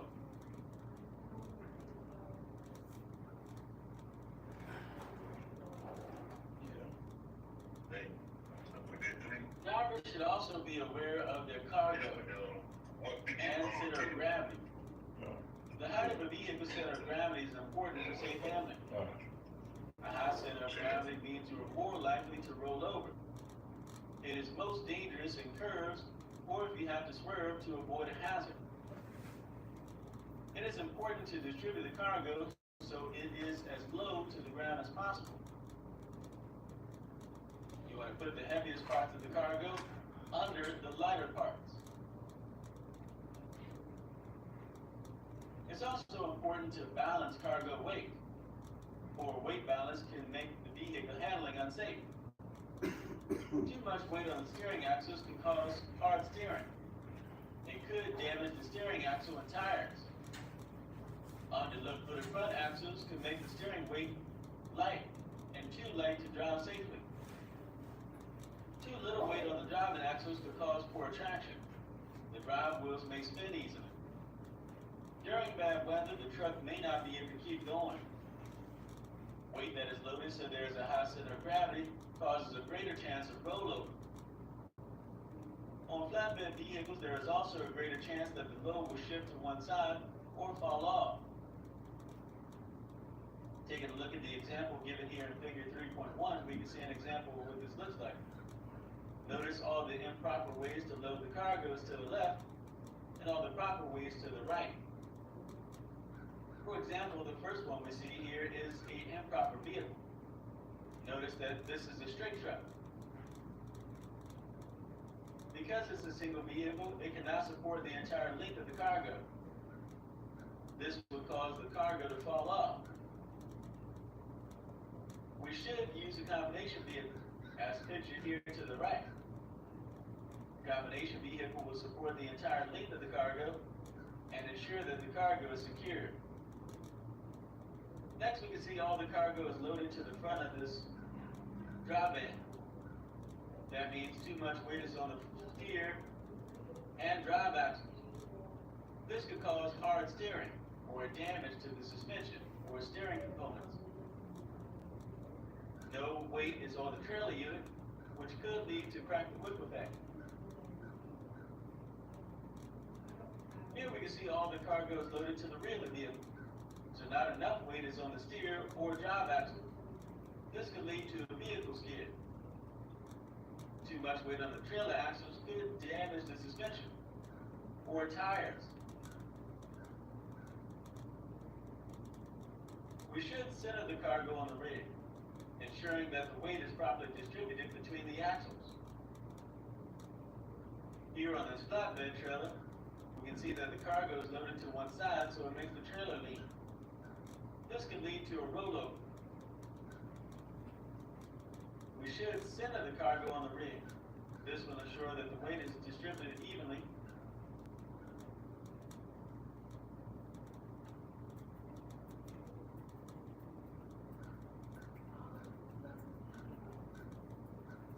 Drivers are also responsible for weighing the vehicle. CMV drivers may have to stop at state DOT weigh stations. These provide permanent scale locations. Others use portable scales. Here is where CMV drivers will be scaled. They may also have inspection stations that do not have scales, where drivers and their vehicles will be inspected. Whether or not a driver needs to stop will depend on individual state laws. To determine if a stop is required, a driver should follow instructions provided on road signs or electric message boards when approaching locations. Drivers should also be sure to get their vehicle weighed prior to operating the vehicle on public roads. Some manufacturing or distributing plants will have on-site scales where drivers can weigh their load before hitting the road. Drivers can also use private companies, which are in business, to provide scales where drivers can weigh their vehicles. This costs a fee, and drivers may use these locations to ensure their vehicle is within legal limits. Most trucking companies will have policies where drivers should scale all loads showing over a specific weight on the VOL. There are several different companies that are in commercial scale business, and drivers may have to find independent scale houses as well. Commercial scale locations are available online. Some companies have apps available for drivers to use. They can pre-register. If the scale is not readily available, you want to reach out to your employer for guidance. We're going to take a look at how drivers can weigh their vehicles. Let's take a look at the CAT scale.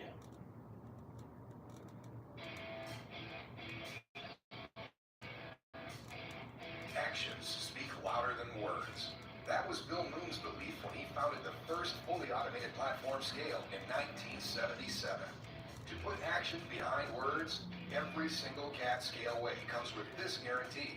If you ever receive an overweight fine after weighing legal, we'll reimburse you for the fine or go to court with you as an expert witness. We stand by our commitment time and time again, making us the undisputed leader in truck scales. CAT scales are easy to use and state-of-the-art, providing weights that are dead on, simply the best on the road. Every CAT scale delivers 3 weigh platforms for can't-miss accuracy. Is large enough to accommodate the entire vehicle. Meets or exceeds length and slope standards. measures gross vehicle weight, measures individual axle weights, meets federal billing requirements, features audio and video communication, as well as the option to conduct the whole transaction via smartphone. And all CAT scales are operated by certified weighmasters. Here's the weigh procedure for a standard trailer configuration. When you arrive at a CAT scale, pull up to the scale until your cab window is even with the intercom sign. At this point, all three axles will be on the scale at the same time. Your steer axle on the first platform, your drive axle on the second, and your trailer axle on the third. Press the intercom button outside your cab and you'll be greeted by the weighmaster. We're going to do that 25 question. And then after that, we do it. Must be performed with the same truck and trailer at the same location. You got to do 3. 3, then the 25. Yeah, I already done all of it. I got the 25 next.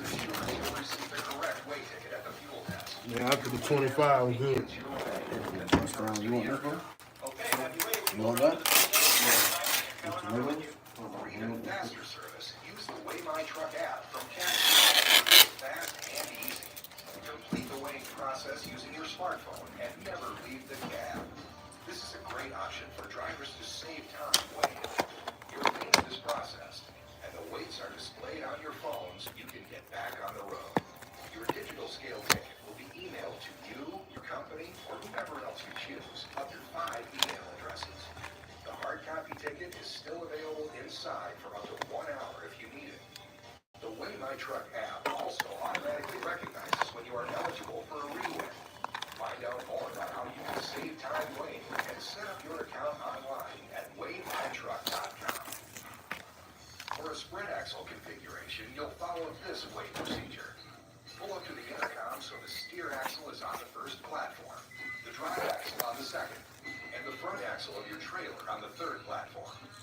Press the intercom button to be greeted and tell your weighmaster that you have a spread axle. The weighmaster will ask you for your truck number, then begins the weigh. When the weighmaster instructs you, pull your truck forward for the second step. Please pull forward and place the front axle of your trailer on the second platform and your rear axle on the third platform. The weighmaster will complete your weigh and you can pick up your scale ticket at the fuel desk. For a double trailer configuration, you'll follow this weigh procedure. Pull up to the intercom so the steer axle is on the first platform and the drive axle on the second platform. Press the intercom button to be greeted and tell your weighmaster that you have a double trailer. The weighmaster will ask you for your truck number, then begins the weigh. When the weighmaster instructs you, pull your truck forward for the second step. Your rear trailer's rear axle is on the first platform, and your second trailer's front axle is on the second platform. In this position, your second trailer's rear axle is on the third platform. The weighmaster will complete your weigh, and you can pick up your scale ticket at the fuel desk. Don't risk receiving an overweight citation. Choose the only scale that has your back with the CAT scale guarantee. If you ever receive an overweight fine after weighing legal, we'll reimburse you for the fine or appear in court with you as an expert witness. That's putting action behind your words. We weigh what we say or we pay. That's the confidence of can't-miss accuracy.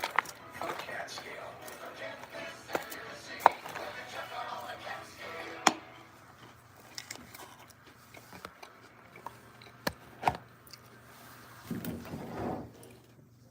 Alright, so you can see here the option of weighing your truck on the CAT scale. Besides weighing, drivers also must be aware of securement.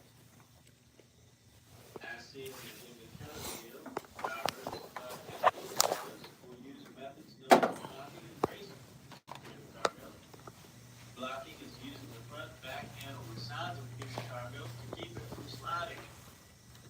It is secured to the cargo deck to prevent movement. Bracing goes from the upper or lower part of the cargo to the floor and or walls of the cargo compartment. This will prevent the cargo from moving. But what about if your vehicle doesn't have walls, such as flatbed or tarp trailers? And so, you want to use tie-down devices.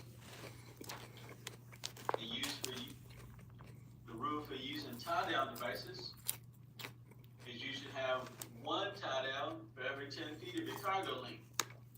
And no matter how small the cargo, you should have at least 2 tie-downs. Tie-down devices may include ropes, straps, chains, or tensioning devices. They must be secured to the vehicle using hooks, straps, rails, or rings. Keep in mind that you want to have at least 1 tie-down for every 10 feet of your cargo length, and no matter how small the cargo, you should have a minimum of 2 tie-downs. For example, if you have 5 feet of cargo, you need 2 tie-downs. 10 feet of cargo, you need 2 tie-downs. 15 feet of cargo, you need 2 tie-downs. 20 feet of cargo, you need 2 tie-downs. 25 feet of cargo, you need 2 tie-downs. 30 feet of cargo, you need 3 tie-downs. And you want to add an additional tie-down for every 10 feet. Besides the cargo, your vehicle may require securement devices as well, such as front-end header boards or heading racks, which protect you from your cargo in case of a crash or an emergency stop. Make sure the front-end structure is in good condition. The front-end structure should block should block the forward movement of any cargo that you carry. Some vehicles may require cargo covers. There are 2 basic reasons for covering cargo. One is to protect people from spill cargo. The other is to protect the cargo from the weather. Spill protection is a safety requirement in many states. You want to be familiar with the laws of the states that you drive in. You should look at your cargo covers and the mirrors from time to time while driving. A flapping cover could tear loose, uncover the cargo, possibly blocking your view or someone else's. Drivers should be aware of the difference between sealed loads and load seals. Sealed loads mean that the driver has not been given permission or access to the cargo compartment. This means that the driver is not responsible for the cargo securement, however, is responsible for the vehicle. Load seals are devices that are placed on the access point of the cargo compartment.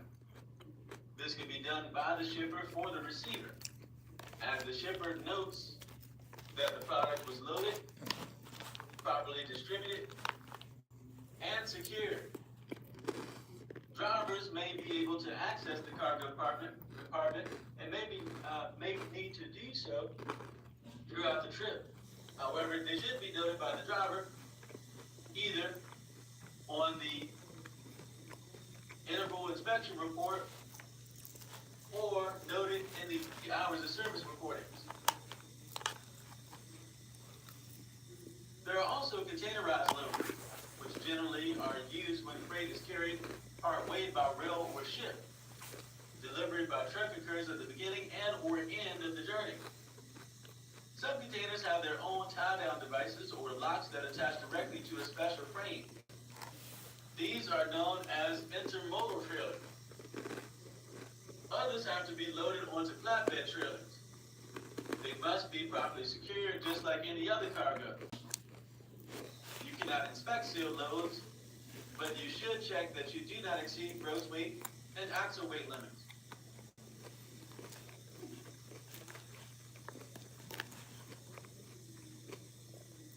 There is also cargo that requires special attention. This cargo will also require special driving care. Such loads as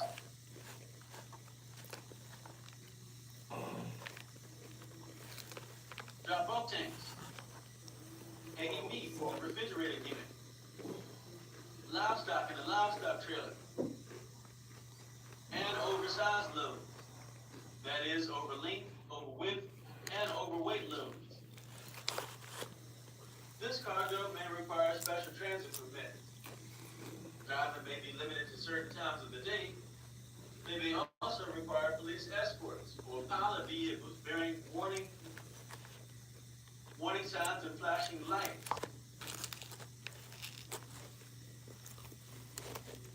cargo that requires special driving care includes tank vehicles. Tank vehicles have a high center of gravity, which means much of the load is carried high off the road. This makes the vehicle top heavy and easy to roll over.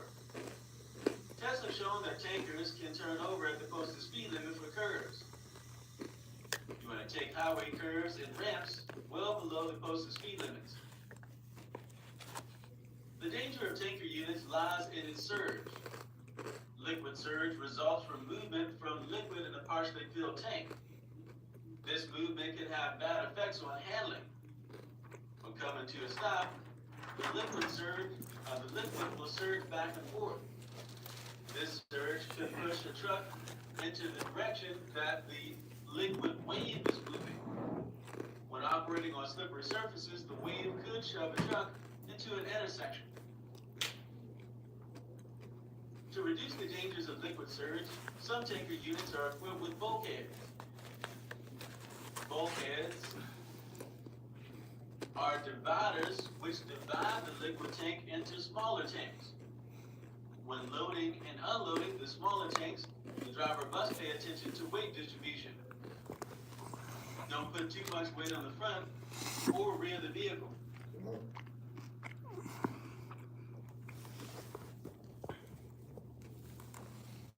There are also baffle tanks.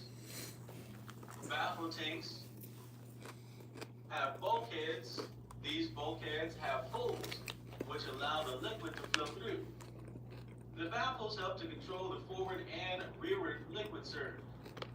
Side-to-side surge could still occur. This could cause a rollover.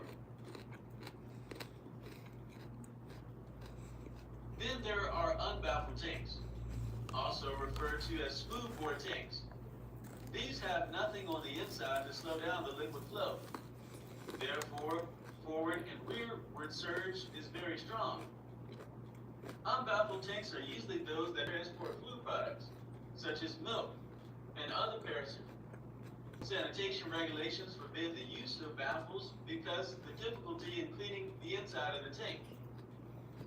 Be extremely cautious. You want to drive slowly and carefully when driving smoothbore tanks, especially when starting and or stopping. We're going to take a brief look at some general principles that drivers should use when driving tanker units. There are three basic types of tankers: bulkheads, baffles, and smoothbores. Bulkheads have several solid compartments that separate each compartment's contents from the other. This slows the forward and backward movement of the liquid, but not the side-to-side motion that could cause a tip-over on a curve.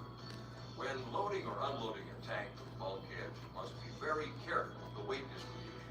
Bulkheads can be very easy to overload on the front or the back, so try to keep the weight as evenly distributed as possible. Baffles are like bulkheads, holes in the compartments that slow down the flow of the liquid. With baffles, the weight of the liquid levels itself so that it's evenly distributed. It is still easy to overturn on a curve.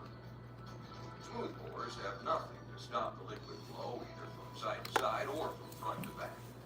Smooth bores haul foodstuffs because they can be sanitized, but bulkheads and baffles cannot.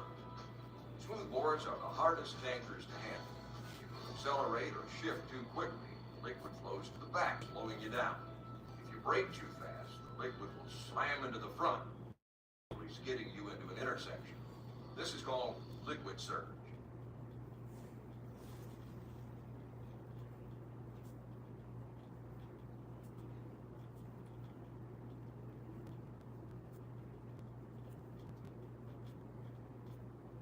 The last thing we're going to take a look at here is security, theft, and protection. It is the responsibility of the driver to protect themselves and their load. Truck drivers often carry very high-value loads down the road. Even something like a tractor trailer load of toilet paper can have a resale value of over $40,000 on the black market. Freight thieves are looking for crimes of opportunity. The best way to prevent cargo theft is to be proactive about not giving them the opportunity to steal your truck trailer or its contents. Here are some guidelines to help you and your load stay safe. First and foremost, remember, your personal safety is priority. There is no load worth your life or getting injured to protect. If a thief confronts you and is trying to steal your truck, the trailer, or its contents, the best thing to do is to allow them to have it. Then call 911 as soon as possible and inform your employer, providing as much detailed information as you can. You can help protect your load by using these tips. Number one, do not discuss what you're hauling or specifics about your destination with anyone. Padlock and seal every load and consider doing the same with empty trailers as well. Park in well-lit and high traffic areas at truck stops and rest areas. If possible, back the rear of the vehicle up to a building or against another trailer to prevent access to the cargo compartment.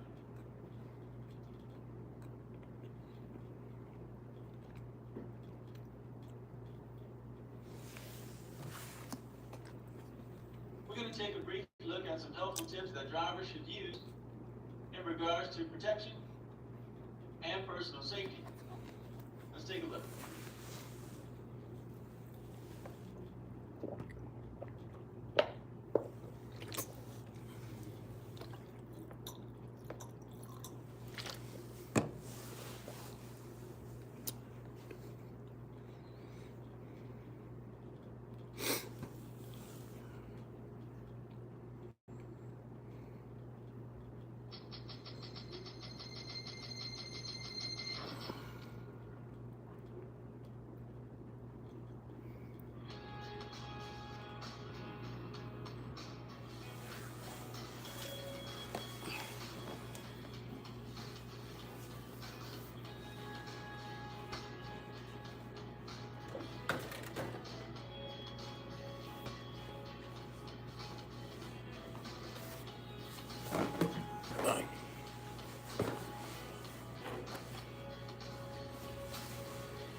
As a commercial motor vehicle driver, you spend most of your workday out on the road. Whether you're traveling to locations you've never been to before, or following a routine route, a potential threat to your personal safety and security can come from anywhere. The key to staying safe is recognizing and avoiding potentially harmful situations before they have a chance to play out. After completing this program, you will be able to explain how to better protect yourself against potential dangers to your personal safety during trip planning, when on the road, and during every stop along the way. Develop a heightened sense of awareness of your surroundings and any potential dangers you may encounter. Recognize threats and react appropriately to keep the situation from escalating, and apply techniques to minimize your risk of being targeted.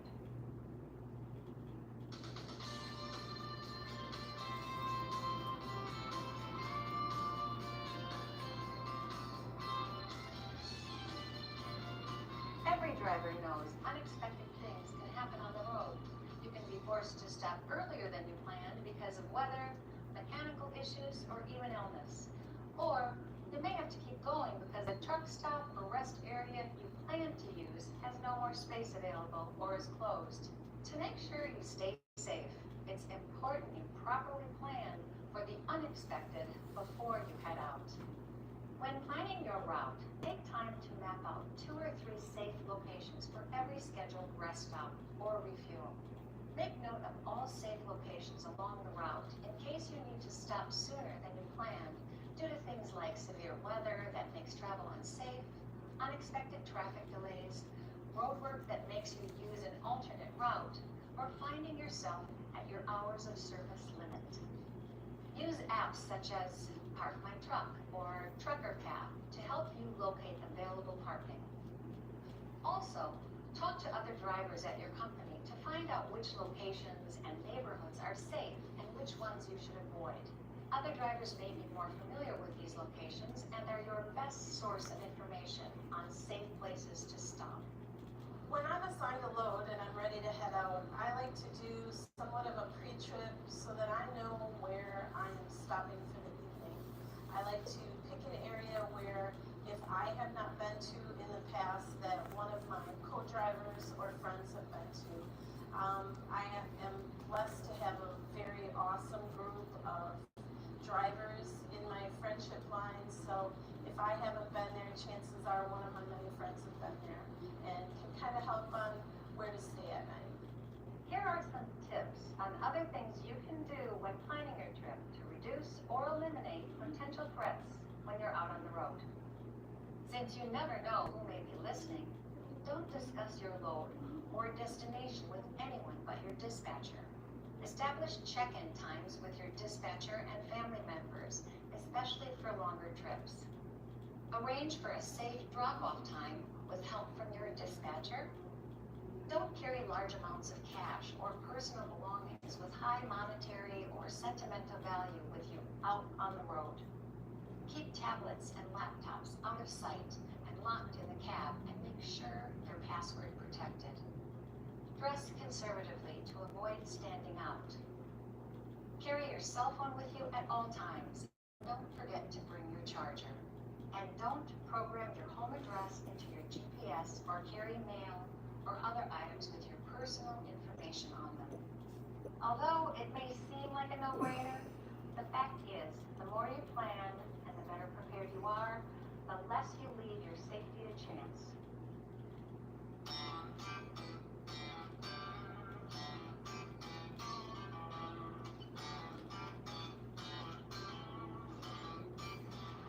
There are many on-the-road threats you're likely to face at some point in your professional driving career. You may encounter or have already encountered threats like road rage, staged vehicle accidents, or a mechanical breakdown of your own. Knowing what to do if you're ever in these types of situations will help you stay safe. Angry and aggressive drivers can be found anywhere, and even though you may have the biggest vehicle on the road, it doesn't guarantee you won't become a target. In order to avoid aggressive drivers, you first need to know how to spot them by recognizing some typical behaviors.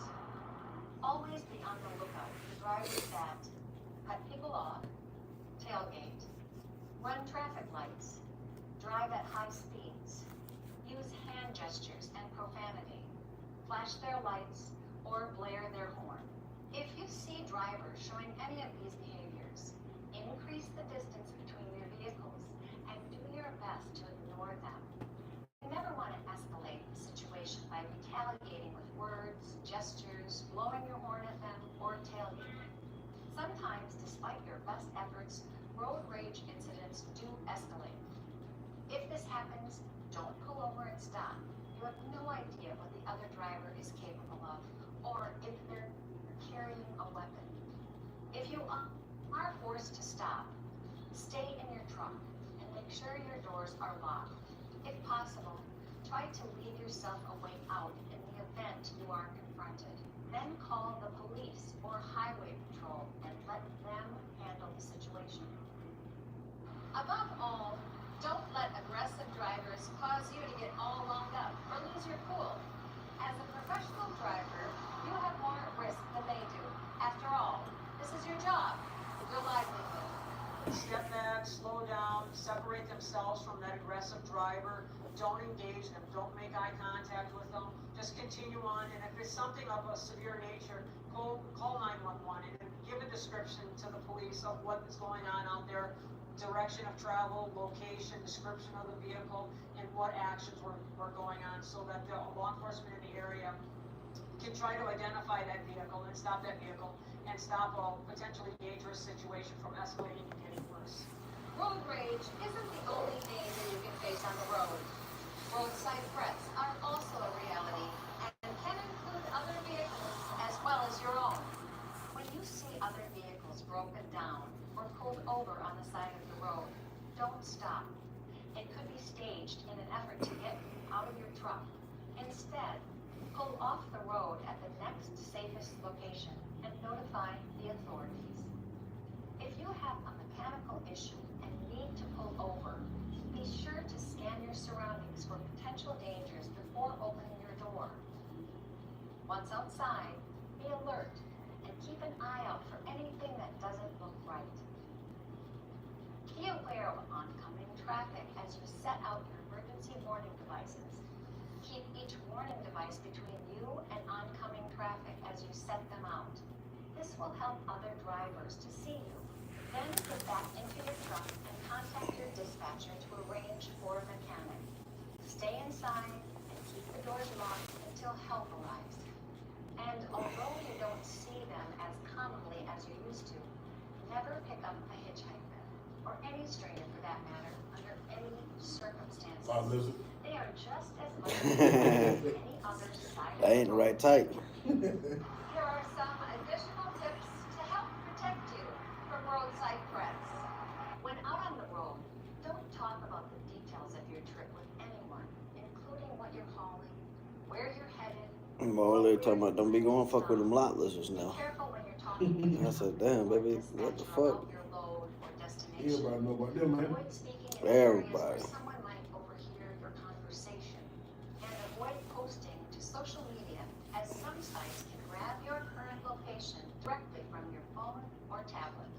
Remember, you can't always control the behaviors of other people when out on the road, but you can control your own.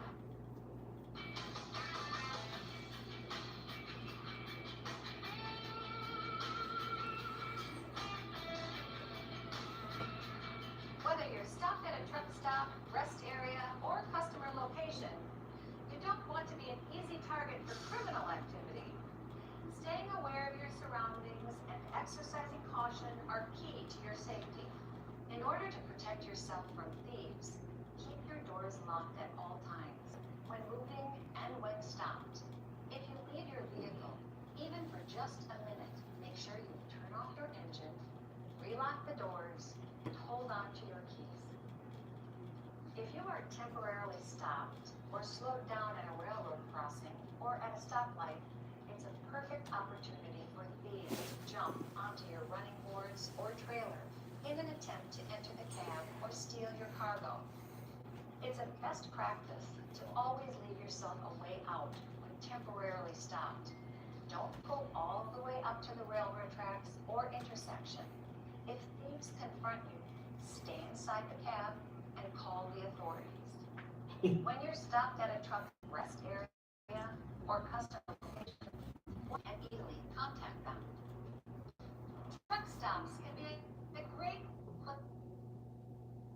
place for drivers to refuel, grab a bite to eat, and rest.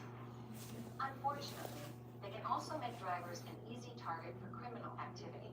Some of the dangers you may encounter at truck stops include human trafficking, and taking the proper precautions are key to keeping both you and your valuables safe. To prevent yourself from becoming a victim, be sure to turn off your truck when not inside and keep the doors locked. If possible, walk out in the open and avoid walking between two doors, especially at night, because it makes you harder to see and therefore an easier target for a personal attack. Walk with purpose and continue to scan the area. Don't allow yourself to become distracted by things like texting or talking on your cell phone. Never enter another vehicle with a stranger, or allow a stranger to enter your truck, no matter how friendly they seem. And watch out for people who seem a bit too interested in you and what you're hauling. Open parking spaces in truck stops may be limited, but when possible, park in well-lit areas, near the door, or near security cameras. If given the choice, never park in the back and walk to the front of the truck stop, especially at night. When pulling in to refuel, choose a pump close to the building if you can. Pay for gas and any other items with a debit or credit card. Ideally, you don't want to be seen with any amount of cash on hand. If you do use an ATM, don't sleep or stay at that location long. If you'll be spending the night in your cab while parked at a truck stop, keep your windows rolled up and the doors locked at all times. Pull the curtains shut and put your valuables out of sight. Secure your load by parking against a fence or even another trailer. For extra security, wrap the seat belts around the cab's door handles. I used to be real talkative and friendly, but I learned to calm down. Don't say hi to everybody because they'll take that as an invitation. Try to, do what you need to do and actually get out of the passenger side if you can, if you're parked there, because then they'll think there's a male driver with you. So that was passed on to me by other female drivers before, and that really does help. I like to go where the most action is, even though it may be the hardest to park or the hardest to back into. It's that constant motion around your vehicle where people do not have that time and space available to kind of get into mischief. Try and stay. You ain't allowed to carry no guns in no truck, are you? But also where those drivers Probably are not. coming over, That maybe shit a little more noise, still good. but You been you know driving for you're not in a 50 sunny, something years. quiet spot. I ain't gonna tell nobody shit. You gotta keep it in the bag, you know what I'm saying? Kind of like you driving in a car. You don't keep it where you can, you know what I'm saying? Like you can, reach over and grab it. Motherfucker breaking my truck, get shot. Or on the side of the highway. And parking at abandoned locations is just not safe. If you ever find yourself I in don't this see why situation, not. You walk use around guns on the technology hip though. such as smartphone apps for That guidance, make me understand or that. work with your dispatcher or management. Then my friend told me you ain't allowed to carry guns in your truck while you drive the truck. He got his seat because he drive. In the area will give you permission to rest or stay parked overnight at their locations. You can also contact the local authorities for help in finding safe, public or privately owned locations, like well-lit shopping areas, to spend the night when no other options are available. Don't be afraid to pull into those areas. Utilize those rest areas, utilize the way stations to park to get their rest. And inside the facilities, some of them are open 24. There's a driver area that's open 24 hours a day, 7 days a week, where they can utilize restrooms. Some of them will have vending services as well. Some of them will have weather monitors. Just because you've arrived at your destination, it doesn't mean you can let your guard down. Loading docks and other drop-off locations can also present some very real dangers. Be calm when entering unfamiliar places. Take several deep breaths to keep your mind clear and focused. There are a number of precautions you can take to protect your personal safety. When you arrive at the customer's location or stop at a loading dock, take a little time to become familiar with your surroundings. Keep an eye out for suspicious people or activities, especially when slowing your truck as you enter the loading dock area. When pulling into the area, turn down your radio and GPS. Roll down your windows a couple of inches and eliminate other distractions. If you see anything that seems out of the ordinary, warn the person in charge of the dock and contact your dispatcher. Whenever possible, arrange for delivery or pickup during regular business hours. And if you don't feel safe about a location or situation, let your company know. Ask them if they can arrange an alternate delivery time. If they were to come up to a customer location and docks were not in the greatest shape or was closed or wasn't a well-lit area, they would notify their dispatcher, who would then forward the call to me. And what I would do is we would have a video conference with their tablet that the driver has, so I can visually see what they're looking at to make a more accurate judgment call. And if I don't feel it's safe or in the best interests of the cargo or for my driver, then we will reschedule for another delivery date and make sure the customer is aware that because of this situation, I didn't feel comfortable driving their cargo or having our driver outside of the vehicle.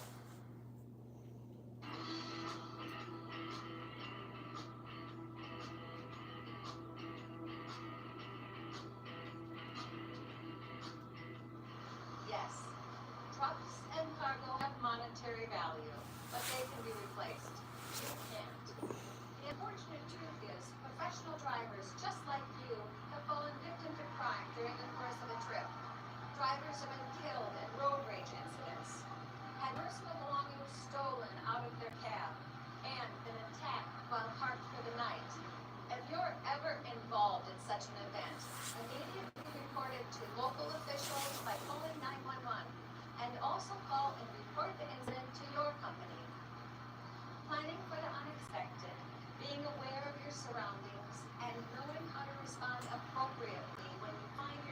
dangerous situations will ensure you reach your destination and get back home safely.